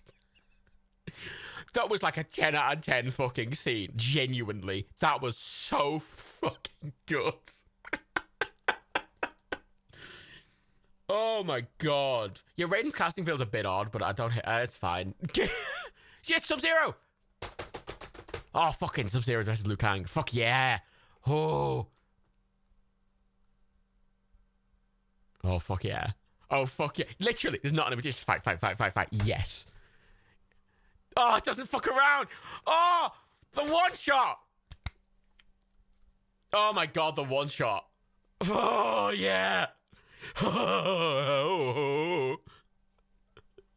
Yeah, I'm still, my adrenaline's still fucking pumping and it just keeps going. Oh.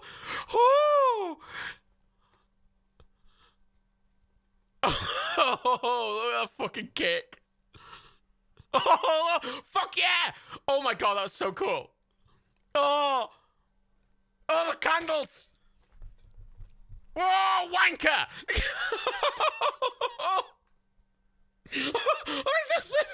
Oh, fucking having a heart attack. Oh my god. This is proper, like, they've just gotten really good stunt performers. And they just went, fuck it, go ahead. Oh my god, yes. Oh my god, yes. Yes. Oh my, yeah, freeze him to death, Sub-Zero, you do it. Oh yeah. That's not that bad CGI. It doesn't look amazing, but it's fine. Oh shit.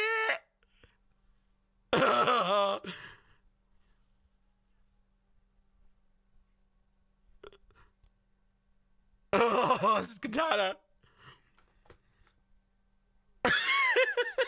Yeah, you tell him, Katana. I'm glad they reminded me of that because this movie's moving so fast that I don't know what's going on.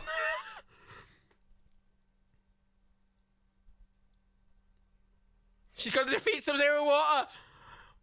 Oh, wanker. Oh, shit. Oh, fucking A.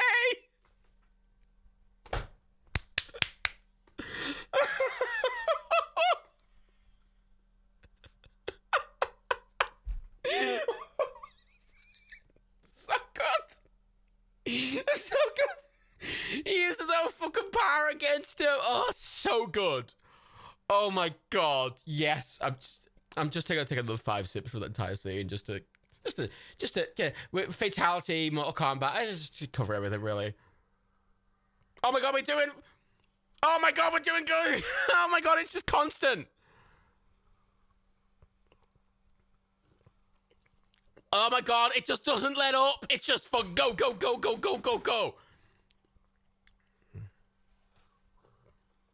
I'm so excited to watch this fucking Goro puppet fight everyone off. I'm like, oh my god. Fucking rinse the cunt. Oh no, I love the Harrison Ford films, but this is just... Like, I'm loving this because I'm so genuinely surprised at how good it is. And also, it just doesn't have a pause. It's just constant. And it knows what it is. And it's having a great time. And it just is so fan servicey. Look at him. Look at Goro. Oh, my God. Oh, look at his face. Oh, my God. Look at that fucking puppet. That puppet looks so good. Oh, yes.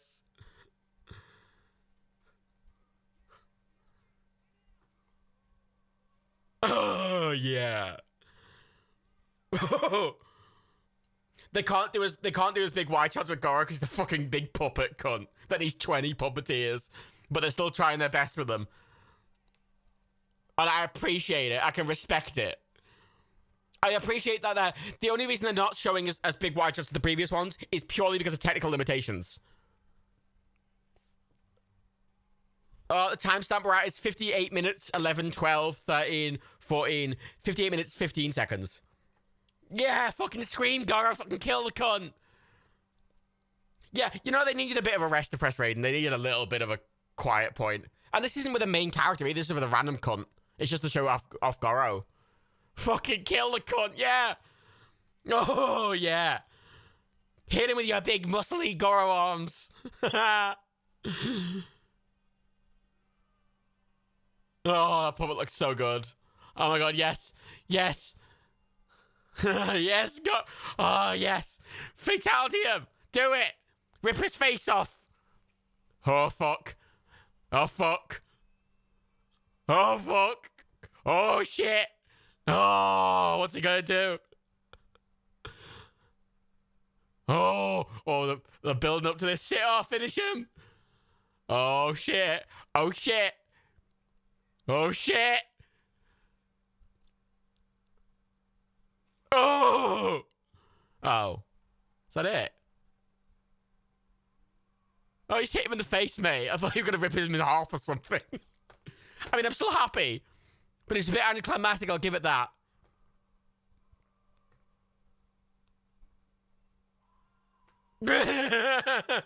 Oh, wait. Oh, he's doing something else. Oh, wait. Oh, wait. Oh.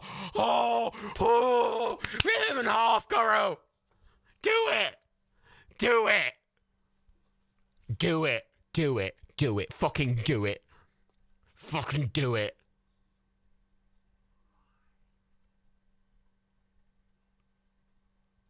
Oh, yeah. Oh, oh, oh, that's such a cool, funny shot. Oh, he didn't rip him in half. I'm still having a great time. That's the thing. That's the least good fight scene of this, and it's still better than every Street Fighter scene. Oh, I'm having a great time. This was a 15 rating, by the way. This is a 15 rated film. I'm pretty sure the reason a lot of these things aren't as violent as they could be is because they didn't want to go for an R rating because it's a fucking video game film in the fucking 90s. And a lot of fucking teenagers clearly were their audience. I've gone to eat a cherry. I'm quite excited. Cherry.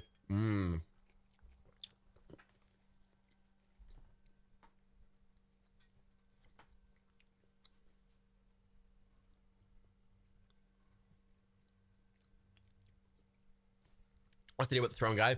He's the guy. He's the commentator, man. You know what? I don't know that much about the Mortal Kombat lore aside from the vague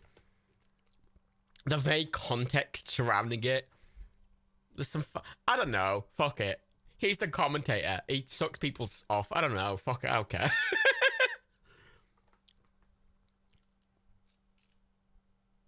Yeah, I do wish it was more great because this is like, yeah, this is 90s when they were looking, when politicians like Hillary Clinton were looking to ban Mortal Kombat completely. So I appreciate if this film was being made now, it would go just full on. It would just show everything, and it would be the goriest thing imaginable.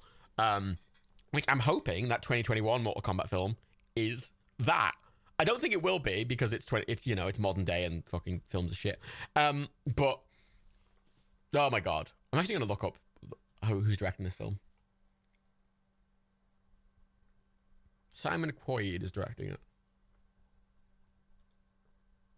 He's done nothing else aside from Mortal Kombat, so I don't know what his history is with it.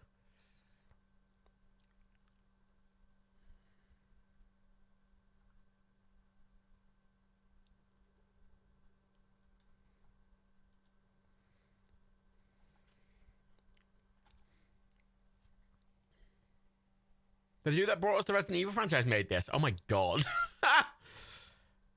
This is just leans into it so good, though. The thing is, Resident Evil I didn't think was shit. It was just stupid. Whereas this is stupid, but it kind of fits. The thing is, it depends on the theme of the game, because, like, it being stupid fits. Mortal Kombat is a stupid video game, and it fully knows it. And it's fun, and it fits with Mortal Kombat. Whereas Resident Evil's trying to kind of be a bit serious. Look at his face! His fucking face! I love the face! 10 out of 10.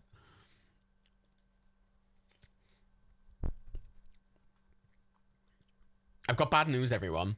So, one of the screenwriters of the next... I'll say that. One of the writers of the next one... Oh, my... Actually, no, I take it back. So, one of the writers who has a previous thing is called David Callaham. And he's got 17 screenwritings to his name. The first thing he did was the screenplay and story of the Doom movie, which does set a good tone, I will admit. And then The Expendables. He wrote the first Expendables film. And then he also wrote the 2014 Godzilla film. And then he wrote a TV series called Jean-Claude Van Damme. And he wrote Zombieland Double Tap. Although he did do the screenplay for Wonder Woman 1984, which I've heard is not very good, but all those other films I fucking love, so that's pretty, yeah, you know what, I'll give it. I think we have had we've studied all your moves bits on Yakoski, yeah.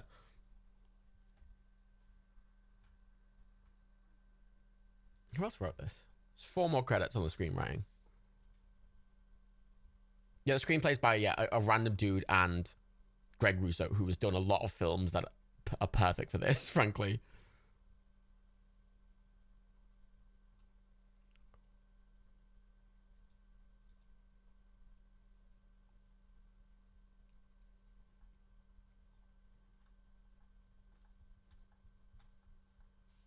Yeah, Dave Callahan. The dialogue plot's not great, but it's Mortal Kombat. It's stupid, and it knows it's stupid.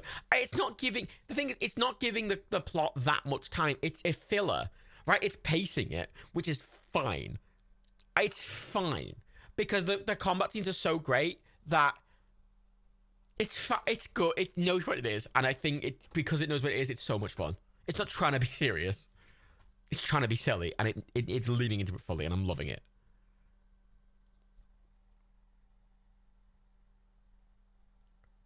I imagine a lot of the screenplay is just it was a fighting game. Like I would hope 80% of the screenplay would be at least just they fight, and just give it to a stunt coordinator and just go, I don't know, fuck it, make it cool. You know. Sip, come on, combat. 2 sips more combat. Ooh. Honestly, the screenwriter of the next Mortal Kombat film, because they've done so many films I like, and that are stupid and know that they're stupid. I'm more hopeful for the next Mortal Kombat film. What is Raiden doing there? I don't know. Fuck it, I don't care. I'm having a great time though.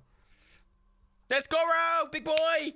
Yeah, more Goro. Give me more Goro. They spent fucking like almost 10% of the budget on that fucking puppet. They better fucking get their use out of him. I want to see Goro rip someone in half. The sound design of this film is fucking great. Oh, yeah.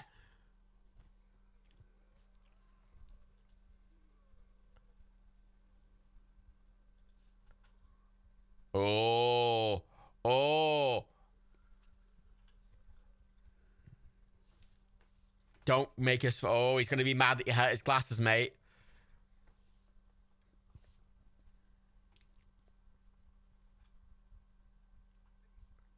Oh.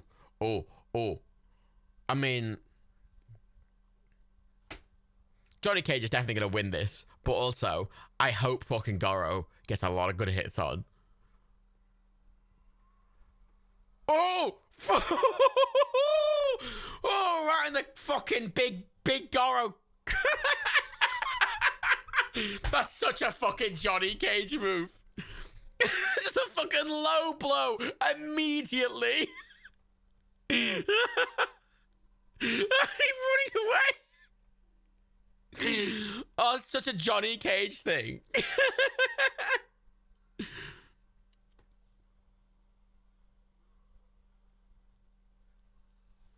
Ah. Yeah, they are puppeteering him. They're doing a really good job. Like 20 people are puppeteering him. Oh my god, Johnny, do it.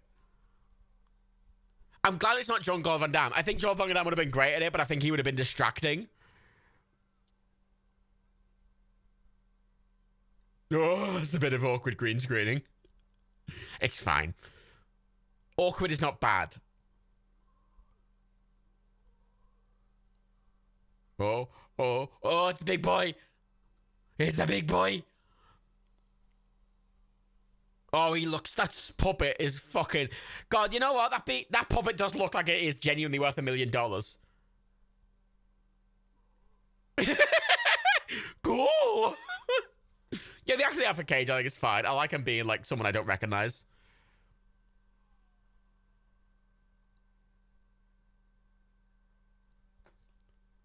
Oh, please don't be this... Please don't... Oh, this better not be how Goro goes. Yeah, he does feel like a smarmy. No, Goro! No! No! No! Yeah, thanks, Sonya.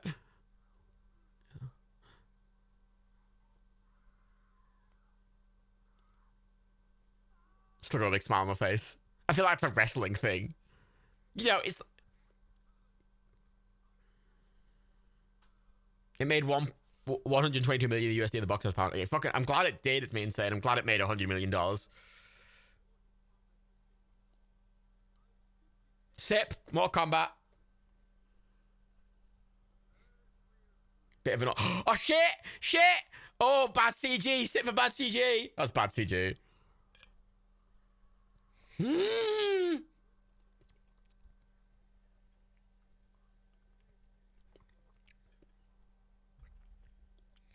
Raiden hasn't thrown his hat yet, and I'm very disappointed. I'm glad it's made more than Street Fighter. Yeah, Evil Blood. Like, it deserves more than Street Fighter. He does have a bit of a Tom Paris vibe, actually. You're right, Axel. Yeah, Raiden was wearing his hat earlier. Like, when he was first introduced, he was wearing his hat, and he's not been wearing his hat the whole time. He better fight at some point. Oh, shit! Shit, it's the bad CGI thing! There he goes! Oh, that looks really bad every time it's on the screen. It looks genuinely horrifically terrible. Sip for bad CG. It's the worst thing about this film, and I'm laughing at it, so it's fine.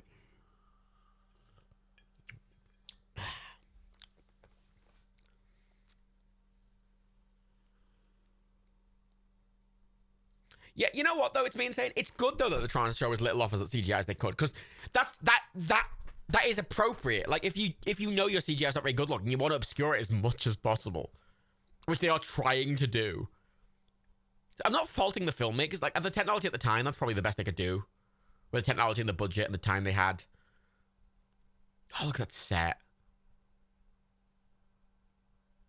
Oh, look at that set. Oh, look at that.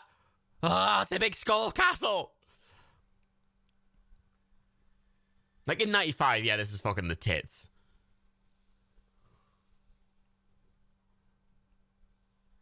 Oh, yeah. It's fucking skull inside the fucking... Oh, fuck yeah. I love Johnny Cage so much. He's such a cunt. He's the Miz.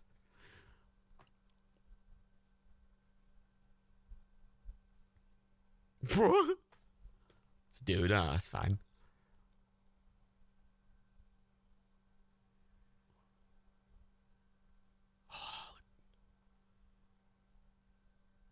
Liu Kang, what's going on? Liu Kang, come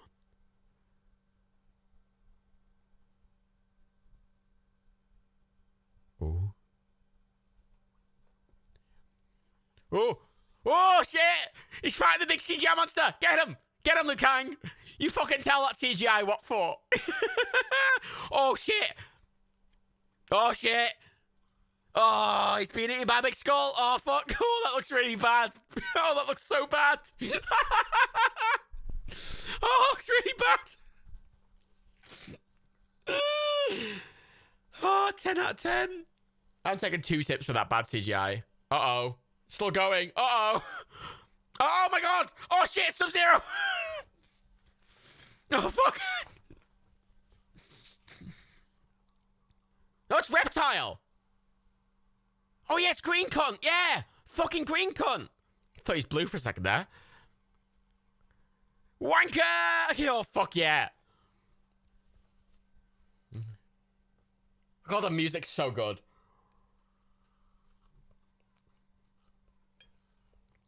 Mortal Kombat's so good. Like, oh, so good. It's the best fighting game. Like, I will die on that hill. It's the most fun. I think it's the most just silly and creative and... Ugh! Guards, one shots! Wanker!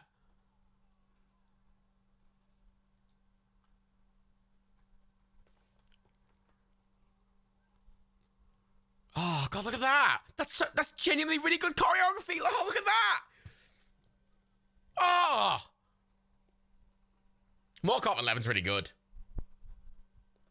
I liked Mortal Kombat 10 a lot. I played that a ton. Oh! Oh! Yes! God, oh, the spin! Wanker! Wanker! Oh! Fucking... Oh, yes! Such a good move! Oh! Like, this is just WWE on fucking steroids. This is all I've wanted. Like, anytime I've watched a movie with a WWE star in, I've just wanted this. Basically. And they never do this. They do something really horribly boring and generic. Oh! I wish I was good at Mortal Kombat, honest to God. I love it a lot, but I'm terrible at it. Oh, look at the wall kick! Oh! Oh, that hurt. Oh, that fucking hurt. Oh! Kick him! Oh! Uh-oh, he's in the fatality mode. Oh, yeah, rip his throat out. Uh-oh. Oh, yeah, bitch.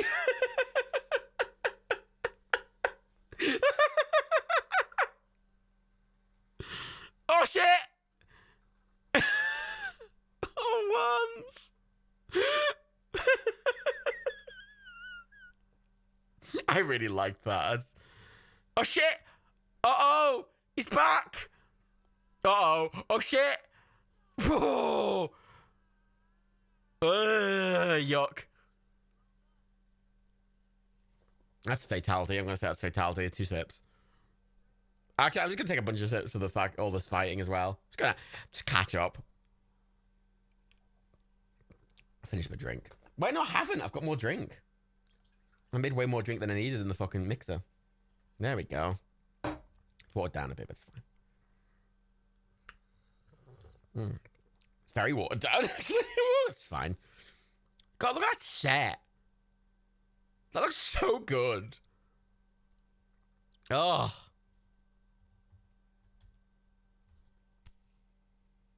Oh, this was really good. There is a sequel to this, Mortal Kombat Annihilation, from a few years later. It just starred the same guy playing Liu Kang. It's got a different guy playing Raiden.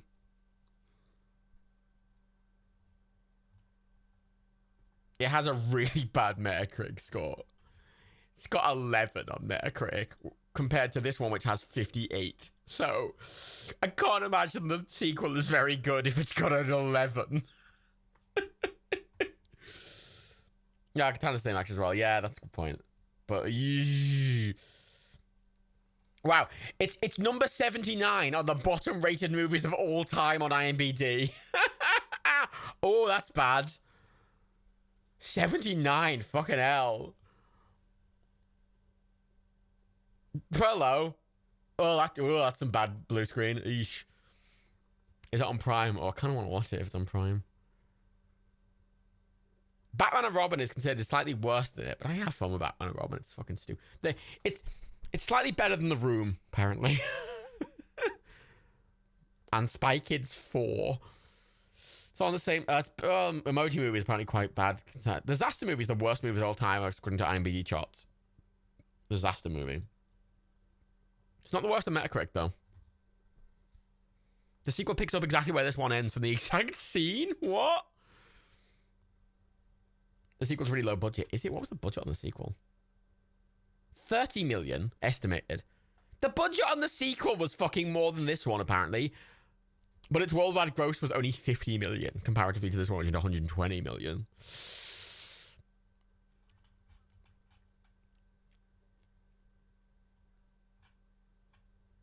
No, the sequel's not on Prime.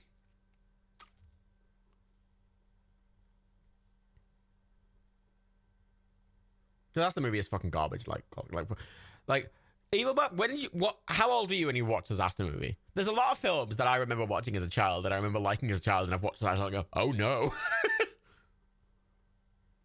Hey, Sony doesn't need a cunt with a desktop. She looks great. Clooney's bat nipples are excellent. I will die on that hill. That film is stupid as fuck, and I enjoy it. Mortal Kombat sip. 2 sips.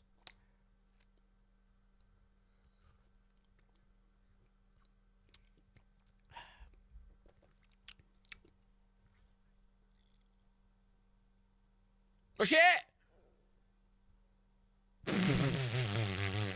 Subtle. Oh, that stopped them. Yeah, like they just immediately stopped.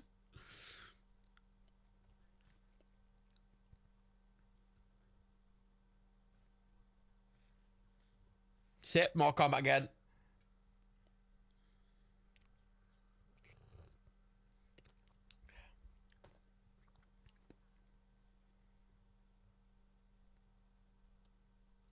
His nose looks really angry when he's doing that face. He looks like a really angry nose, like a dragon nose, which is great.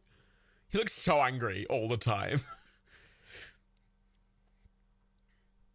Oh yeah, take the robe off. Yeah, bitch. Yeah. Show me those fucking... Oh, show me those pecs, Liu Kang. Fuck yeah. Sit, more, come back again. Oh, fuck, this hits so much. I was expecting to say like maybe once or twice in the whole film.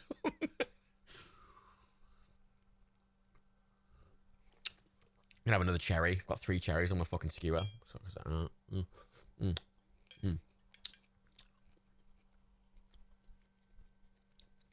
mean, the hair, the pecs is all excellent though.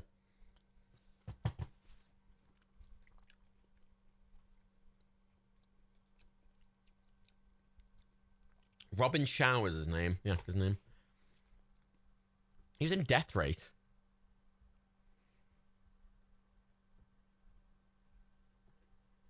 Oh. Oh. Oh. Here we fucking go. Oh, yeah. Oh, it's a big cunt. Oh, it's a big cunt. Fucking sip for Mortal Kombat and the theme. 3 sips. Oh my god, look at that one take. Oh my god, look at that. Oh, it looks so good. And the logo. Oh, fucking look at that. Oh, the landing. Wanker. Oh, fuck yeah. Oh, come on, come on. Get up, bitch. Get up. Get caught in some more. Oh, he's bleeding. He's bleeding. I want to point out the guy, this guy, the guy who plays Liu Kang, he is in the 2009 Street Fighter movie playing someone called Jin.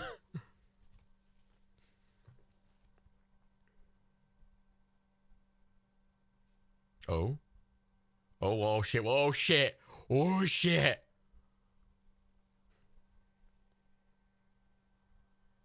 Is Raiden gonna fight in this film? I want Raiden. I'm gonna be so angry if Raiden doesn't fight. Oh shit! Oh my god, that's really good. That Jenny looks really good. Oh, that looks really good. Yeah, I just want him to throw the hat. I want Raiden to fight. I always play as Raiden in Mortal Kombat games. Like he's the guy I play as. Oh shit. Oh shit. Uh-oh. Uh-oh. Uh-oh, Scooby-Doo. Oh, it's some random dudes with swords. Oh my god, that looks so cool. Oh shit, look at him. Oh, fucking look at his face. God, he looks mental, that guy. Fucking hell. Scorpion's great to press Raiden. I mean, I feel like you should be playing as Raiden considering your name. Wanker! Fucking A, man. Oh my god. Oh my god, look at his kicks. God, that's great choreography. Fucking hell. Oh my god. Fucking milk the cunt. Oh. Oh. Oh.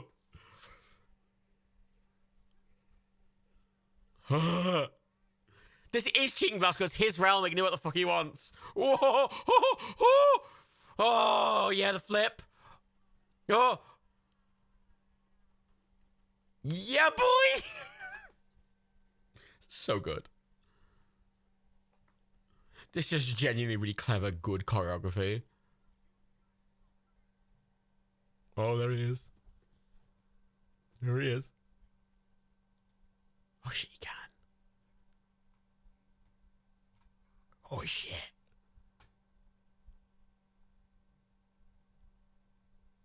Oh, thanks, Sonya.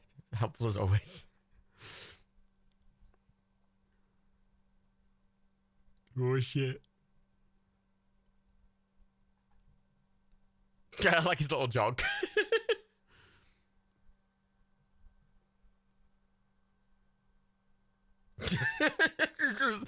Get up, she's fucking like, oh, what's her name? Oh shit! He's a child! A child. He's his brother now. He's transformed into his brother.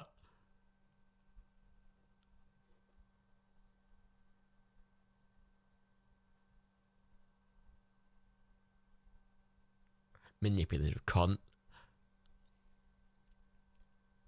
You know, you're too good for that. Your hair's too good for that. Your hair is more intelligence than that. God, his hair's so good. I'd fuck his hair, not gonna lie. Fucking going for that.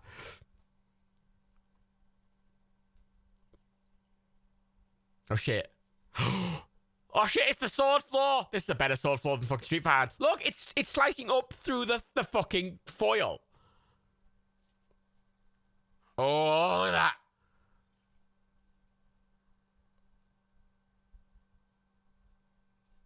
Oh. Oh.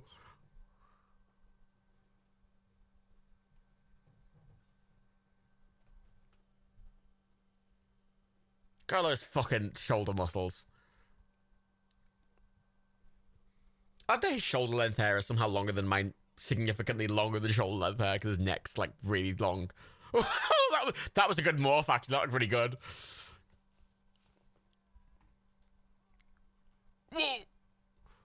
Ooh. Ooh. Oh.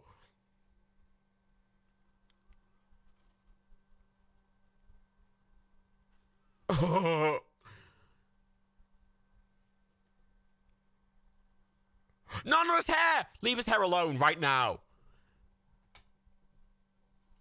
Oh, no. Oh, his hair's so good. Oh, God, his hair looks so good. Oh, shit. Oh, shit. Oh, he's mad now. Oh, he's mad now. Ooh. Oh, shit. Kick him into the spikes, bitch. Kick him. Do it. Do it. Impale the cunt.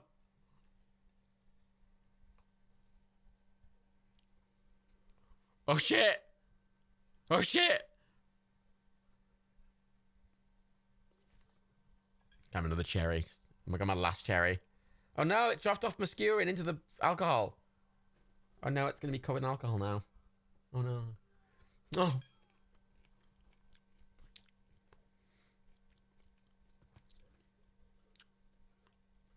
Oh, yeah.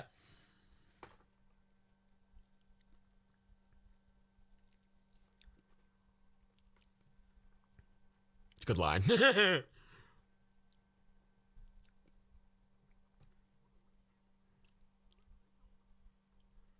love how angry his face looks at all times. Oh, oh shit! Oh, oh, oh, oh, oh, do it! Throw him off the cage! Throw him onto the answers table! Do it! Do it! Do it! I want it now! Do it! Oh! Do it! Do it! Oh! Yeah! Oh! Yeah! Yeah! Yes! Yes! Yes! Yes! Yes! Yes! Yes! Yes! Yes! Oh! Do it! Do it! We all want it! We want it to fall into the announcer's table. We want it to land on him. Come on, do it!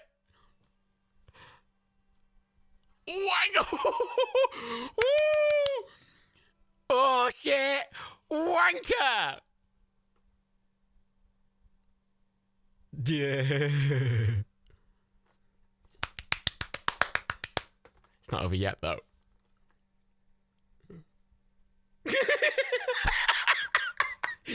To be clear, that's the bad Indiana Jones spit. Down your drinks, everyone.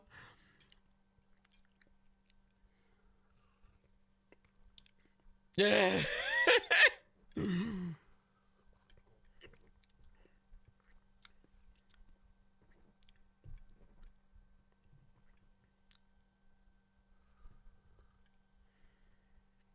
Oh shit, it's his brother. It's the soul of his brother.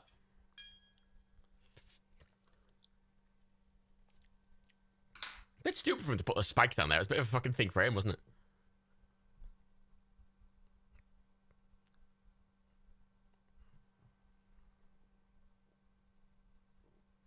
One day you'll die too, bitch.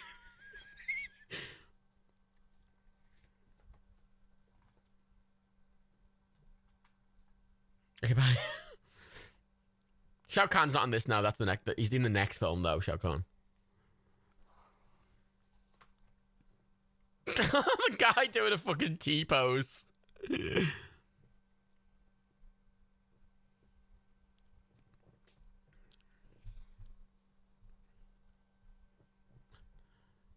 That's why I want to go. Yeah, I want to go in like a fucking T-pose floating away. Oh. Go fuck Sonya Blade. Do it. Do it. You know you want it, Liu Kang.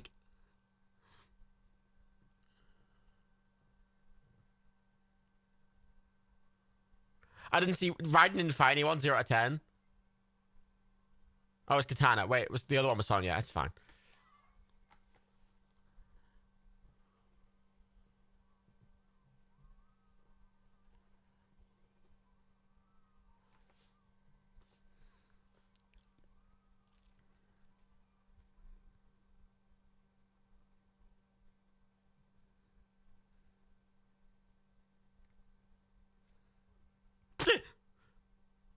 Okay, I love you, Raiden, but oh my god, I just wanted to see you throw your hat.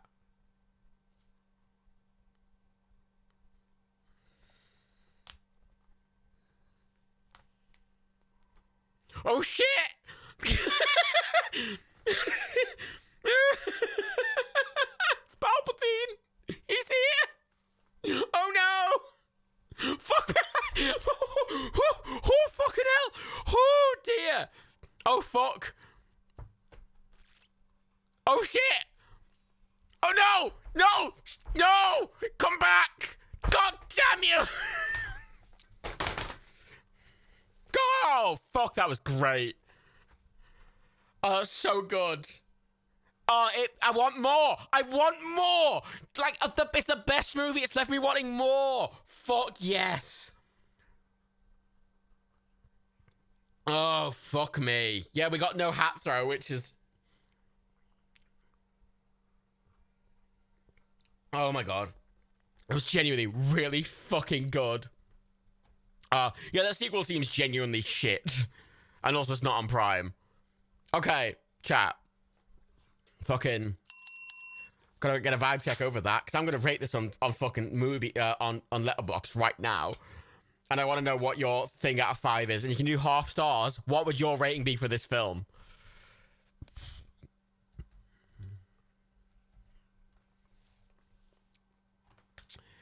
We're getting a lot of 4s. Some 3.5s, some 4s. Some 4.5s. There's a 3.5 there. Okay, so. Most people are going for 3 or a 4. I'm fucking going for a 4.5, and I'm liking it. Because that was the fucking... Oh my god, I love that so much. That is so fun. That was really fucking good. It's a 9 out of 10. I'm giving it a 9 out of 10. That was great. Fuck. No. I thought... it was that good, Meerkat. It was great. That was great. That had really good fight choreography. It was really fun. I had a smile on my face the entire time. I had a smile on my face the entire time. Because, man, it's 4.5 with my... I'm not rating this objectively. It's me. For me, that's fucking top tier as shit. I love that. I love that.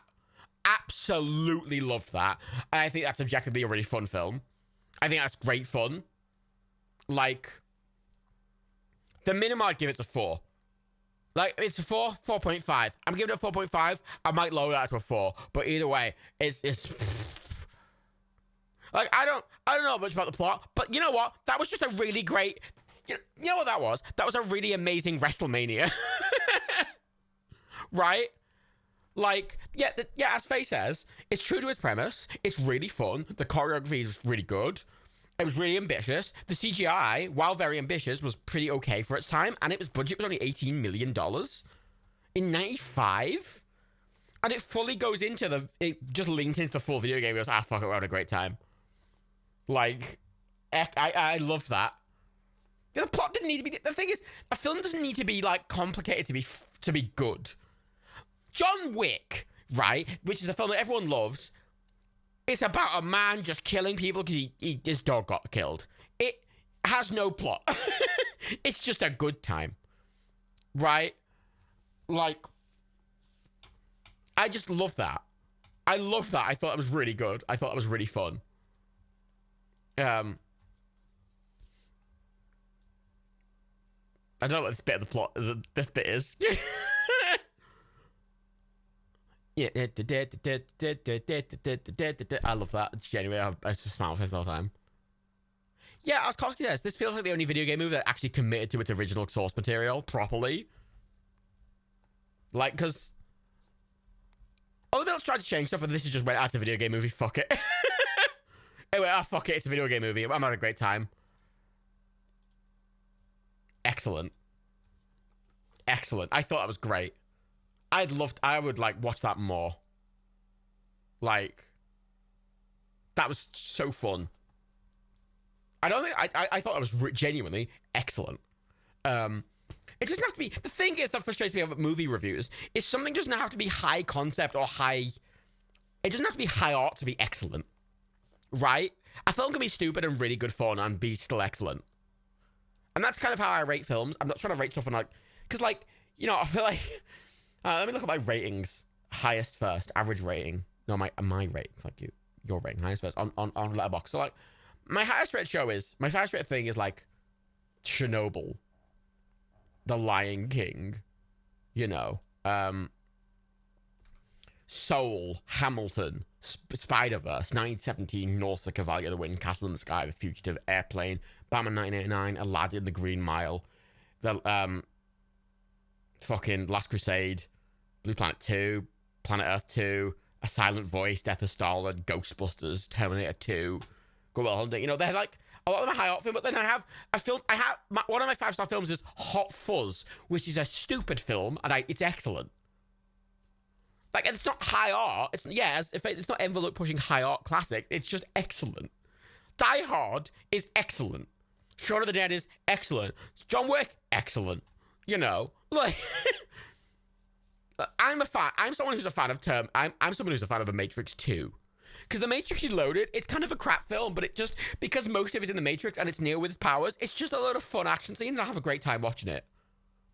You know, and I think it's art in its own way. It's fun, like, you know, it's something that doesn't have to be fucking fancy to be good.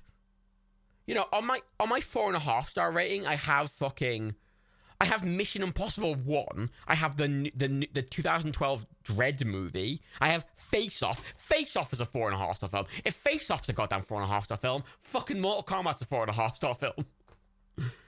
Like, Independence Day is a 4.5-star film for me. That's stupid as fuck. You know, a film doesn't have to be... A film can be stupid and excellent. You know, and I think they can coexist together absolutely fine, you know. Yeah, and I think when you compare... Yeah, as Evil Busters, when you compare... You don't have to compare... Like, every 9 out of 10 movie is not going to be directly comparable. Because, you know, everything's in its kind of own category. You know, there's some movies that I have in this ranking that make me cry, you know, and then there's some movies that make, like this, that just I have an amazing time with, and there's some movies that are really thoughtful and just incredibly well done. And all of them exist together. You know, The Green Mile, I watch it, and every time I cry. Yet, I'm not crying when I watch Aladdin, I'm singing fucking Prince Ali, you know? like, you know, I'm not watching Aladdin going, when's it gonna make me cry and feel like, you know, I don't care. Like, it's like this, A Silent Voice makes me cry. A Green Mile makes me cry. I mean, you know, a lot of my, like, fucking, Forrest Gump is fucking sad as shit at certain points. But then there's other 5-star movies that just like Nausicaa is I think incredibly good and clever. Airplane is a 5-star movie of mine. Airplane is the stupidest film I've ever seen in my life. It's Airplane. It's stupid as fuck. Excellent. Yeah, and I have some of the blocks. It can be both 5 stars. And I think, and I think mixing, and the thing that this is the thing I always do with these things, both in these, because the theme for my regular streams now is I'm watching a film and rating it.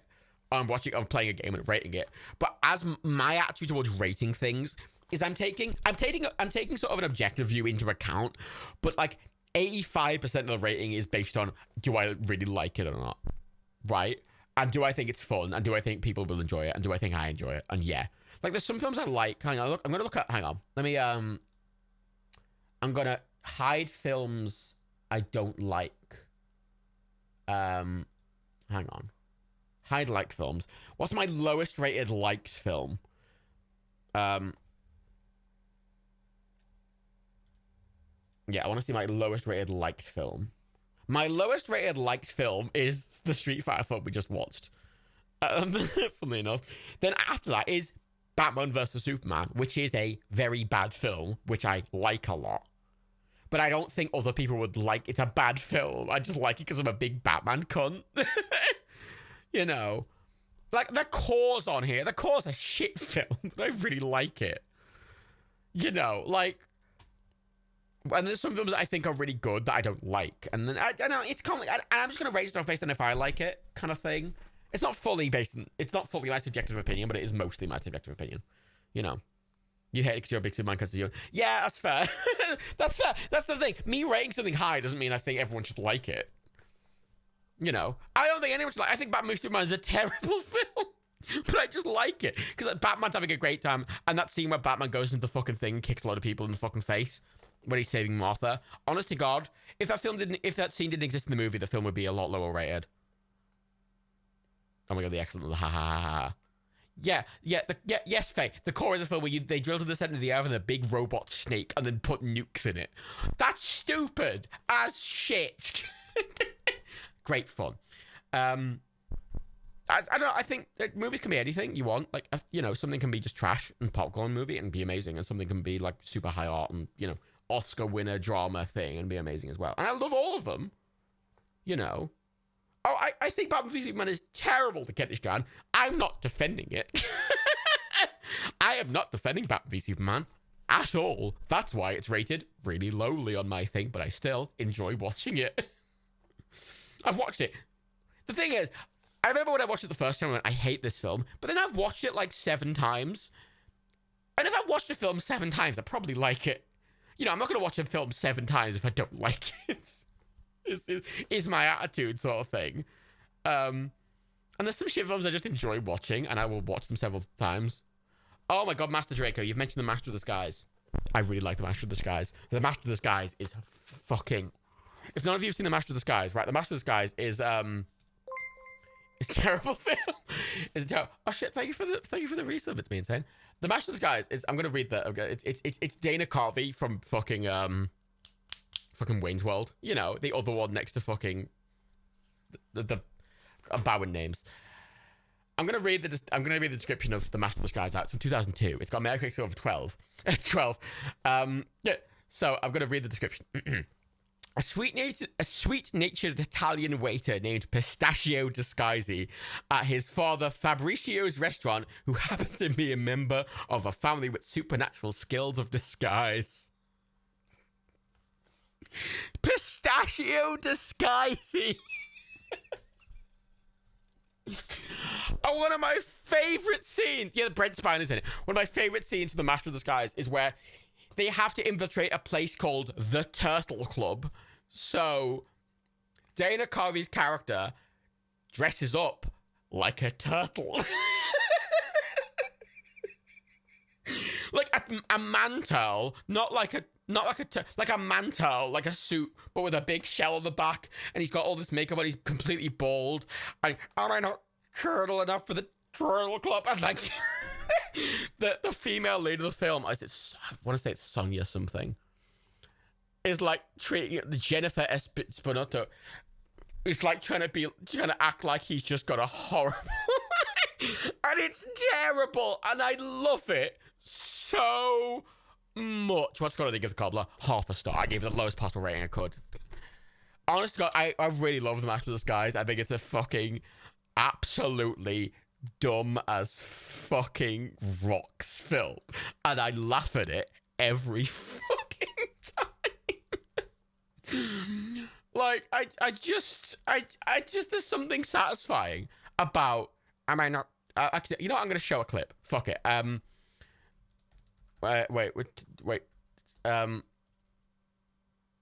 No, I need to show a brief clip of this just for context. Because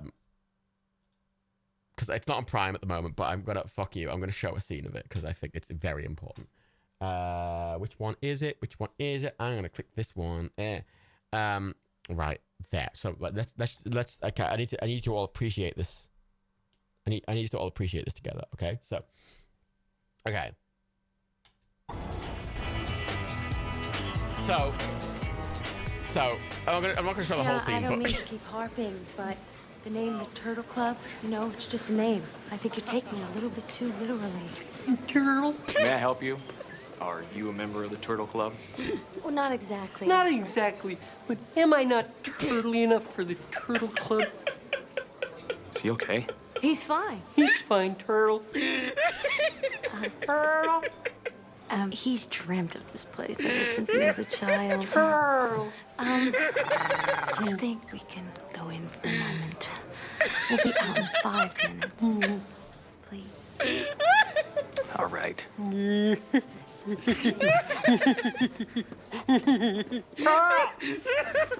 Dana Carvey. I fucking Turtle? love Dana Carvey. Not turtle? No. Turtle? No? Not turtle. Jeff Hi. Goldblum. Could you tell me, do you recognize this? Turtle. I'd recognize that label anywhere. No, that's not Jeff Goldblum. I made that cigar for the No, private no, I collection take of it back. Devlin Bowman. Devlin Bowman.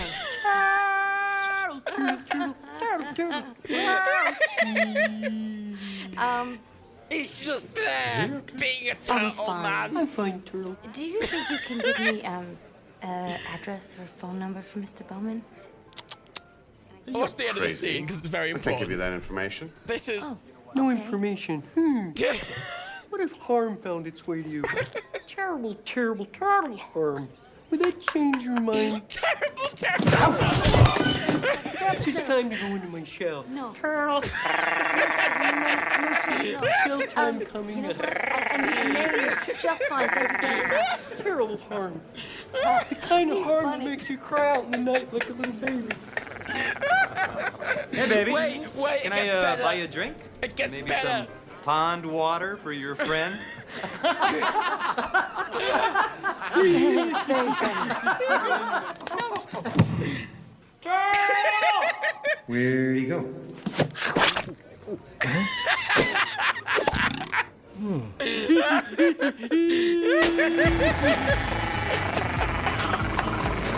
It's fucking stupid. It's the stupid.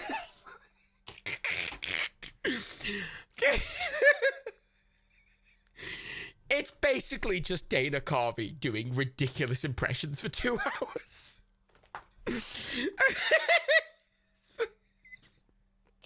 I love that film so much. It makes me fucking. I just laugh so much at it every time. And it's got such a bad rating, but I think it's really good. Because, sorry, a film with a scene like that in is not taking itself seriously at all. Like, and I dislike that it got bad ratings because it's not taking itself seriously at all, obviously. Why would you take the film seriously? It's not. You know, it's not trying to be high art. It's trying to be fucking stupid, and it's so fun. And Dana Carvey just saying the word turtle a lot. And, like, the plot's ridiculous. And, like, it's just I love Dana Carvey. If you've ever seen Dana Carvey do impressions and stuff like that, I love Dana Carvey. I think he's really funny. And he does so many fucking different stupid outfits. Like, he dresses up as chefs, and sometimes they're almost quite offensive. But I love, it's terrible. It's a terrible film, which I find really funny. Which we're definitely going to watch that at some point. Good night, Suzak. Yeah, he's pretty funny. It's, and that's the thing. I like that a lot. It's a bad film. I like it a lot. I really like it. I realize it's not actually in my Letterboxd account, so I'm going to add it now. Oh yeah, the Goro behind the scenes. Let's have a look at that quickly. As I quickly log the Master of Disguise in my fucking Letterboxd. I'm going to rate that. The Master of Disguise is a 2-star film, which I like. But it's got 1.6 on Letterboxd. It's only got 33 fans. Only 33 people on the entirety of Letterboxd. Like, so as a fan, you know, on my Letterboxd profile, if you go into anyone's Letterboxd profile, there's a section where there's got your favorite films in, and you have 4 films there, and you're counted as a fan if it's in your favorite films. So only the 32 people on the entire 33 people in the entirety of Letterboxd have that film in their top 4 favorite films. Because my top 4 are Chef, Norse Cavalier of the Wind, Batman 1989, and The Fugitive. Which you won't watch one of on here, but you know, alas, none of the others are on Prime. Where's Batman? No, Batman's not. I know Batman's not for a fact. Which is sad, damn it. Lego Batman is. And the Batman the original 1949 Batman's on Prime, and I keep meaning to watch that. I don't know how interesting that would be, but it's not going to be very good, but it's going to be interesting at the bare minimum. It's got 15 episodes. They're like 17 minutes each. Like, that's like, you could do that in a single sitting. But I'd like to watch that at some point. Chef's not. I love Chef. I always say, I recommend people watch Chef. Right. Chef has a Netflix original now. Jon Favreau just has a show called Chef. The Chef Show. And Chef as a film is just Jon Favreau's like indie film. And the entire gimmick of the film is it's like he wrote it, he directed it, and he stars in it. So it's his film. And the plot is basically, he is a big chef at a big restaurant, a big fancy restaurant. And he wants to set his own menu, but they won't let him set his own menu. And he gets really angry and he leaves. And then he buys a fucking like food truck in Florida and then drives it back with his son. And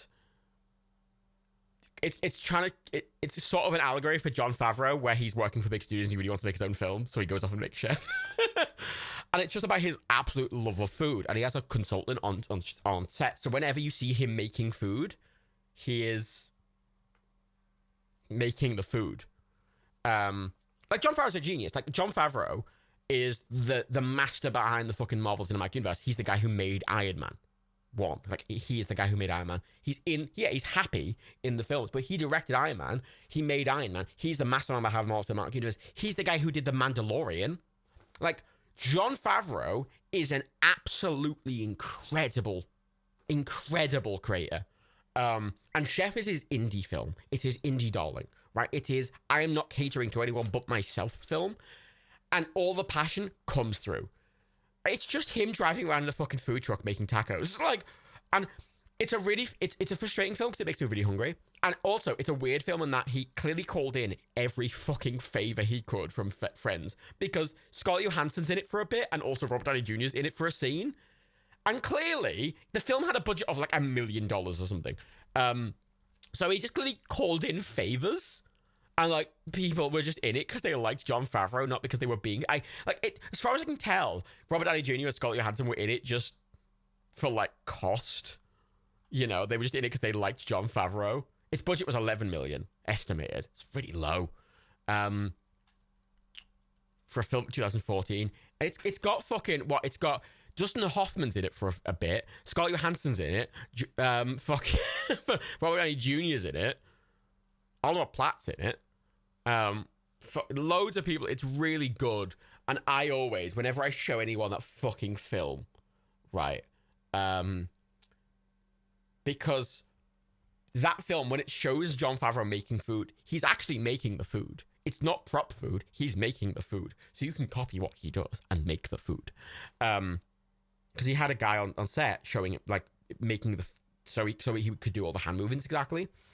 And that's who he makes there's a chef show on Netflix where it's just him and the chef who he worked with, the chef, who's a famous chef, making food with other celebrities, and it's fun. And it's just him, because he loves food. He loves making food, and he's passionate about He doesn't know much about it.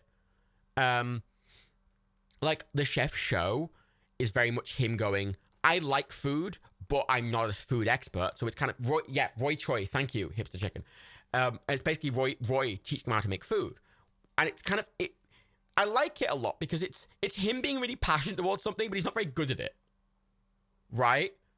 And, like, I love that because you see passionate people who are really good at things, but he's passionate about it and he's like, he's decent at it, but he's not a cook. He's learning. And the passion comes through with the learning. And he's like, there's an episode with it where he's just making food for, like, the Russo brothers and Tom Holland and talking about Spider-Man of the show. The show's really good. It's like a mix of a podcast and a cooking show. It's really good. But the movie is just very pure, and I love it. I love it. It's not like high art. It's just it's full of absolute passion. You can feel it. You can feel how much passion's in that fucking film. And it makes me very hungry. And I've gotten quite good now because I've watched the film quite many times, and I've shown it to a lot of people. And there's several people who I've shown it to who are like, there's a bit where he makes grilled cheese sandwiches, and they're like the absolute sexiest grilled cheese you've ever seen in your goddamn life. I've learned how to make those grilled cheeses, and now I've gotten very good at timing it. So I start making the grilled cheese sandwich, and then it's ready the second he cuts it in the film. So as he's cutting the grilled cheese sandwich in the film and he's cutting it and the fucking cheese is gooing out, I fucking present the person with the same sandwich at the same time. Because I like the film a lot. And the problem with the film is it makes you very hungry. So that's a very important thing to have down. Because if you're watching the film, you're going to get fucking hungry. And the grilled cheese is a very fucking important.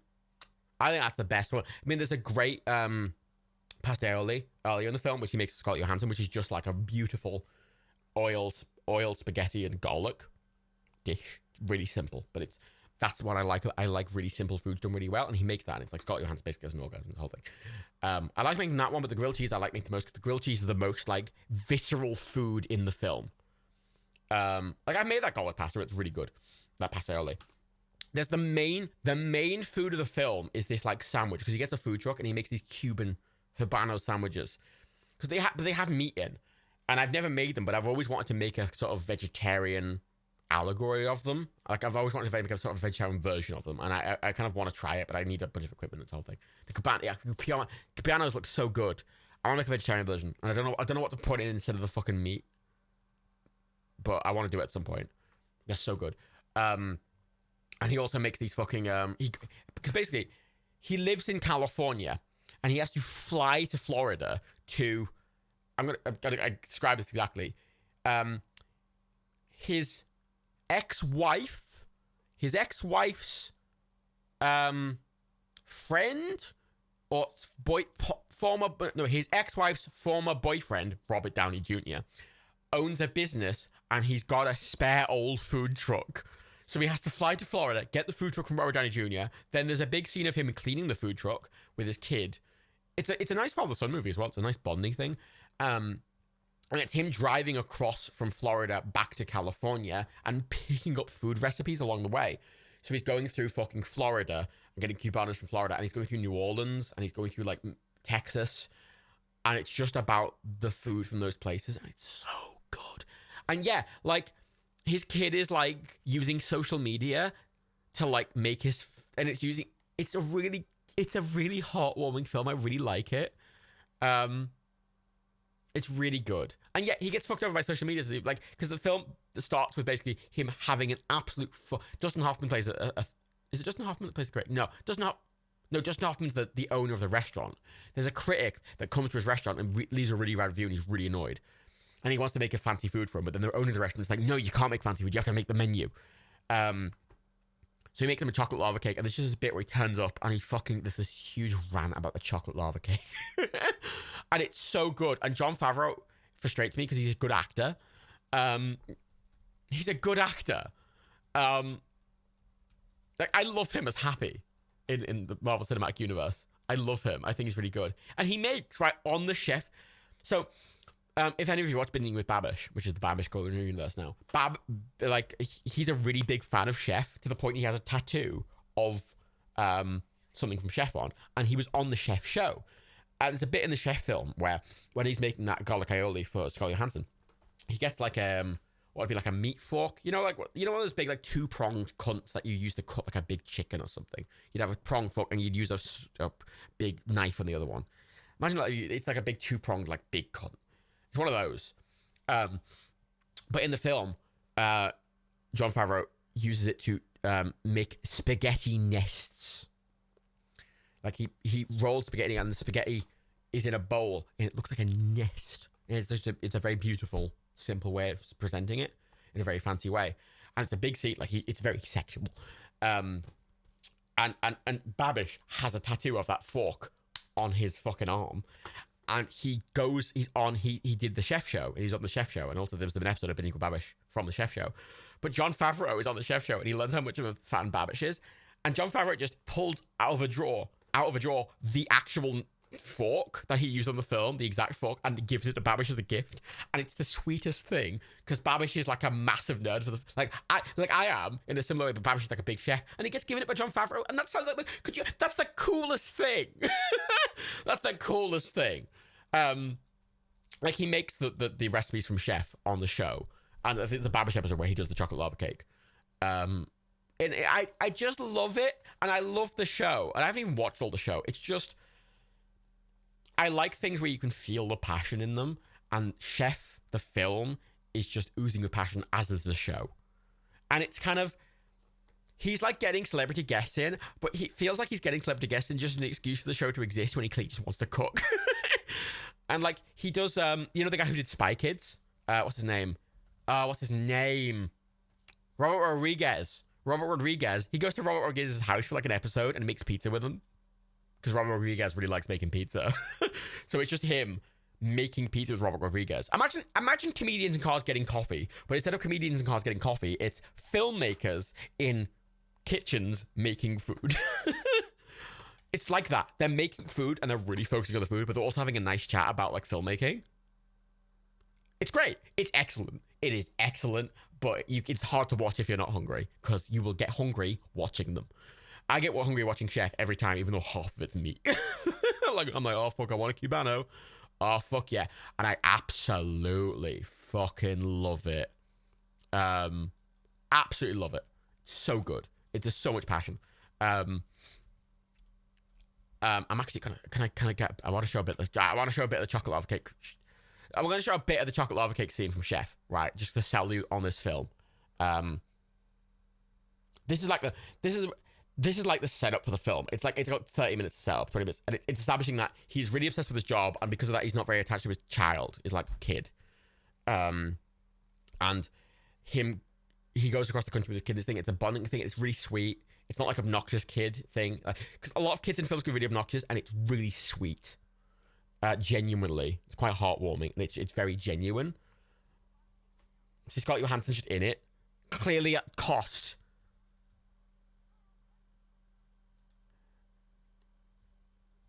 She's the chef guy. This gets filmed and it ruins his career, basically. Oh no, I'm not. Needy? I don't care what you think. You're not. Okay. I am not cloying. I am not needy. I don't care what He you wrote a bad think. review. You're not getting to me. I'm not needy. Chocolate lava cake is not just undercooked chocolate cake. That's not what makes the center molten. You take a frozen cylinder of ganache and you set it in the ramekin so that as the outside cooks fully, the inside becomes molten. Okay. It's fucking molten, see? It's fucking molten, you asshole.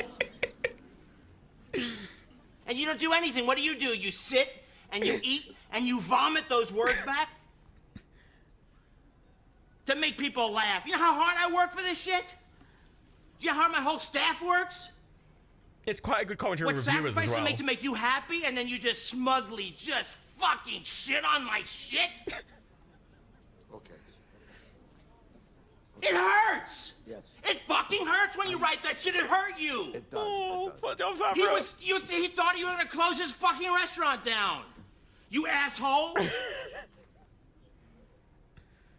And everyone's fucking videoing him. And what do? You just write shit to make, you just make shit up. My shit was molten. It's fucking molten. Asshole. You're not getting to me. Okay. You're not getting to me. He's not getting to me. No, he's not. I know, but you're a publicist. Don't you have relationships? Isn't that what you're hired to do, to take things like this off the internet? But it's out there. You're not getting to me. Excellent. It's so good. I highly recommend it. I mean, there's a reason it's on my top 4 films. Even though it's not. I don't think it's the best film ever made or anything, but it's honest. It's got so much love. You can feel it in every single part of it. And it's excellent.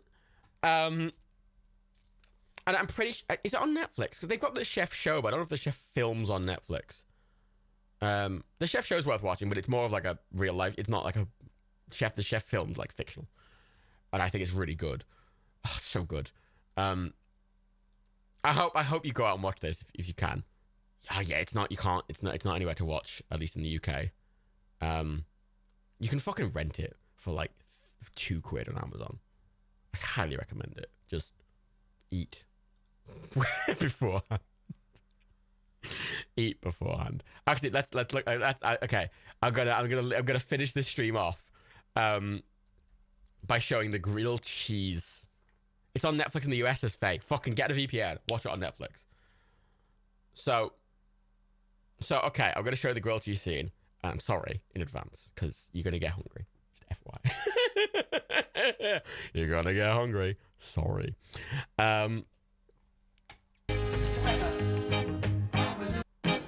So, it's sexual. Oh, it's sexual. Oh, so he starts grilling the bread, then he puts the cheese on. Look at that. Oh, look at all those different cheeses being nicely layered. Oh, and he grills his edges. He lets it melt a bit. Oh, fuck yeah. And then, like, oh, he's careful. He's just really being diligent about he's checking it. Oh, the temperature. Oh, he's flipping it. Oh, bam! On there. Then he lowers the temperature. Then he lowers the temperature and he lets it melt. He puts more butter on. He puts more butter on it and then lets it grill again. He puts more butter on the already grilled cheese. Lets it melt more. Then fucking grilled cheese. Fucking cut.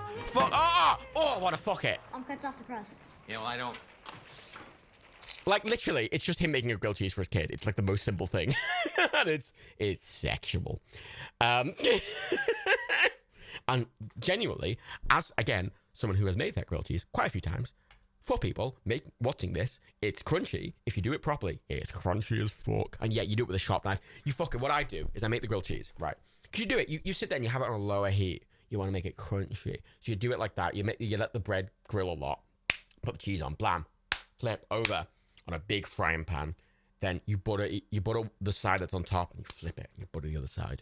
You butter it even more. It is very unhealthy. It is incredibly unhealthy. And it's got like 4 different kinds of cheese in it. It's like cheesy as shit. Use a nice thick fucking bread. You butter it a bunch. It's got a ton of butter in it. And you fucking grill that cunt. And you let the cheese fucking melt. And then as the cheese is melting over the edges, you take it fucking out. Put it on a fucking cutting board. You bring the cutting board over to the fucking coffee table. Whoever's watching is with it. And as he cuts it in the fucking scene, you get a big fucking chef's knife and you go clunk and you cut it and the fucking thing goes out and you go, yeah, bitch. Fuck you. And you give them the fucking thing and they're the happiest in the world. It's excellent. Excellent. I haven't made that in a long time because I've basically been vegan for the most of the last year and I haven't bought real cheese for a long time.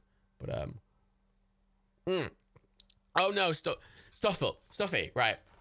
I genuinely challenge you to fuck after eating that grilled cheese. You are not going to want to fuck. You're full of grilled cheese. You want to die. You want to sleep. See, I've got a lot of vegan cheese in my kitchen, but it doesn't really melt. You can't really use it in a grilled cheese like that. You want, in a thing like that, you want proper fancy cunning cheese with proper fucking butter and big thick cunting bread. You know, that kind of thing only works with fucking like full fat fucking dairy shit. Which is why I'm not fully vegan. It's why I'm like 95% vegan. And then I have cheese as a treat occasionally, you know, ethical cheese. This is the thing. I go vegan. This is the thing. You don't have to go fully vegan. I've just swapped out milk for oat milk because oat milk's great. I've got vegan cheese in the fridge, but I don't really use it much. You know, I still have a bit of dairy, but like I very rarely have dairy. I have minimized the amount of dairy. Because I think that's good. Like, vegan ice cream is amazing, right? Like, I see no reason to not eat vegan ice cream over just normal ice cream. It tastes exactly the same. It's also healthier and better for the environment. So just eat vegan ice cream. Like, but it doesn't mean I'm fully vegan. Like, you know, cheesy stuff. I just minimize my cheese intake. I don't have cheese very often, but it's a treat, you know. That's the thing. Just minimize it as much as you can. You know, I still have my Actimels because it helps my tum. Oh yeah, in the US, it sounds really hard to be vegetarian or vegan. This is the frustrating thing about the UK. I fucking hate the UK, right? It's a kind of shitty country in so many ways. But honestly, the UK is one of the best places in the world to be vegetarian or vegan. Like, absolutely one of the best in the fucking world. Jambo, I could not be vegan. I don't know why I just don't like veg. You don't need to like veg to be vegan. Oh my god. I mean, this is the thing. There's this whole thing about like, you have to, you're vegan with health. Literally, fucking fries are vegan. Fucking fatty fucking fries are vegan. You know, lovely fucking cunning fancy margarita pizza, fucking veggie. You know, like. Vegan and veggie food's unhealthy shit, especially now where you can get really dirty like Beyond Burgers and shit, which as far as I've been told tastes exactly like meat. I don't know. I've never eaten beef in my life. I have no comparison. And I know in America it's a lot harder because I've been told in America that just vegetables are more expensive there. I had a conversation with someone recently where they were just explaining how like vegetables in the US are for some reason twice the price that they are in the UK. I'm like, how? You have all the land. Well, I don't know. Fuck it. You know, because there's been a constant thing for years, right? Years ago, where people kept saying about how expensive it was to eat healthy food, which it is in the UK, but it's not. It's expensive, and it's really expensive for people on the fucking severe breadline, but it's not that prohibitively expensive to eat healthy in the UK. And people kept talking about it was like there was this massive disparity, and I never got it until someone explained to me that in America there is a massive disparity. And I'm like, oh, okay. It's America's fault. I'm like, oh, that makes sense. No, that makes sense. Most things are America's fault. Yeah, most of America's land is for farms. That's a good, for animals. That's a good point. But it's great in the UK. We just get a lot of stuff. I mean I think we have some of the best veggie and vegan food in the world, especially because our food standards are so high. That's why I'm really defensive of our food standards. I mean, when we left the EU, there's a big thing about keeping our food standards because there was a talk about us doing a trade deal with the US and us allowing chlorinated chicken, and I'm like, no. The one thing this country fucking has over everyone else is fucking really good food standards. You fucking better not fucking lower that, cunt. You know, fucking, oh my god. Ridiculous. And yet corn, like, America's just corn. Because I think, what was it? Who was it that fucking had loads of corn subsidies? With FDR. Someone, like, really subsidized corn to the point it was so overgrown that's why it's used in all the drinks. That's why American Coke uses corn syrup instead of sugar, like everywhere else. Because everything's got to be made with weird fucking shit. Weird. Well, America's weird. That's why I could never move there. You put sugar. Why are your breads so sweet? I'm so annoyed about that every time. EU food standards less than the UK's. It is. EU food standards are still pretty good, but EU food standards aren't as strict as the UK. The UK's food standards, I think, are the best in the world. I think that's the one thing that the UK is genuinely excellent at. Like, and it's one of the things that makes one of my big things about moving to other countries, because I'm still an EU citizen because I'm Irish. One of my big things, the EU's food standards are still really good. Like, to be clear, they're still excellent. But the UK's food standards and culturally, the way the UK is often towards food standards is better than the EU. Like, it takes what the EU does and does it better. And yeah, we're pretty good at vaccine rollout. It's because our medical industry is really good. But the thing is, the food standards thing is nice because it doesn't really have a negative. The vaccine rollout thing is nice, but it also is at the disadvantage of a lot of other people. Whereas the food standards thing is like, that's just good for everyone.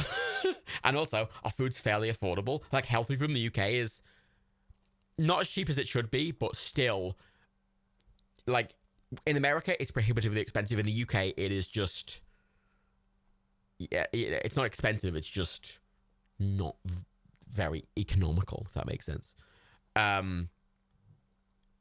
Excellent. Weird. Are you getting the vaccine? Your first dose on the 12th, you went, well, I'm happy for you. I'm really, honest to God, my mum got the vaccine like in December, the first dose. And honest to God, I saw a chart the other day, which from the UK's thing saying, we're hoping to have the entire adult population vaccinated by fucking May. And I'm like, oh my God, I'm so excited if that's the case. Oh my God, I can't express how excited I am for that idea. By the Kentish Dan, how is it moved to the UK from Canada? I don't know, actually, honestly. See, my thing is that I think the UK's food standards are so good, but the UK as a country is really shit. The UK is really, really bad for trans rights. Really awful for trans rights. The UK is very xenophobic. But it's weirdly, the UK is incredibly culturally xenophobic, but the reason a lot of immigrants, a lot of refugees try to come here, there's that classic thing of refugees coming through France. And a lot of people argue that why don't they stay in France? It's because the way the French government treats refugees is nowhere near as good as the way the UK does. The UK is pretty... If you're accepted as an asylum seeker or a refugee, you're treated pretty decently. And I think it should be better, but comparatively, it's pretty good. So the UK is a really weird country because it does some things really good and some things really bad. And it's like,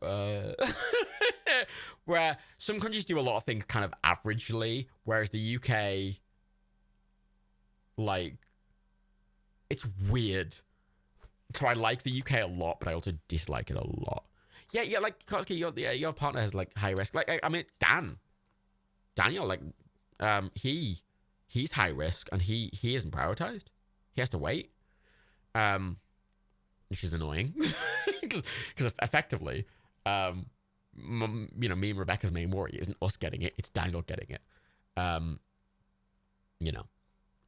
You feel quite weird about wanting to leave Canada because it just seems quite good here. Canada seems pretty good in the Americas. Canada's probably the best country in all of the Americas. I think compared to like a lot of European countries, it's kind of lacking. But like, I mean, my problem, part of my issue that I have, it's not really an issue. It's kind of a good issue, but you got to agree that the UK got it right, but I'm thinking the UK vaccination scheme. It's a weird thing because the problem with the EU vaccination scheme, because it kind of was a bit of a mess, but the reason it was a bit of a mess. So I have a debate with myself, right? Because the UK is doing very good in its vaccinations, but it's doing very good on its vaccinations at the expense of other countries. I mean, one of the things that the World Health Organization is kind of arguing is that very wealthy countries are really able to just, like the UK is probably very likely to have the entire adult population vaccinated probably by the middle of the year, which is insane, whereas poorer countries don't. And it's kind of unfair to give it to the rich countries in such a thing, which is a valid point. And it's a frustrating thing because like the EU is kind of suffering, but it's mainly because a lot of the vaccines are made in the UK. And, we approved vaccines quite early. We were the first people to approve vaccines. But it's because of how streamlined our sort of medical systems are. We were able to do that. But it's a frustrating thing because protectionism, while very beneficial for the residents, is often at the expense of... This is where my dilemma comes in. Because while the UK is doing very good with vaccines, it is also partially at the expense of other countries. And protectionism is really good for the populace of that country, but it isn't so good for the populace of other countries. And that's where the dilemma comes in. Because, yeah, I'm super fucking excited to have the vaccine and be able to just do everything again. But at the same time, I kind of feel guilty about it. Because, you know, the idea of me getting a vaccine in April is amazing. But at the same time, I feel like that vaccine is way more valuable to someone, you know, it's someone in a country that has limited access to vaccines, who is much more likely to be at risk, who has way less access to healthcare, and who is way more likely to come into contact with people with it. And I kind of feel bad about that. It's a moral dilemma, and it's not something. The frustrating thing is, that isn't a choice I can make. I can't choose to give my vaccine to someone in another country. That is something that's decided at a governmental level. And it's. I'm not going to feel bad about taking it necessarily, but it's a moral dilemma. The World Health Organization have really been pushing for the idea of vaccines on a globe. You distribute vaccines globally, not on a countrywide scale. And there is a partial argument on a global epidemiological scale that getting the countries that are making the vaccine, getting them working at full capacity as soon as possible is probably maybe better in the long term, because if you can get the countries making the vaccines at full capacity, then you can get vaccines to other countries quicker, potentially. That's a valid argument. It's a complicated situation. It's a fucking global pandemic. Like, it's complicated. There's a lot of genuine arguments. Yeah, not all vaccine for the UK is produced in the UK. Like, yeah, it's fucking complicated. As shit. And everyone's scared, and everyone's fucking countries are shut down, and all the economies are fucking crashing, and everyone's having a horrible time. And I get why everyone's like, give us the vaccine. It's difficult. It's a horrible time. You know. And the EU, one of the problems with the EU, which is a valid problem with the EU, which is something that, you know, Eurosceptics validly brought up on the lead up to the Brexit referendum, but as it started to get a lot more involved. But the EU is incredibly overly bureaucratic and incredibly covered in red tape. It is so many layers of bureaucracy that often things are very slow and very unoptimized. The EU is nowhere near perfect. But the advantages of staying in the EU, I think, were worth it versus leaving. I think reform is... But I mean, there was a thing that David Cameron had gotten before the referendum, where he'd gotten a lot of deals with the EU to, like, get more power with them and work on reforming parts of them and, like, give the UK a bit more control. And the second day of the Brexit referendum, they revoked that. They revoked that offer. And I think that would have been a good compromise in the short term. All government is bureaucratic. Yes, big cold to do it. But the problem with the EU is because it's a governmental system that is over a lot of very, very, very well established government. Because it's not like the United States where you've got the federal government and the state governments. Because state governments aren't that well established in comparison to, like, the state government of Montana is nowhere near as established and bureaucratic and complicated and historic as the government of France, for example. So the EU is just a layer over the top of what is already very bureaucratic, and it adds another. It just adds another layer to, like, the UK is incredibly bureaucratic, and having another layer of the EU added on top of that, I get being quite a frustration. But it's complicated. Nothing simple, but stuff like that is. And that's why I got really annoyed that it was given to a referendum, because, like, an issue that complicated shouldn't be given to a referendum, because it can't be boiled down to a yes or no question at all. At all. You know, I think that the good compromise, I think, for the UK would have been to remain in the free customs union and the Schengen zone, but also still be out of the EU, like the Nordic country, like a lot of the Nordic countries are, and like Switzerland is. I think that would have been a nice middle ground. We wouldn't have been giving up a lot of the stuff that's really advantageous, but at the same time, they would have been reclaiming some certain sense of autonomy. But no, Brexit means Brexit. We must leave completely and fuck ourselves over and shoot ourselves in the foot.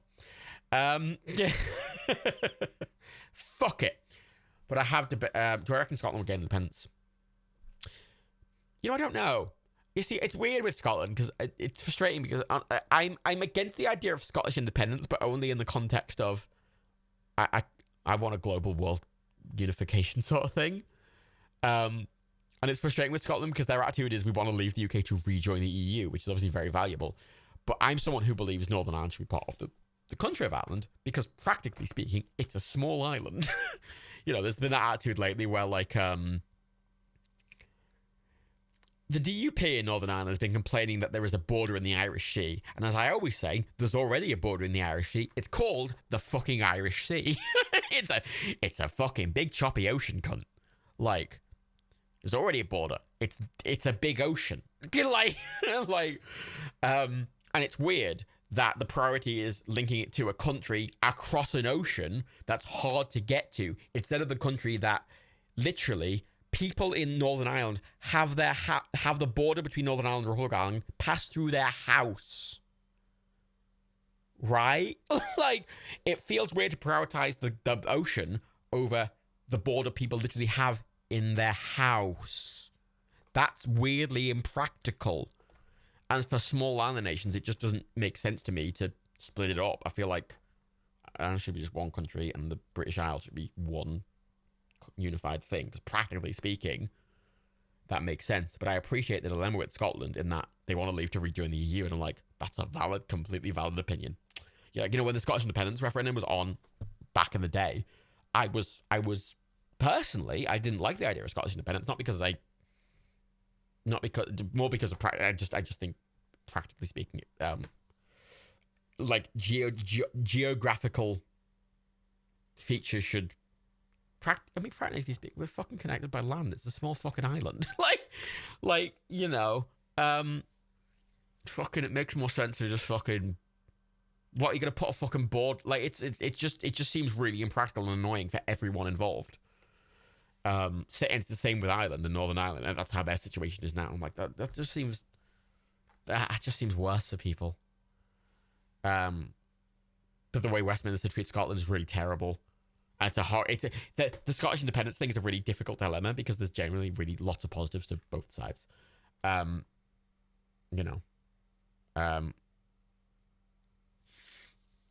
And yeah, as Koski says, there's a chance that Spain would veto Scotland's application to the EU because they want to keep Catalonia. It's really fucking complicated. And Scotland often does this fucking Scotland thing, which I empathise with as a Gaelic Irish person. And I realise the idea of wanting a unified Ireland, but also not wanting Scottish independence is a bit of a weird, like, thing. But it just doesn't make sense to me to split small island nations in half. Like, practically speaking, that seems really dumb to me. But you know, I'm not Scottish. It's not really my say, is it? You know, I very strongly believe in the independent right of people to choose their own destiny, sort of thing. You know, in an ideal world, there'd be just a unified world government, wouldn't there? But alas, hey, Magnus.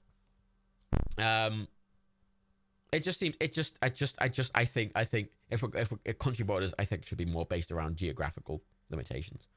You know, through mountains, through fucking islands, through whatever. It just doesn't. Because practically, that's what you're doing. You're separating things by cultural and geographical boundaries and making rules based on that. You know, the idea that there's a part of France in South America is weird to me. Like, you know, that's a thing. How many of you know that there's literally, right, not a territory, not like a different country that is part of the French Empire. No, literally part of France. Like, French Guiana in South America is France. It's not like a different country that's under France. It's France. They use the euro. They're part of the EU. They're in South America. It's France. It's really weird. France has quite a few of those because it's France and they kept a lot of their empire. But that seems really dumb. That just seems stupid. Scotland used to be geographic separate. It did, which is why Scotland's got a really different culture to the rest of England. And that's an important thing. That is an important thing. And obviously Scotland is quite separate from England. You know, the Scottish lowlands. I mean, there's not much of the Scottish lowlands. There's basically nothing. There's basically, to get from England to Scotland, you have to go through a lot of nothing. So there is a geographic border there, but I think both Ireland and Great Britain are small island nations, and you know, practically speaking, it just feels weird to rely on I don't know. I always will preference unification. I like the EU. I like unified Ireland. I like unified Great Britain. I like unified everyone working together and having a nice time. But that's never how it is. So I appreciate the Scottish attitudes of like, fuck England because they're a bunch of bastards, because they fucking are. England is fuckers. You know, and I don't empathize with England. Like, my attitude towards Scottish independence isn't one of support of England. It's more one of a general attitude of unification rather than me liking England, because I fucking hate England. You know, in the same way I support Northern Ireland joining Ireland. It's not really. It's more of a. It's not really a page. It's not a thing about fucking me liking certain countries. It's more of a. You'd rather be a small fish in the EU than separate, and that's a perfectly valid point, Ewan. That's why I honestly like think it's not me saying my preference of that is not me saying that's the right thing. Like, I'm not Scottish. That's not my say. That's my like vague opinion of it. And I appreciate wanting to know the is more important. But the problem, the biggest problem with it is there's no guarantee of Scotland rejoining the EU, and I think that's a big problem. Because Scotland leaving the UK and not rejoining the EU is a bad idea. Like, objectively speaking, that just sounds like a bad idea. Because then it's not part of any union, and then it's like, ugh. Why wouldn't the EU take Scotland? Because well, Spain might decline their application because Spain doesn't want to encourage Catalonia to secede from Spain. Because basically every EU country gets a say, and if any one of them decline the application, then it's just declined. If one EU country goes, we don't want Scotland to be part of it, then they're not part of it. So that, like, Scotland isn't guaranteed, unless Scotland has a guaranteed entry into the EU. I honestly, like, I'm supportive of a second Scottish independence referendum, but I really, really think they need to have a guaranteed, like, acceptance into the EU if they leave before doing that referendum, because otherwise it's basically just jumping overboard and hoping someone picks you up. You know, and it's not guaranteed though, Herbie. It's not. That's the thing. EU's a fucking big mess, and there's a lot of there's a reasonable likelihood of it, but it's not guaranteed. It's a whole. You're pretty complicated, which is why I didn't like the EU referendum in the UK. I didn't even like that it was a suggestion that the UK got, because I'm like, that it's not something that can really be boiled down to layman's terms. The EU hadn't guaranteed. The EU, Lewis Doom, the EU cannot guarantee it. The EU Commission. So Scotland can meet the criteria for joining the EU, and the EU, the Parliament of the EU, the heads of the EU can agree to the idea of it, but any single country in the EU can deny their application. And Spain are very likely to deny Scotland joining the EU because Catalonia in Spain, much like Scotland, is a region that really wants independence from Spain, and Spain do not want to fucking encourage Catalonia. Because geopolitics is really complicated.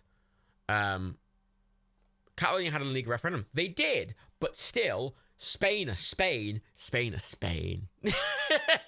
Spain are one of the more colonial, like, still backwards isn't the word I'd use, but the Spanish sort of governmental system is a lot more old school European. Geopolitics is really complicated, and Scotland is not at all guaranteed to join the EU. And unless they could guarantee, unless they had the EU take the vote for them to join before the referendum, I think that's the only way they could do it. They'd have to apply for the EU somehow and work out some legal method to basically have the EU to pre-approve them and then do a referendum, basically. I think that's the only way it could work and be a fair vote for people in Scotland. Because I don't think it's fair to say to Scottish people, hey, let's leave and rejoin the EU if there is no guarantee of being able to rejoin the EU, because I think that's a bit shitty and liey. You know. Yeah, Spain were fascists for quite a while. It's complicated. The problem is, like, Scottish independence feels like breakfast. It is a bit. See, the thing is, the SNP, I like the SNP because they're a left-wing party. I don't at the same time because they're a nationalist party. They're called the Scottish Nationalist Party. I don't like nationalism as a general theme. I'm not a fan of nationalism, whether it be British, Scottish, French, Irish. I don't like nationalism. But the SNP are left-wing, but they're still nationalist. But I'm not Scottish, so it's not my say, right? My opinion of Scotland leaving isn't one of, oh, it'll be bad for me. It doesn't make a difference to me, much like us leaving the EU doesn't make a difference to me because I'm still a fucking EU citizen. I think overall, it's, I don't know. World's complicated, man. Fuck it. Yeah, I think, as Herbie says, they could have an independence referendum, apply for application to the EU, and only leave if they succeed. Yeah, the referendum is binding if they get approved to the EU, and if not, they remain. They could do something like that, and I think that's the only way it would be fair and appropriate for the Scottish government to do. Otherwise, I feel like it would just be, hey, do you want to stay in the UK, or do you want to literally jump into the cold water? Which, admittedly, is how the UK did Brexit. Hey, do you want to stay in the EU, or do you just want to fucking, I don't know, fuck it.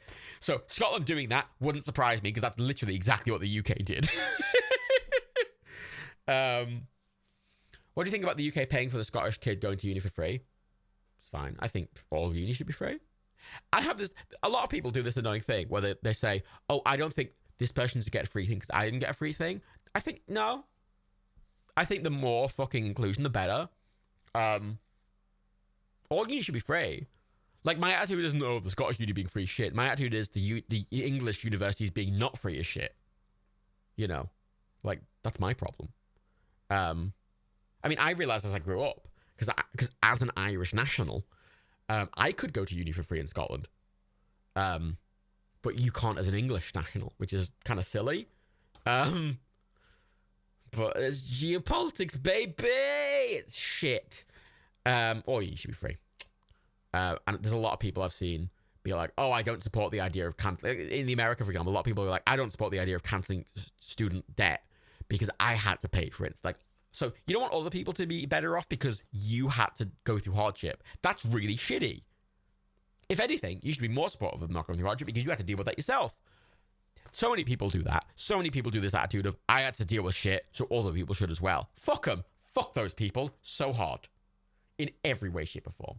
As I said throughout the Brexit referendum, I, personally, right, have absolutely nothing to lose from leaving the EU, right? I earn a decent income. I'm a fucking EU citizen either way. Like, I am a business. I run a business, right? Like, it is of no disadvantage of me to be out of the EU, personally speaking. In the same way that in some ways, it is probably more advantageous to me, personally, to have a Tory government. I own a business, right? I'm not breadline. I'm not relying on any government support or welfare. So lower taxes and lower business taxes and stuff would benefit me, personally, but I think that's really shitty. Like, as someone who would benefit from all these things, I think that's shitty. Fuck them. I kept saying this when the referendum was happening. I have no personal stake in the game, right? I have no personal stake. I think this is a bad idea because it's globally bad for other people who need the fucking help. Yeah, it'll benefit people who don't, like, I don't need the help. I don't need more support. I don't need lower taxes. I'm fine. Other people need the fucking help. They're the ones who should be fucking supported. Fuck me. I don't need the help. Like, I don't need to be better off. I'm perfectly fine. Help the people who need the fucking help. And so many people have this fucking attitude of selfishness and fucking shittiness, and I hate it. And every time, throughout the entire Brexit referendum, I kept saying all that. I kept being like, I have no stake in the game. For the love of God. Like, because so many people have this attitude of, oh, you only...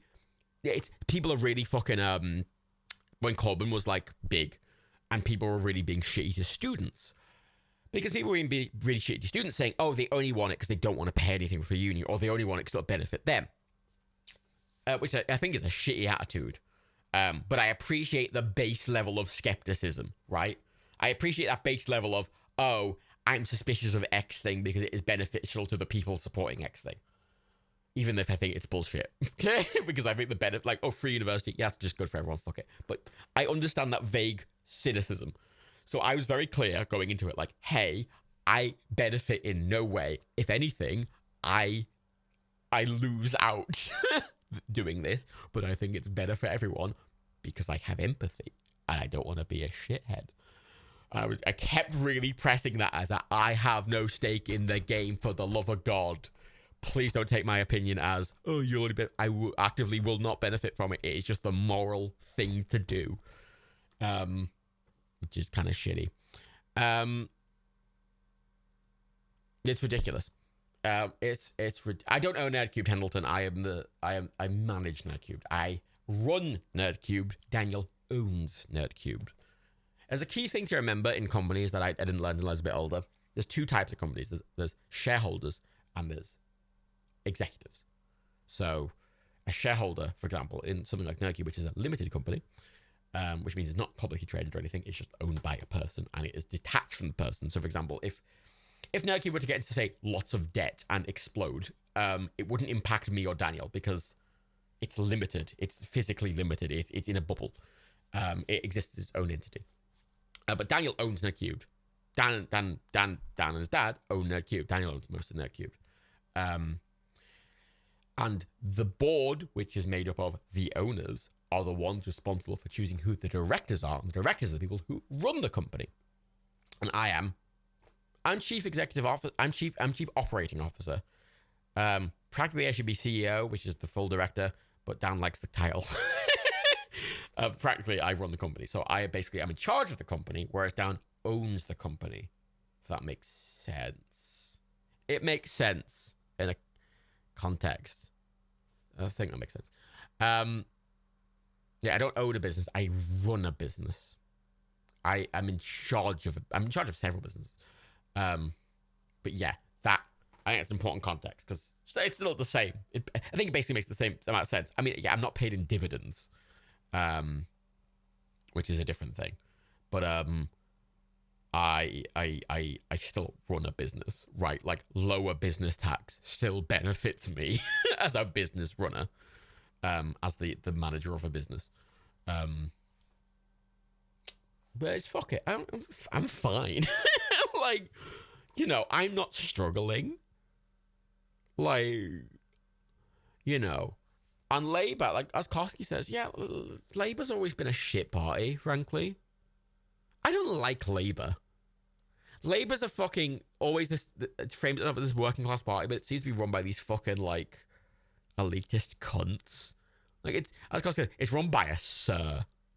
Which is why so many people, I imagine a lot of you, were really enamored with Jeremy Corbyn because he represented this sort of actual working class, you know, for the people type attitude. But the problem with him was that he wasn't able to garner any support from the establishment Labour voters and Labour politicians, which means he just failed. Doesn't matter how much I like the man, he wouldn't win. He could not win. Which is frustrating. Right? Same with Bernie. I fucking love Bernie. I wish Bernie was president. He would have never won the presidency. They are two things which unfortunately don't work. The reason Joe Biden won is because he could appeal to middle on the fence voters. He could appeal to like moderate conservatives. Bernie couldn't. Same with Corbyn. And I'm a very big left-wing cunt, but obviously I'd rather have some left-wing than no left-wing. I would take Joe, but I would, you know, I'd love Bernie Sanders, but I'll take Joe fucking Biden instead of Donald Trump, right? You know, if it's between Joe Biden and Donald Trump, I'll take Joe Biden. If it's between Keir Starmer and fucking Boris Johnson, I'll take Keir Starmer. I'd prefer Jeremy Corbyn. I'd prefer Joe Biden, but I will appreciate the compromise needed. You know, and Tony Blair, like. Labour's the party of Tony Blair. Like, ugh. You know, I'm someone who votes for... I vote for Green parties, and Green parties can't win in the UK. And as I always say, and I've said this a lot on streams, oh my God, if you're in the UK, for the love of God, the most important issue, which I know doesn't feel like the most important issue, but it is, because it is the backbone of every other possible issue. The most important issue in the UK right now is our voting system and voter reform. I desperately think we need voter reform. Like, we need to have proportional representation via transferable vote. like Ireland has. And until that happens, I think everything else is secondary, purely because that is the literal foundation of every other thing. You know? We had a chance with the referendum last. Yeah, that was for a slightly different voting system, and that was a while ago. And honestly, it shouldn't be a fucking referendum. It should just be a thing. But the problem with those systems is what's that? That's right. The parties in charge, the ones making the decision whether to do the referendum or pass those bills, are very aware that if those bills were passed, they would not be in power. Which is really shitty, because if I was a politician, I know for a fact I would happily lose my position as a politician if it was for the greater good. And the fact that fucking politicians won't do that is why most politicians are absolute shitheads, because they care more about their own position and power than fucking actually properly representing people. You know? Like, as is evident in the UK, if you look at the... if you're in America, this is an interesting thing, because in America, it's a two-party system in America. Yeah, there's libertarians and fucking, like, some of the cunts, but, like, they get, like, 1% of the vote. They're literally irrelevant. You have Democrats and Republicans, right? So, basically, almost all your left-wing voters vote for Democrats, and almost all your right-wing voters vote for Republicans, right? Whereas, in the UK, we have two right-wing parties, pretty much. We have three. Let's go with three. We have the Conservatives. We have the Brexit Party, or the UK Party, or whatever the fuck the fucking populist right-wing party of the day is. And then we have some, like the DUP in Northern Ireland. There are right-wing parties. However, our left-wing parties are Labour, the SNP, the Greens. Lib Dems are fucking centrist, but they lean more towards the leftist social policies. So I'm gonna say that I'm just gonna go with leftists, because leftist people vote for them. We have the Sinn Féin. We have like 6-7 fucking left-wing parties that make a significant portion of the vote. And whenever you look at the vote over the course of England, if you split it up into left and right-wing votes, left-wing is fucking always way ahead of right-wing. Right? Left-wing votes always like 67% of the total vote of the UK is left-wing. However, because left-wing votes are split in the UK more so than right-wing votes are split, the right-wing is generally what wins, because the Conservatives are able to carry a majority with right-wing members, whereas the left-wing are split between like 6 different parties. You know, the SNP is pretty politically aligned to someone like Labour, or the solution is more right-wing parties. The solution is a better vote, a proportional representative voting system like Ireland has. And I always say like how Ireland has, because Ireland's political system is basically how the UK's political system is. It is parliamentary. It's structured based off the UK system. They changed the voting system around, and I think that's a great model to go by. And in Ireland, it's admittedly a problem where their governments are messy and they have to always form coalitions, and it's a bit of a fucking mess. But at the bare fucking minimum, it's representative of people's fucking attitudes. Like I always vote for Green. I live in Liverpool. Liverpool is, I think, almost always one. I mean, there was a CGP Grey video from ages ago, which I think talked about the voting systems, he was talking about the British MP voting systems, and he was saying about how it was the most unrepresentative election in UK's history, and there were only a couple of places that were incredibly representative, and one of the 3 top places that were representative and were bizarrely representative for any worldwide constituency was Liverpool. Right? Liverpool is the Labour stronghold. Liverpool had 85% of the Labour vote at one point. 85%, which is insane, right? Which means no one can ever win. Anyone who's not Labour can't win. There's absolutely no chance in any fucking situation that anyone aside from Labour can win.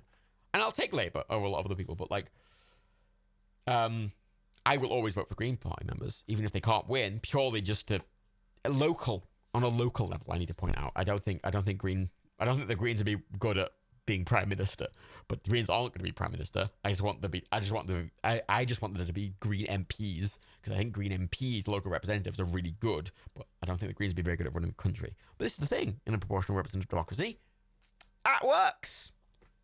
you know, you have coalitions and it's nice and you kind of compromise. Basically, if 70% of the vote was split between left-wing parties and the left-wing parties had to make a coalition, then Greens and the SNP and Labour would have to form a coalition to form a government, and then they'd all have to compromise on something that worked for all of them. And that's how democracy works. Because democracy is about compromise, right? As annoying as that is, that's how democracy is. You have to compromise.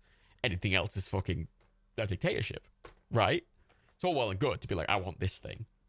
But if 60% of other people don't want the thing, doesn't matter how much you fucking want it, you have to convince them to fucking want it. You know, it's a whole thing. It's a whole thing. Oh, yeah, so to explain, Liverpool has basically banned the Sun newspaper because there was the Hillsborough disaster, or massacre, as a lot of people call it, in which like 85 people died. 86, 87, I think it was 87, in a big pile-up. It was a whole thing, and the Sun posted a lot of really horrible articles blaming the Liverpool fans, and effectively, Liverpudlians, the Sun newspaper, it's a kind of a right-wing sort of tabloid newspaper, and effectively, Liverpoolians basically went, fuck the Sun. And effectively, if you come into Liverpool, one of the first things you'll fucking see is a big thing that says total eclipse of the sun, and they censor the word sun. There are cabs driving around, black cabs, plastered, saying total eclipse of the sun. If you walk around with a Sun newspaper in Liverpool, there's quite a high likelihood you'll get fucking battered. Taxis will not let you in if you have a Sun newspaper. Very few shops even sell the Sun, because they will just get fucking boycotted and fucked off. Right? But to be clear, and I always need to stress this, it's not because Liverpool's really left-wing, it's because Liverpool has been really fucked over by right-wing things. They've been fucked over by the Sun, they've been fucked over by the Tories, and they vote Labour and they're against the Sun, not because they're left-wing, necessarily. I mean, they are, but it's more because they're just not... I mean, the Daily Mail is still really popular in Liverpool, right? It's not like Liverpool doesn't like populist, shitty tabloid newspapers. It's an improvement. I'd rather have one less tabloid than all of them, but still, it's important to remember that Liverpool isn't like some sort of fucking left-wing utopia. There's still a lot of fucking working-class populist people here who will just never vote for the Tories, ever, just out of cultural backlog, however, would be convinced by someone potentially like UKIP. And they don't vote for somebody. They'll still buy the Daily Mail. And it's a bit of a mess. It's interesting. I think it's really funny because you come into Liverpool and you literally see cabs with total eclipse of the sun on them. And I always warn people when they come to Liverpool, don't fucking bring the sun. I don't expect anyone I know to bring the sun to Liverpool. I'm like, fucking don't fucking bring... like, you'll fucking... Ooh. It's a whole thing. Good night, Ewan. I'll finish up soon. The North are left by natural because they hate Maggie Thatcher. They fucking hate the Tories. They're left wing, not because they're necessarily left wing. It's because they hate the right wing. It's because they hate the Tories. Because the Tories in the UK, America's done it quite, I'm going to say cleverly. Donald Trump, I hate Donald Trump, but he did something accidentally clever. Well, no, it's not even Donald Trump, but it's more the American Republicans. American Republicans appeal to right-wing working-class people, right? The Republican Party frames itself as a very working-class party. They're not, but they frame themselves as it. However, the Conservative Party in the UK are not seen in any way, shape, or form as a working-class party. They're seen as a really establishment, really upper-class party. So... working class people generally won't vote. It's established that basically working class people vote for Labour, whereas fucking upper class wankers vote for Tories. That's the culture in the UK. Whereas in the US, it's a culture of the culture I see in the US at least is, rural hicks vote for Republicans and thoughtful city folk vote for Democrats. Which isn't an actual thing, but that's the attitude, right? For a lot of people. And it's sort of flipped. It's why that... how in the US you hear a lot about metropolitan elitist Democrats, right? That's a weird... You would never hear that in the UK. Because the idea of a Metropolitan Elite Labour member, as much as that is definitely a thing, Keir Starmer is that. But as much as that's a thing, it's not really framed ever as that because they're very much a working class party. Whereas the Tories are not. They are lords and they are fucking rich and they're all from fucking the south. Right? And they live in manor houses and they do fox hunting, you know? Whereas in the US, the Republicans, the voter base of Republicans are generally speaking way more working class, way more rural. Whereas the Democratic voters in the US are generally speaking more well off and more wealthy and more highly educated, where it's kind of the flip side in the UK, because being left and right wing isn't necessarily based on class. I mean, they frame it differently in the US and US, but they're not inherently class based. You can have a right wing party that is upper class, and you can also have a right wing party that's lower class, and vice versa. And in the UK, it's flipped versus the US, which is why a party like UKIP started existing to appeal to these working class, right-wing sympathising people who would never vote for Tory because they're upper class, but did have sympathies towards a lot of these right-wing attitudes, and that's why UKIP got really popular, and it's why Boris Johnson got really popular, because Boris Johnson came out and went, hey, let's appeal to these fucking UKIP voters. And Boris Johnson really tried to make himself seem like a man of the people, very common. He would go on, he would do video, he purposely ruffles his hair.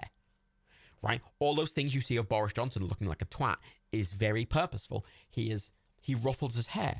That classic photo of Boris Johnson on a fucking zip line looking like a twat, he leaned into that full. Boris Johnson, right, is a clever man. I hate him. He's a clever man. He knows what he's doing. Donald Trump didn't know what he's doing. He's an asshole. Boris Johnson's clever. He knows what he's doing, which I think makes him slightly more dangerous, but also slightly less dangerous at the same time. Like, I trust him not to, like, accidentally nuke a country, like, because Donald Trump, I was worried he'd accidentally nuke someone, right? Like, Boris Johnson, Donald Trump, I was genuinely worried he'd just go to war with someone and not think about it and fuck everyone over. Boris Johnson, I trust enough not to go to war with Iran for a random reason, right? But I don't trust him. I never like the comparison between Donald Trump and Boris Johnson because they are on so much different levels. Boris Johnson is actually like a highly educated wanker. He's a Tory, whereas Boris Johnson's a fucking dumb cunt. And Boris Johnson's been in the political game for so long, he knows how to play politics. And he's ineffectual, and he is incompetent. His public name is Boris. That is exactly the point. This is the whole thing. He makes himself, Boris Johnson is clever. He has made himself seem like a common man. He ruffles his hair, he makes himself seem like more of a mess. His full name is Alexander Boris de Pfeffel Johnson. His first name is Alexander. Like, Alexander Boris de Pfeffel Johnson. Alexander Johnson sounds very upper class. Boris, oh, good old Boris, way, Boris. Makes him seem common. Makes them seem working class. It appeals to it appeals more to working class people. And it means that he was able to bring in all these UKIP voters that had left the Conservative Party and really appeal to this sort of populist right-wing thing, even though Boris Johnson in himself is not a populist. Donald Trump is a populist. Boris Johnson is genuinely not a populist. He just uses populist strategies to get elected. But he's not the way he does policies and the way he actually governs is not populist. But he does take advantage of those strategies to get elected, which is clever. Like, he's terrible. He's not an idiot. But Donald Trump's an idiot. This is the thing. Yeah, Boris is cunning, Faye. He is ineffectual. Like, everything he's handled like a pandemic is there's a lot of reports in that he's very he's not very decisive. Right? He will flip-flop. He will have a meeting with his advisors, go home, talk to his wife, or he'll talk to his girlfriend, and come back with a different idea. He's not decisive. He's not a very strong leader. And that's why the government's run, so he's so flip-floppy, and they do 180s all the time because he's ineffectual. But you can be ineffectual and still cunning and clever. He's just not very strong. And yet he's manipulative to press for it. There's a video the Tory party did when they were trying to get elected, where they went around with Boris and they asked him questions like, oh, what's your favorite takeout? And he's like, I really like, and he's talking about his favorite takeouts. And that interviewing him while he is walking through an office to go to the kitchen to make himself a cup of tea in like an office. And the entire way it's framed, the casual nature of it, and what he's doing while he's answering the questions makes him seem really relatable. Boris Johnson always rode a bike to work. He makes himself seem very relatable.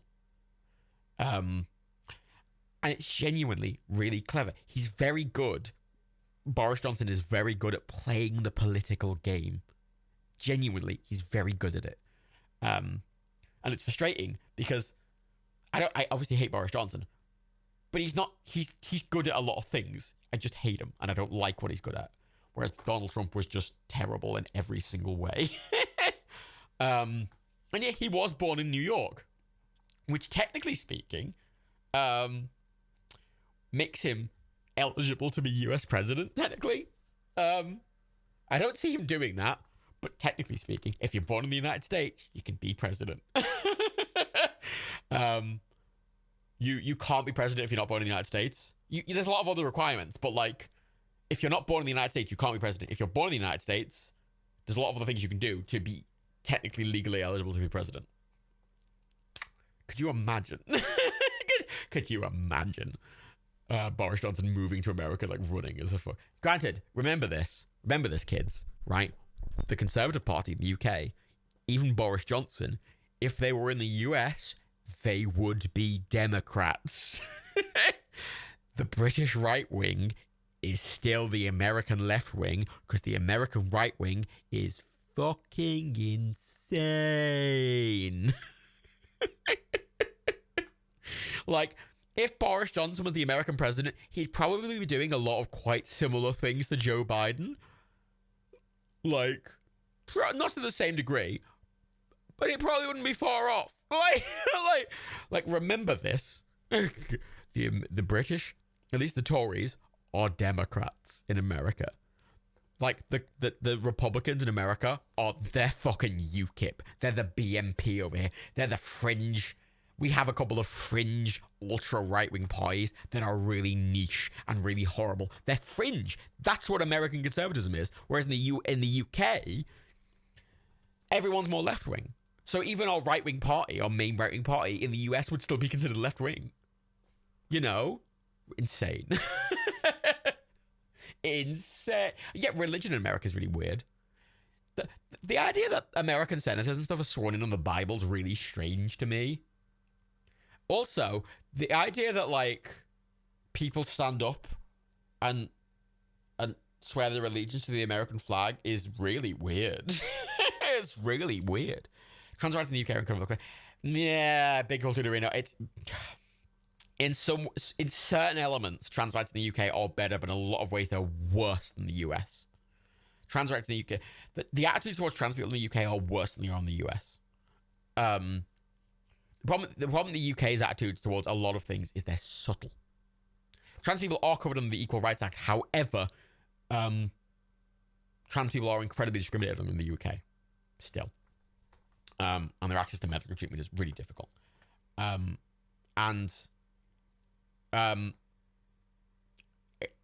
It's a complicated thing because the problem with the UK is a lot of these social attitudes that in America are like worn on people's fucking sleeves in this really loud, obnoxious way. In the UK are quiet. They're subtle. The way America often talks about you know how you hear a lot of Americans talking in derogatory about trans people? It's like, I don't like all these men pretending to be women. Grr, grr, grr. Like classic fucking horrible bigoted transphobia. Whereas in the UK, it's often framed in this more subtle way. It's this, I want to protect women. I want to protect women. I'm a feminist. That's a thing in the US. But in the UK, that is the premier form of transphobia. It's TERFs. Whereas in the US, a lot of transphobia is from just full bigots who hate women and they hate minorities and they hate anyone of a different skin color and they hate fucking trans. Whereas in the UK, you get a lot of these really liberal people who are like feminists and they're really liberal and like, but they They just want to protect women. They just don't want men in women's bathroom. Fuck off, trans. Fuck off, turf cunt. You know, and it's protecting children is a big one as well over here, Hamilton. But that's what I mean. It's always framed in a different way that's a lot more subtle. Fuck turfs. Fuck them. Trans rights. And this is the problem with UK attitude, is they're often a lot more subtle. Which means they don't seem as bad as they often actually are. Because a lot of UK policies get hidden and they get put through in legislation that's a lot more subtle. And then people find out about them after they're passed. Whereas in the US, you know, someone writes in the bill, I want to kill all trans people, you know, and then people put it in and go, oh God, this is really bad. Whereas in the UK, it's like hidden. There's a bit hidden that's like, oh, we just, you know, we want to protect, you know, it's subtle. And it's in some ways more problematic because it's a less obvious thing to fight, if that makes sense. There's less of a big bad to sort of levy against. You're often trying to, in the UK, in a lot of ways, trying to fight for equal rights and trying to fight for trans rights and trying to fight for, you know, rights of a lot of different minorities is often trying to disassemble big, subtle, systemic issues, whereas in the US is, for better or for worse, often more simple and like loud with its issues. And yeah, America really goes back to religion. The UK is incredibly irreligious. I think I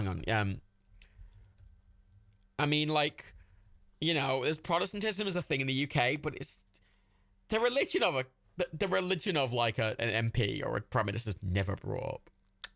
You know, in 2011, 59.5% of people identified as Christian, but a lot of polls, most people just say that they're just not religious.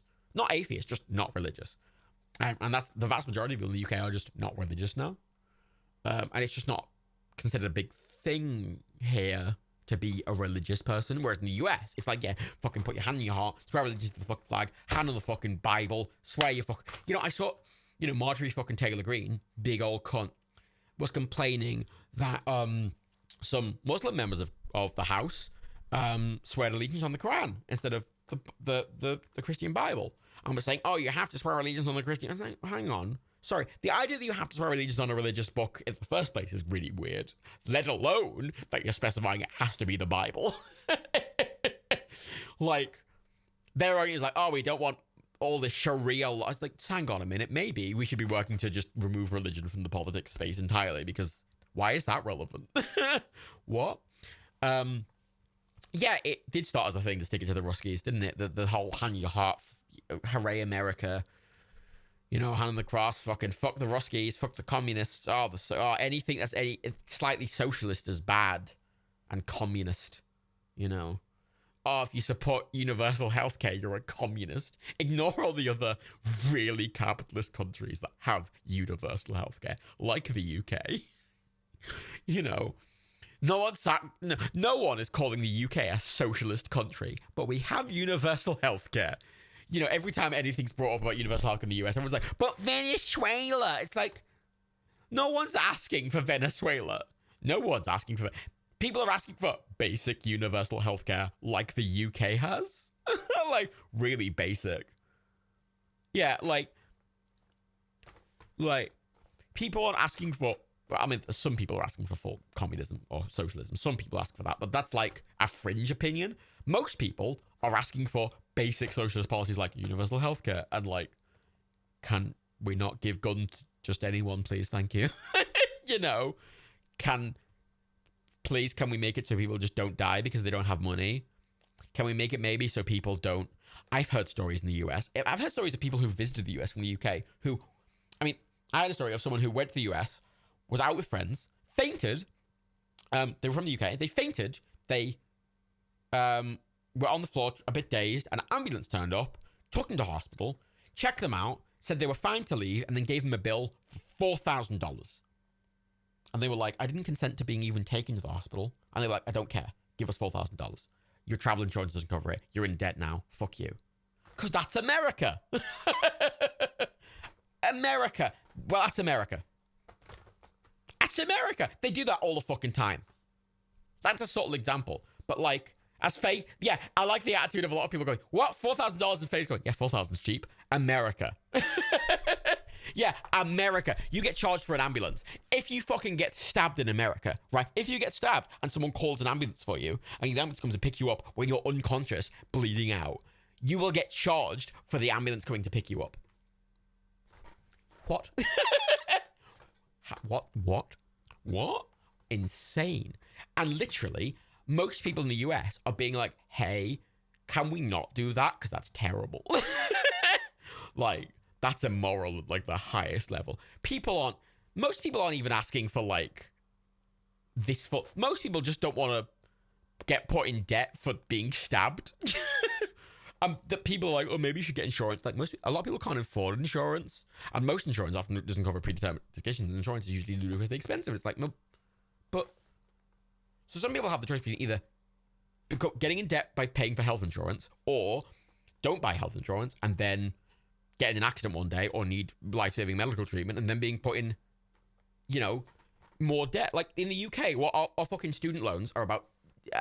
To go to university in the UK, it's about £9,000 a year. So most student loans are around 20. They're under 30 grand usually. Like, and imagine, could you imagine for a moment, people in the UK, imagine, right, just having a heart attack or something, or just getting hit by a car, and then getting put into more debt than you would for going to university for 3 years. Like, what? What? Because, like, I don't agree that university should be paid for, but at the bare minimum, it's a fucking choice, right? Like, you can choose to not go to university. You can't choose to not be stabbed. Like, if you, an American, go to a school and your parents don't have health insurance because they are really impoverished and they can't afford it, right? However, they have to send you to school because it's against the law to not send you to school. They will be fine if they don't send you to school. So they send you to school. You go to school without health insurance because your parents can't afford it. One day, a shooter comes in and shoots you in your school, right? You have absolutely no way to avoid that fate. You get shot in your school. Then suddenly, you and your parents are in fucking hundreds of thousands of dollars of debt because you had the audacity to be shot in the school you were forced to go to. In the UK, even air ambulance free. That's a weird question. It's not really a choice. If you need an air ambulance, you're given an air ambulance. It's not really it's not really a, hey, would you like the premium air ambulance service? Like if you're in the middle of nowhere in the UK and you like fall and break your leg in the fucking mountains, a helicopter will come and help you. Like, and they'll pick you up. Granted, the London Air Ambulance Service is a lot charity funded, which it shouldn't be, but it is. But at the bare minimum, like at the bare minimum in the UK, if you get hit by a fucking car, you're not going to be either left to die or picked up and then like, hey, now you're in debt for the rest of your life. Fuck you. You know, like what? You know, I've heard the stories in the US of, for example, homeless people dying on the street, and then them being brought to a hospital, and then the hospital going, no, we're not going to take them in because we know they can't pay, and then dumping them outside as they're dying. Like,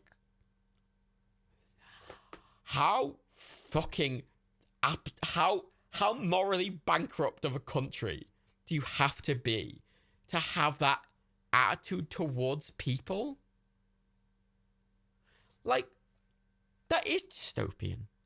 And like, people talk about, oh, it's 1984 because fucking Donald Trump got banned from Twitter for fucking inciting a fucking insurrection.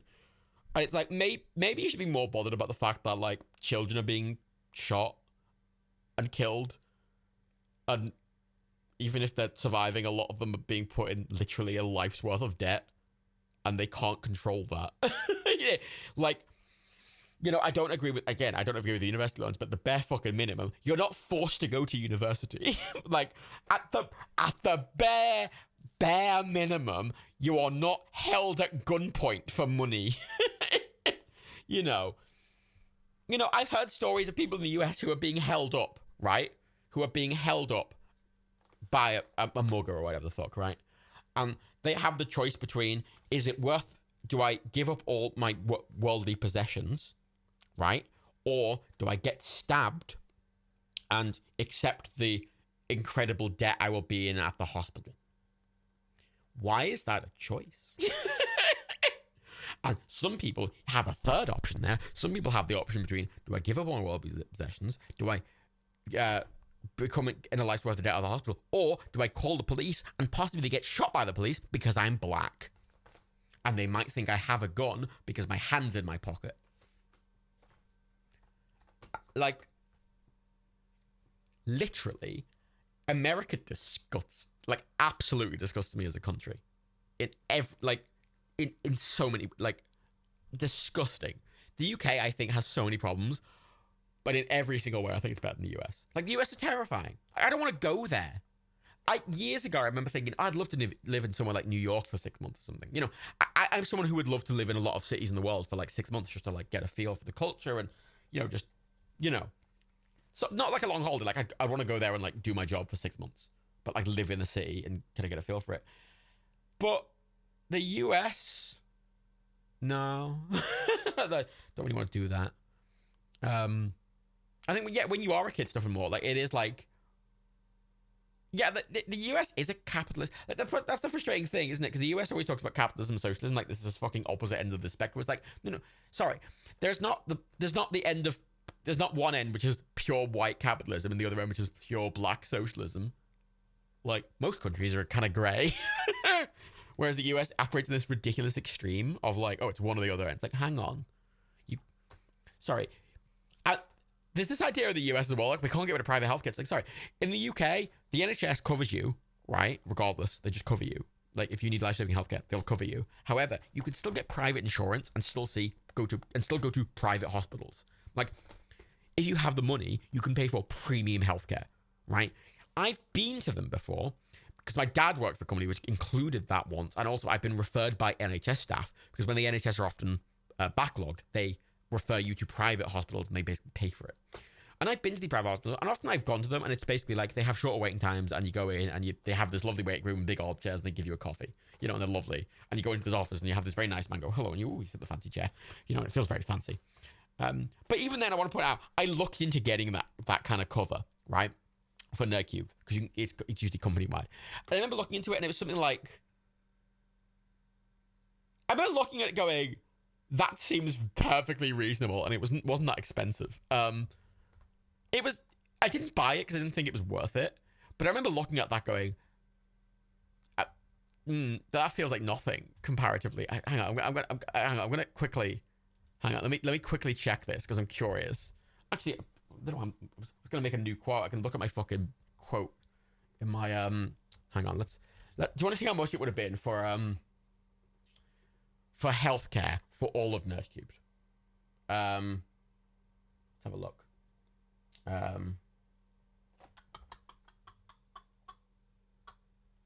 That PDF. I've got an email there with like 20 PDFs in. It says confidential on, but it's fine. I won't detail the specifics, but I'll give you a vague answer. Yeah, well, that's the thing. Yeah, Boris wouldn't have gone to an NHS hospital if he wasn't PM. This is a key point to remember. Politicians in the UK, you will often see them on trains sat in standard class and see them in NHS hospitals.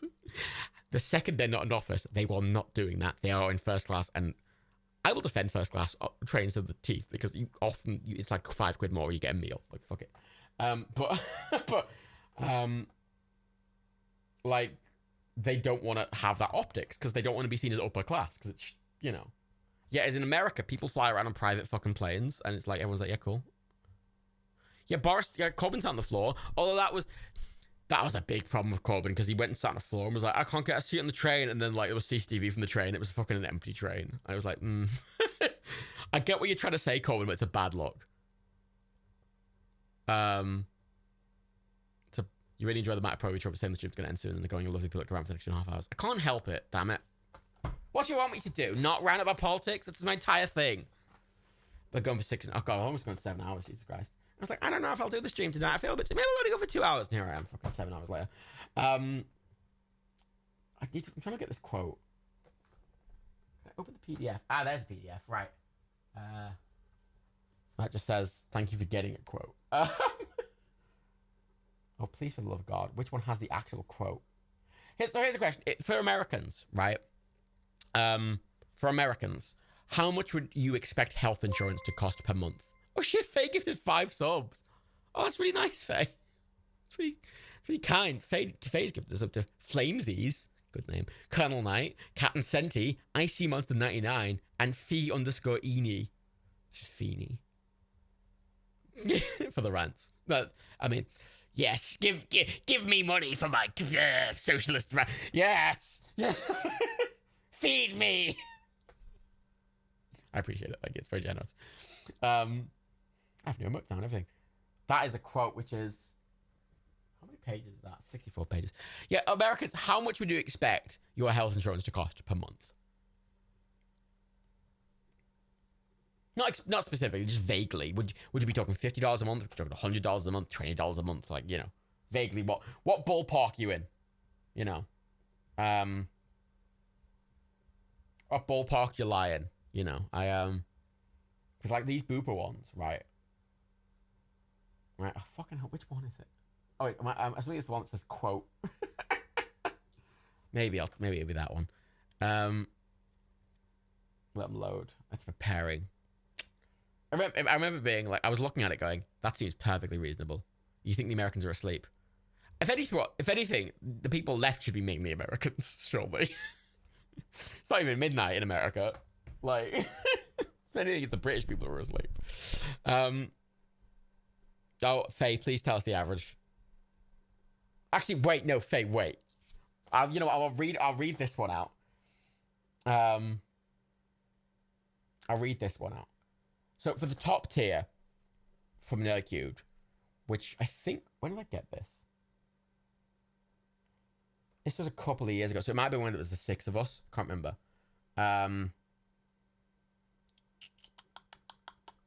So the annual... So it would have worked out, and then this was full cover when I say. So it was like full, like, you know, if you get cancer, they like full cancer cover and like literally everything, right? Like every bell and whistle, like all, like access to fucking therapists and physios and fucking, you want a consultant, you can see one tomorrow type thing, you know, the gold platinum motherfucker plan, you know, where you get everything. I think it worked out for the 6 of us at about 250 quid a month. Which I looked at that and went, it's more than I want to spend, but that seemed perfectly reasonable. I think that was for the 6 of us as well. Yeah, so it worked out about $3,000 a year, ish, I think. Which, you know, isn't nothing, but I wasn't looking at that going. I was looking at that going, that's a very premium thing that you're buying as a premium because we already have healthcare.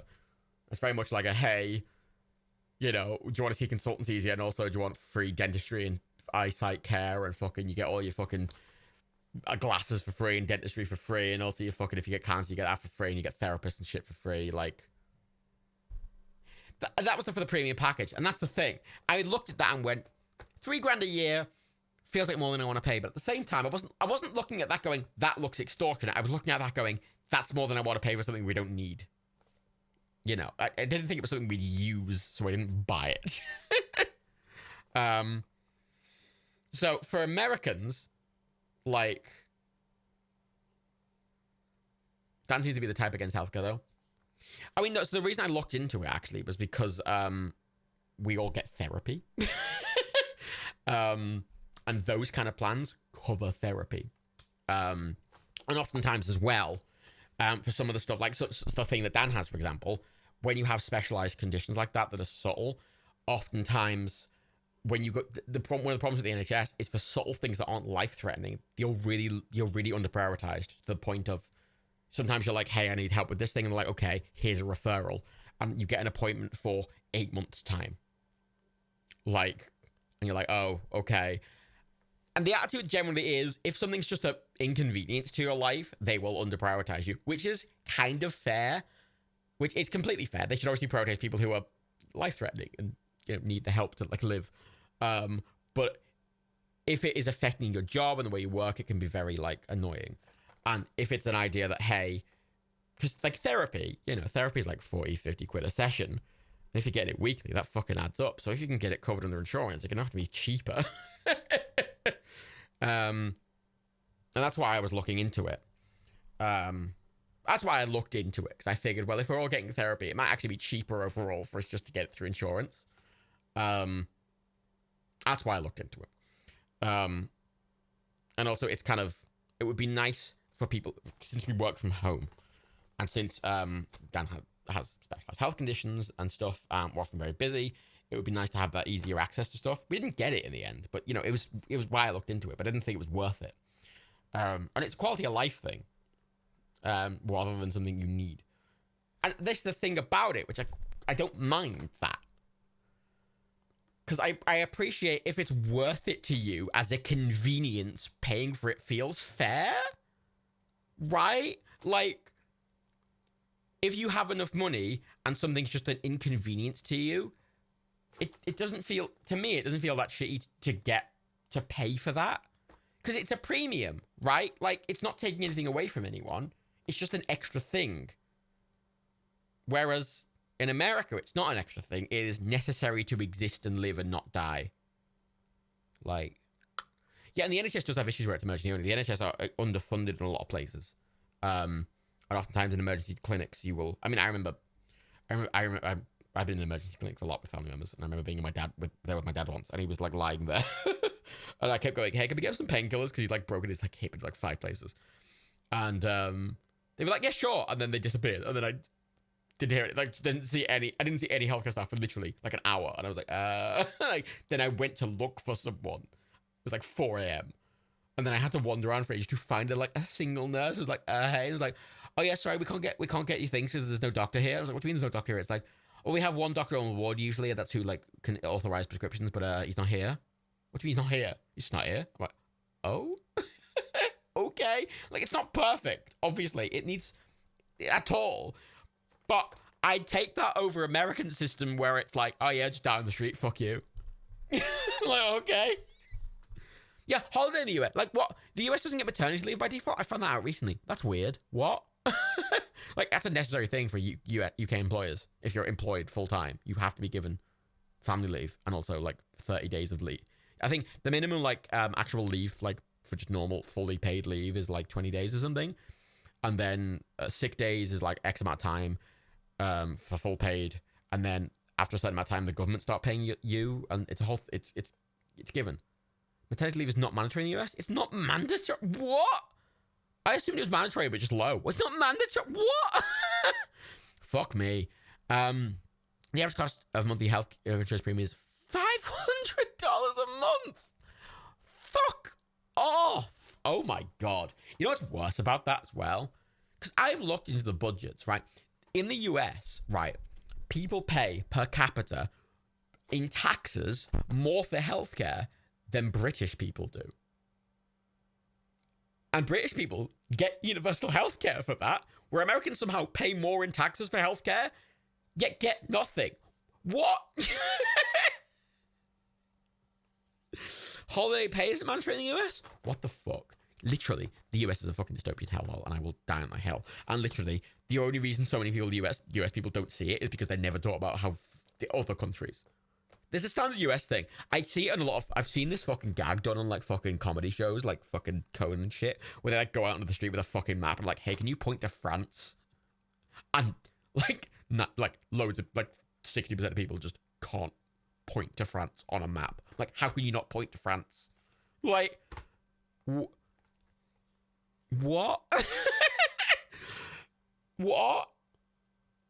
Like, the idea that I learned, like, in the past couple of years, like, the US accidentally dropped nukes, like, 15 times or something ridiculous. They dropped a load of nukes on Spain by accident. Like, what? Like, the thing is, geography, like, you know, I'm not saying we need to know every country in the fucking world. I've seen so many things where, like, some Americans just literally don't know any other country outside America, aside from, like, Canada and Mexico. Like, the idea that you wouldn't know where France is sounds ridiculous.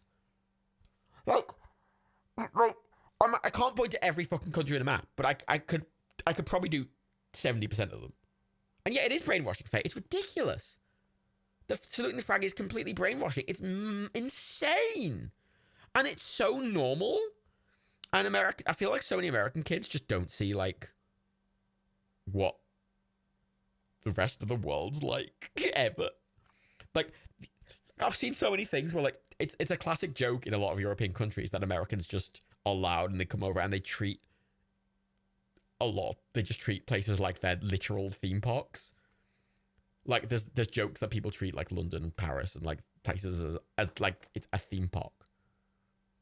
Like, and, like, you know, they don't understand how, like, like, I have a weirdly intimate knowledge of how most countries have a weirdly intimate knowledge of how America's political system works and how their healthcare system works and how a lot of their things work. Yet Americans generally don't know anything about anywhere else unless they look to themselves. Like, insane. I hate the US. Like, I genuinely really hate the United States. Like, as a country. I think they are morally bankrupt. Like, not just how they treat their citizens, but how they often treat other countries. You know, like, the US has just encouraged so many coups and, like, overthrowing. Like, the reason Iran is the way it is because the US did it. You know. What? You know. Vietnam's a really interesting thing because it just shows this American, like, arrogance. You know, and, like, Fallout is a really interesting game because it just shows this fucking, like, attitude towards, like, everything. And, like, Fallout almost seems like a parody to a lot of people in not the US. But I think if you're in the US and you play it, it's not a parody, really. Yeah. Yeah, the US overthrew loads of elected governments that installed dictatorships. America did fund the Taliban. America overthrew the Iranian democratically elected leader. They invaded Panama that time. They basically fucked most of South America. They didn't enter World War I until super late. Like, the UK do this thing. Like, the US, you know how the US... Okay, I'm going to say this, and I want to contextualize this. The US love 9/11 in the context of that. It's this big tentpole victim thing. Because 9/11 was terrible, right? But it's used as a justification for a lot of things, right? It was a symbol, right? It was a symbol of invading lots of the country. It was a symbol of doing lots of things, the war on terror and all this stuff. And it is... The UK did this as well with the Blitz, right? The UK love the Blitz because they love to talk about how they were so victimized by the Blitz. And they talk about how they were victimized by the Blitz so much to the point that it glosses over all the 99% of horrible things they did to other countries. You know, the UK's done worse things to other countries. Like, significantly. But they're able to gloss over that. And the US, in a similar way with 9/11, sort of, yeah, it allowed militarization of the country on a mass scale, and it allowed them to sort of frame themselves as the victim, and justify a lot of their actions. In similar ways the UK did with World War II, and they still hang on to that. The UK still hangs on to that even now, almost 100 years later. And I imagine America will hold on to 9/11 for at least 100 years. And it allows them to, because, and it's frustrating because they are terrible things. 9/11 was terrible. The Blitz was terrible.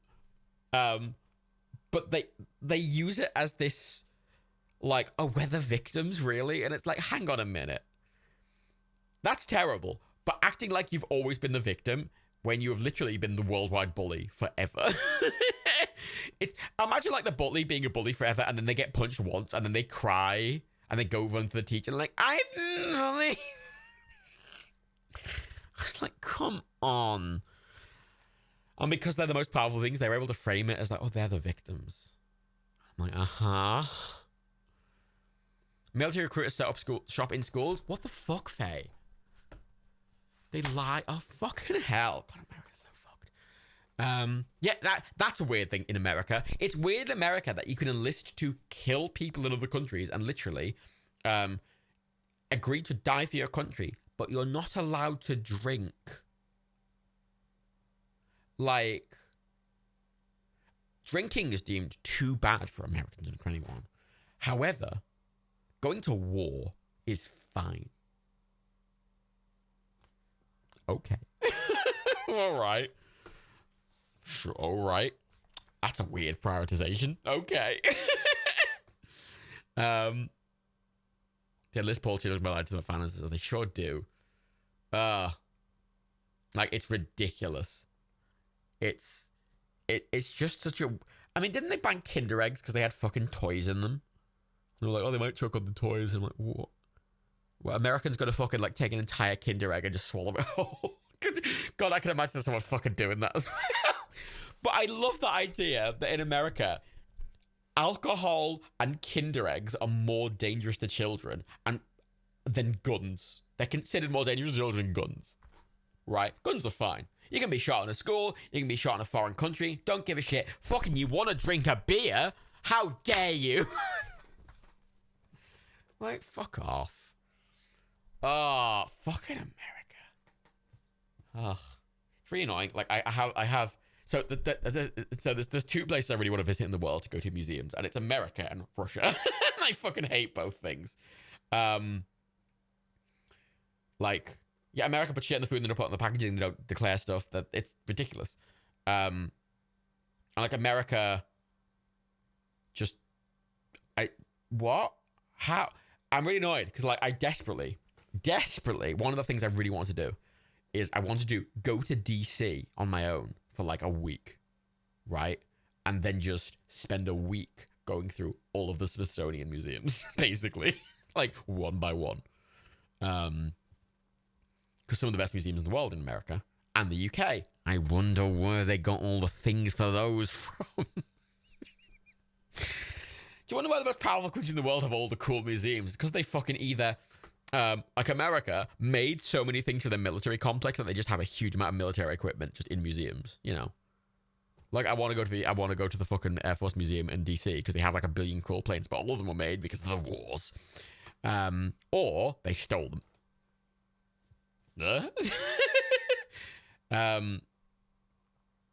That's weird. So I want to go there, and then I love the designs of Russian Soviet era like planes. I think that, and I just think they're mad, and I'd love to visit them, but fucking Russia, Jesus Christ.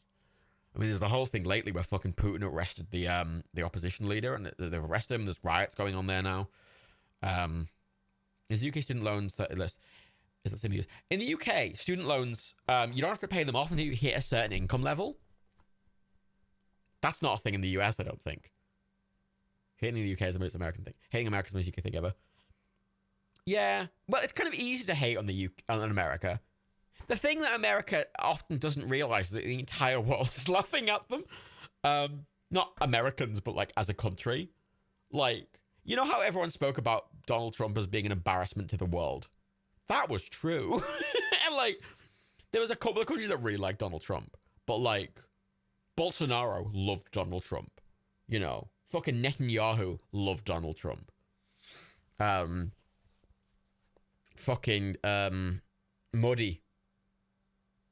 loved Trump. But fucking Netanyahu will fucking drop Trump at a fucking dime. He just wants fucking the US to keep liking Israel. Fucking Bolsonaro is a populist. He'll stand by Trump, but fuck him. And Modi will stand by Trump, but he will also drop him like a fucking shit brick. You know, most countries just don't respect the United States, like as a thing. The United States is weirdly backwards in so many social policies. And it's like, how? You're the richest country in the world. How are you this horrible to your population? How are you this uncaring to how people live? Like, the United States has the highest GDP in the world and the highest wealth in the world, yet have some of the worst poverty? I'm like, how? Like, you have more than enough money to take care of your entire population. You just choose not to? And that's so morally abhorrent that I just hate them. If you've got a job of any form of income, no matter how small it is, it'll be garnished to pay off your student loans here. That's interesting. Because in the UK, your student loan is often taken out of your paycheck before it's given to you, but only after you're earning a certain amount. You have to be earning a certain amount of money before you can even pay it off. And UK student loans are pretty bad interest-wise. Like, UK student loans are not good at all. But again, you're comparing shit to, like... It's like comparing a house fire to, like, an entire fucking city being on fire, you know? It's like, America's so bad in the way of a lot of it does things, it's almost comical. And it just makes all the country's shit seem so fucking irrelevant. Because you look at the UK shit, you're like, that's really bad. And you look at the American shit and you go, oh, God. There's no minimum income here. Jesus Christ. So what? Someone fucking manages to get even the privilege to be able to go to uni and granted a student loan, then goes to uni, somehow survives through it and pays everything up and manages to just keep funded through it. And then the second they get a minimum income job after university, they have to pay out of it for university, even if they're on breadline. Especially if they're on fucking... I mean, there's the classic thing I fucking always get annoyed about the US with fucking serving staff, who for some reason are just allowed to be paid $2 an hour. Because tips count. And like, you know, you can just... A restaurant can just pay their servers like $2 an hour. Because, people give them tips. What? What? The fuck? Insane. Why isn't there... Why aren't people just required? And there's the classic in America where people keep going, oh, but if we raise the minimum wage, people will close down businesses. And it's like, maybe, right? Maybe there was an argument. There's a really popular argument, right? When fucking people wanted to get rid of slavery, that if they got rid of slavery, people would go out of business because they couldn't afford the labor. I'm like, maybe if your business is based around exploiting people, then you shouldn't be a business.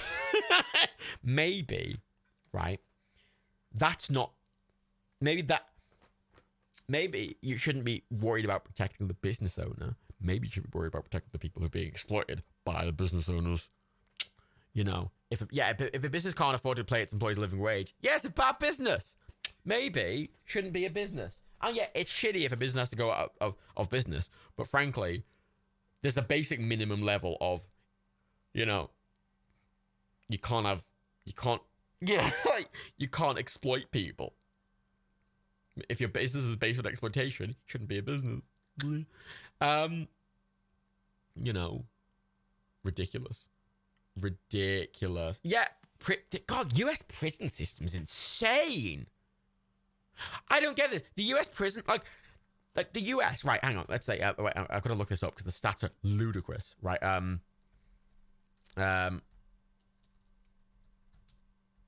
Because in the US, the amount of people in prison in the US is so insanely fucking high that I don't get it. And yeah, they're privately owned businesses. Admittedly, in the UK, the UK is a bit weird in that in the past, like, you know, past like 50 years, some things have been slowly, partially privatized, whereby basically the government will outsource the management of a government-owned thing to a private business, like they did with the train lines, whereas the lines themselves are owned by the government, and technically the routes are owned by the government, and they then give contracts to private businesses to operate them under their authority.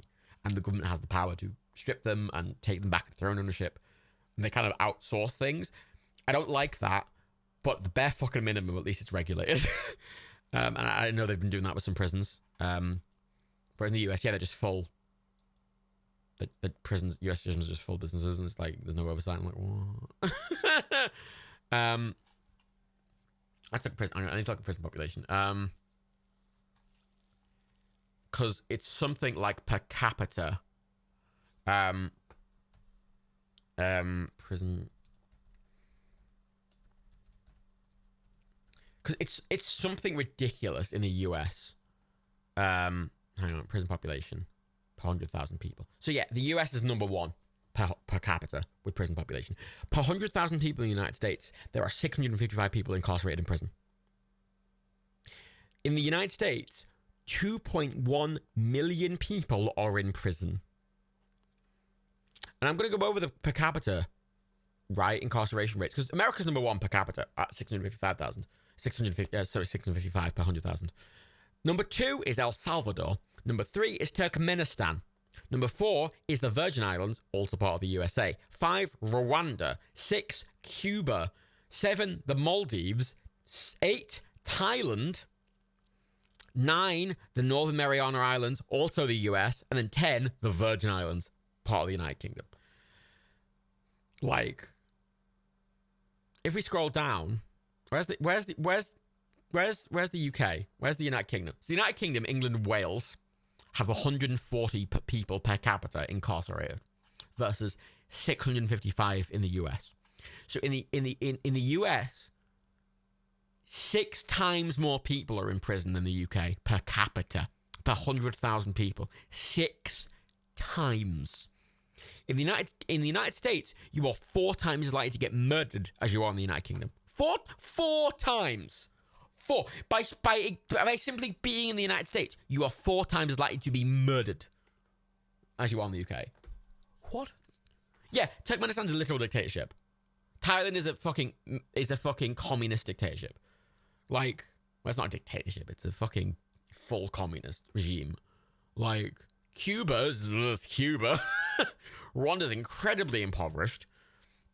El Salvador's incredibly impoverished. Yeah, prison inmates, yeah, they're not allowed to vote often for the rest of their lives in the US. They're often made to work, forced to work. They're often forced to work with little to no pay, sometimes several pennies an hour. Like, what the fuck? Yeah, almost 1% of the entire US population are in prison. Almost 1%. It would be 0.7% of people in the US are in prison. 0.7. What the fuck? Like, what's the lowest incarceration rate? Actually, let's look at that. San Marino with 6. 6? 6? Really? I suppose it's a single town, basically.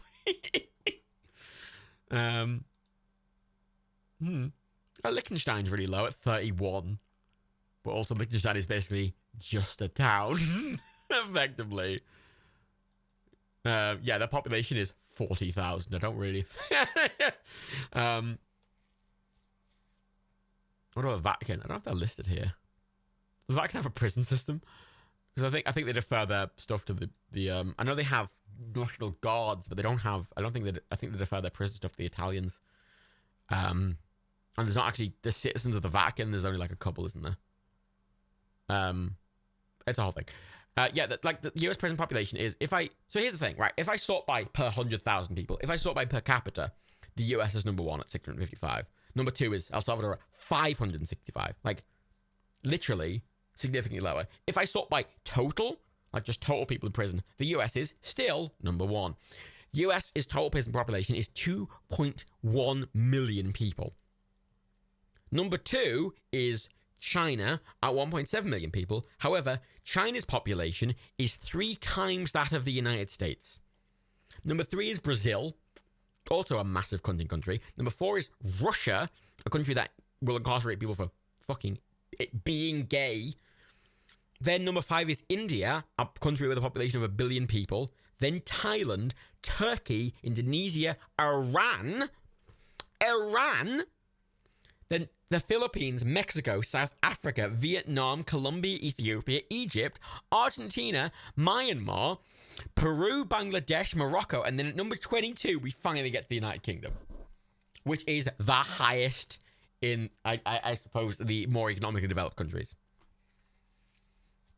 That isn't the US, yet it's still so much lower. Like, what's the... If I go per capita, what's the highest? I think it's still the UK, technically. The weird thing is, the UK's not good, but it's just so much fucking... What?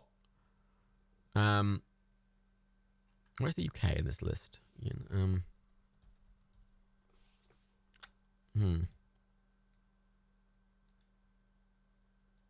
there's a weird thing with anytime you look at any data about the UK, because if you ever read about country structures on Wikipedia, like, you know, you read about federalized systems or republics or you know, those the vague makeup of how the country's government works.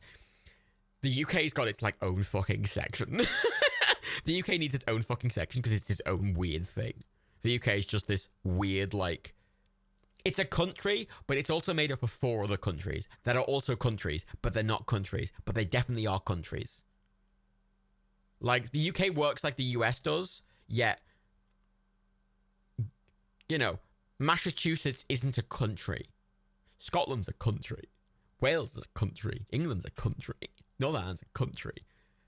And no other country has a country made up of countries in that context. There's federalized systems where they've got states that are part of, but like the idea of just a country made up of countries is uniquely part of is a uniquely UK thing. And it means that whenever you look at a list like this, like I'm looking at the incarceration rate, and at the top of the table it says the table does not list an incarceration rate for the United Kingdom as a whole. For that, you need to look at a separate fucking article because it lists them separately per country. It lists it individually for Scotland, Northern Ireland, and England and Wales, all separately, because they are 3 different systems. In the same way, in the UK, when we were getting our COVID apps, Scotland had its own one, Northern Ireland had its own one, and England and Wales have its own one. Also, NHS Scotland is different than the NHS in England, and NHS in Northern Ireland is different to the NHS in the other 3. They're 3 completely different systems. England and Wales are different countries. However, they are so intertwined that they're treated as basically the same country. In anything you look at, it's England and Wales. Like, they're very politically aligned, and NHS is like England and Wales. It's not NHS England and NHS Wales. It's NHS England and Wales. And then you also have NHS Scotland as part of a thing, and then Northern Ireland is its own thing. So effectively, the UK has 4 countries, but in most practical senses, it's 3. Yet Welsh people would say differently. A lot of Welsh people are very nationalistic, validly, and Welsh people have been very sort of suppressed. But in a political sense, England and Wales are treated as a single entity, whereas Scotland and Northern Ireland are also treated as separate. So in a lot of things you look at when it regards to stats or governmental organizations or like bureaucratic institutions, it's 3 for the UK, not 4. Whereas Wales does still have its own parliament and just still run its own. It's a The UK is really weird. If you're curious and you don't live in the UK, I would genuinely recommend reading up about the UK's weird political structure because it's just unique and weird. It's really weird. But the point is, the US is terrible. That's the lesson of the day, children. That's less than most of my streams, I think. That's the lesson of most of my things. Yeah.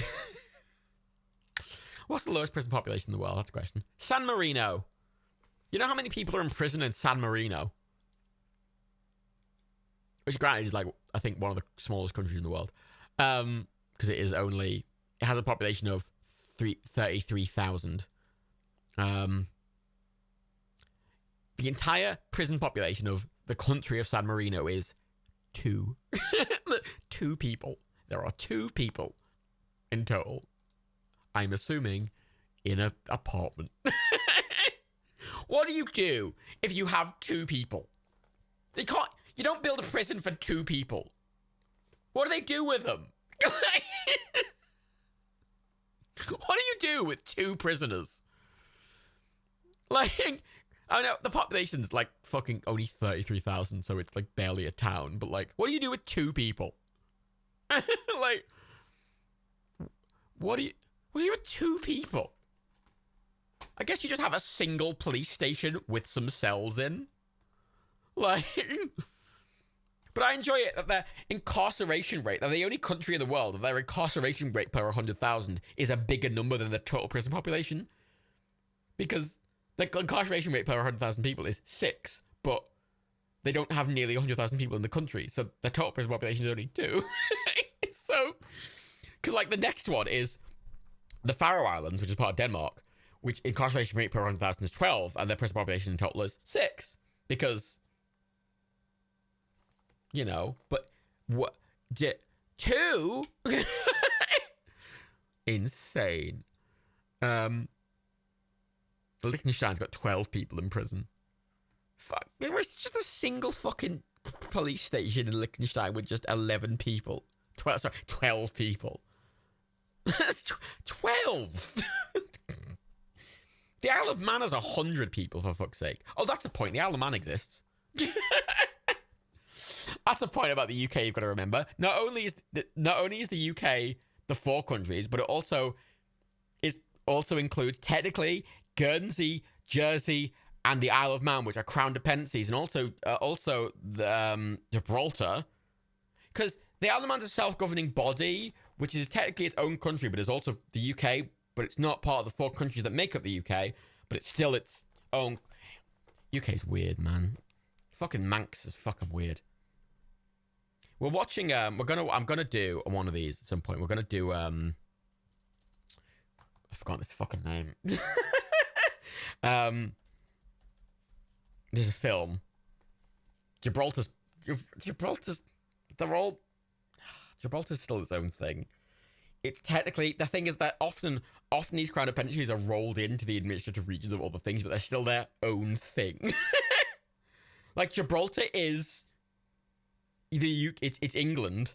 It's not a crown dependency in the same way, but it's still its own thing. Like, weird. So there's oh god, hang on, I need to find the thing. I need to find the show. I mentioned it last time. We're watching Mindhorn. So Mindhorn is a film starring. If you've seen the Mike Boosh, it stars it stars Julian Barrett, which is not Noel Fielding, the one who's not Noel Fielding. And I'm going to read the description for Mindhorn, right? A has-been actor, best known for playing the title character in the 1980s British detective series, Mindhorn, must work with the police when a serial killer says that he will only speak with Detective Mindhorn, whom he believes is a real person. And it's also important to note, the entire thing takes place on the Isle of Man, where nothing happens. So it's just a guy, an 80s like TV detective who is a completely out of work actor and just living in a sad apartment on his own. Has to go to the Isle of Man.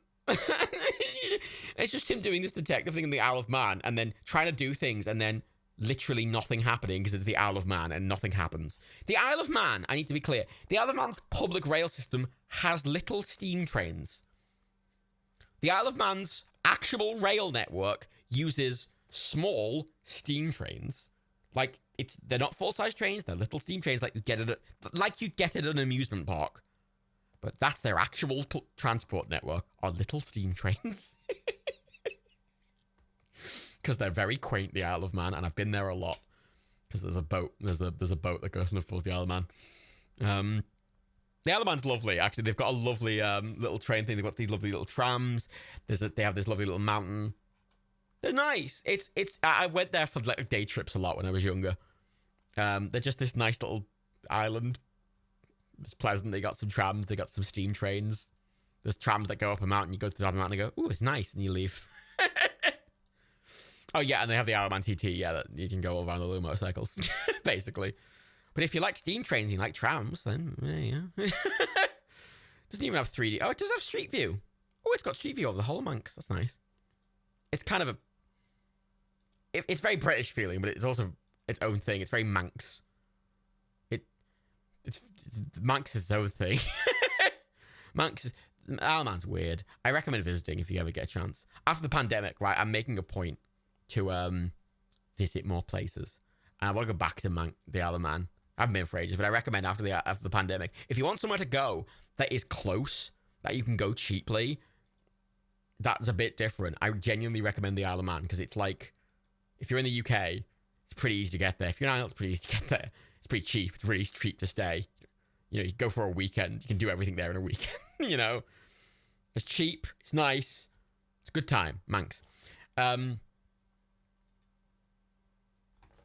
Yeah. So it's a whole thing. Anyway, I think I'm going to stop now because I've been going over 7 hours. And I'll just keep ranting. As I usually do. So, fuck it. Thank you all for coming. We're gonna go. Fucking fuck it. Let's go forever. I plan to, I think, as I mentioned earlier, I would like to go. Sorry, let me reword that. I am planning to do a bonus backlog slog stream on Dig. On the Dig. I want to do what I did for Loom and just complete all of the Dig. Because that, I was enamored with that when I played. I definitely want to do that. So I'll probably do that randomly in the next week or two. Also, I'll probably unannounced one night when I feel particularly sadistic is I'm gonna try and just sit down and just sit through all of the Cobbler, because I hate it. I didn't like watching it, but I absolutely fucking hate having only seen half a film. Like, it just feels like something's uncompleted and it drives me mental. And I want to watch the whole goddamn thing and go, that was terrible, and describe how I know the plot now, but I feel like I hate not having. I just hate it. I hate not having watched the whole thing, even though I hated watching it. I want to be able to watch the whole thing and be able to say, having watched it, that I hate it and it's the worst thing I've ever seen. But I'll probably just do that one night, literally randomly, in the middle of the night when I'm bored. I didn't feel particularly shitty. But yeah, I'll probably do that as well. So there'll probably be 2 extra streams at some point in the next 2 weeks. One that's an extra watch party, and one that's an extra game thing. I'll probably next year. I need to do more streams. Actually, I'm slightly less stressed about doing extra streams now, because I was trying to do more of them because I was trying to get partner. I need to do enough streams to get partner, but now I'm partner, bitch. So I don't need to fucking try anymore. I just want to do it anyway. Yeah, honestly, the plot of the Cobbler made me feel kind of sick as well, and I genuinely don't recommend watching it if you are averse to that kind of thing, because it sounds like genuinely a horrible experience, but I'm going to try, and then I'm going to be like, that was terrible. No one should watch it. But yeah, I'll do those later. And as always, if you have any suggestions for stuff, put them in the fucking Discord. I've got a stream chat in there now, which is like for just vague stream related gubbins. But there's also a suggestion chat if you have any suggestions for films or games or whatever in there. Anyway, thank you for coming. I'm going to stop now. Finally, at 4:30 in the morning. Thank you for coming. If you've been here the whole time, well done. I'm glad we got to experience Mortal Kombat together, because honestly, God, I think that's my favorite film that I've not watched on these streams. It's my most surprised stream. Absolutely excellent. But yes, thank you for coming. I hope you all have a lovely evening. If you're going to bed, I hope you have a nice sleep. And fuck it. Fuck it. Fuck it. Fuck it. Fuck it. Look, thanks for goodbye.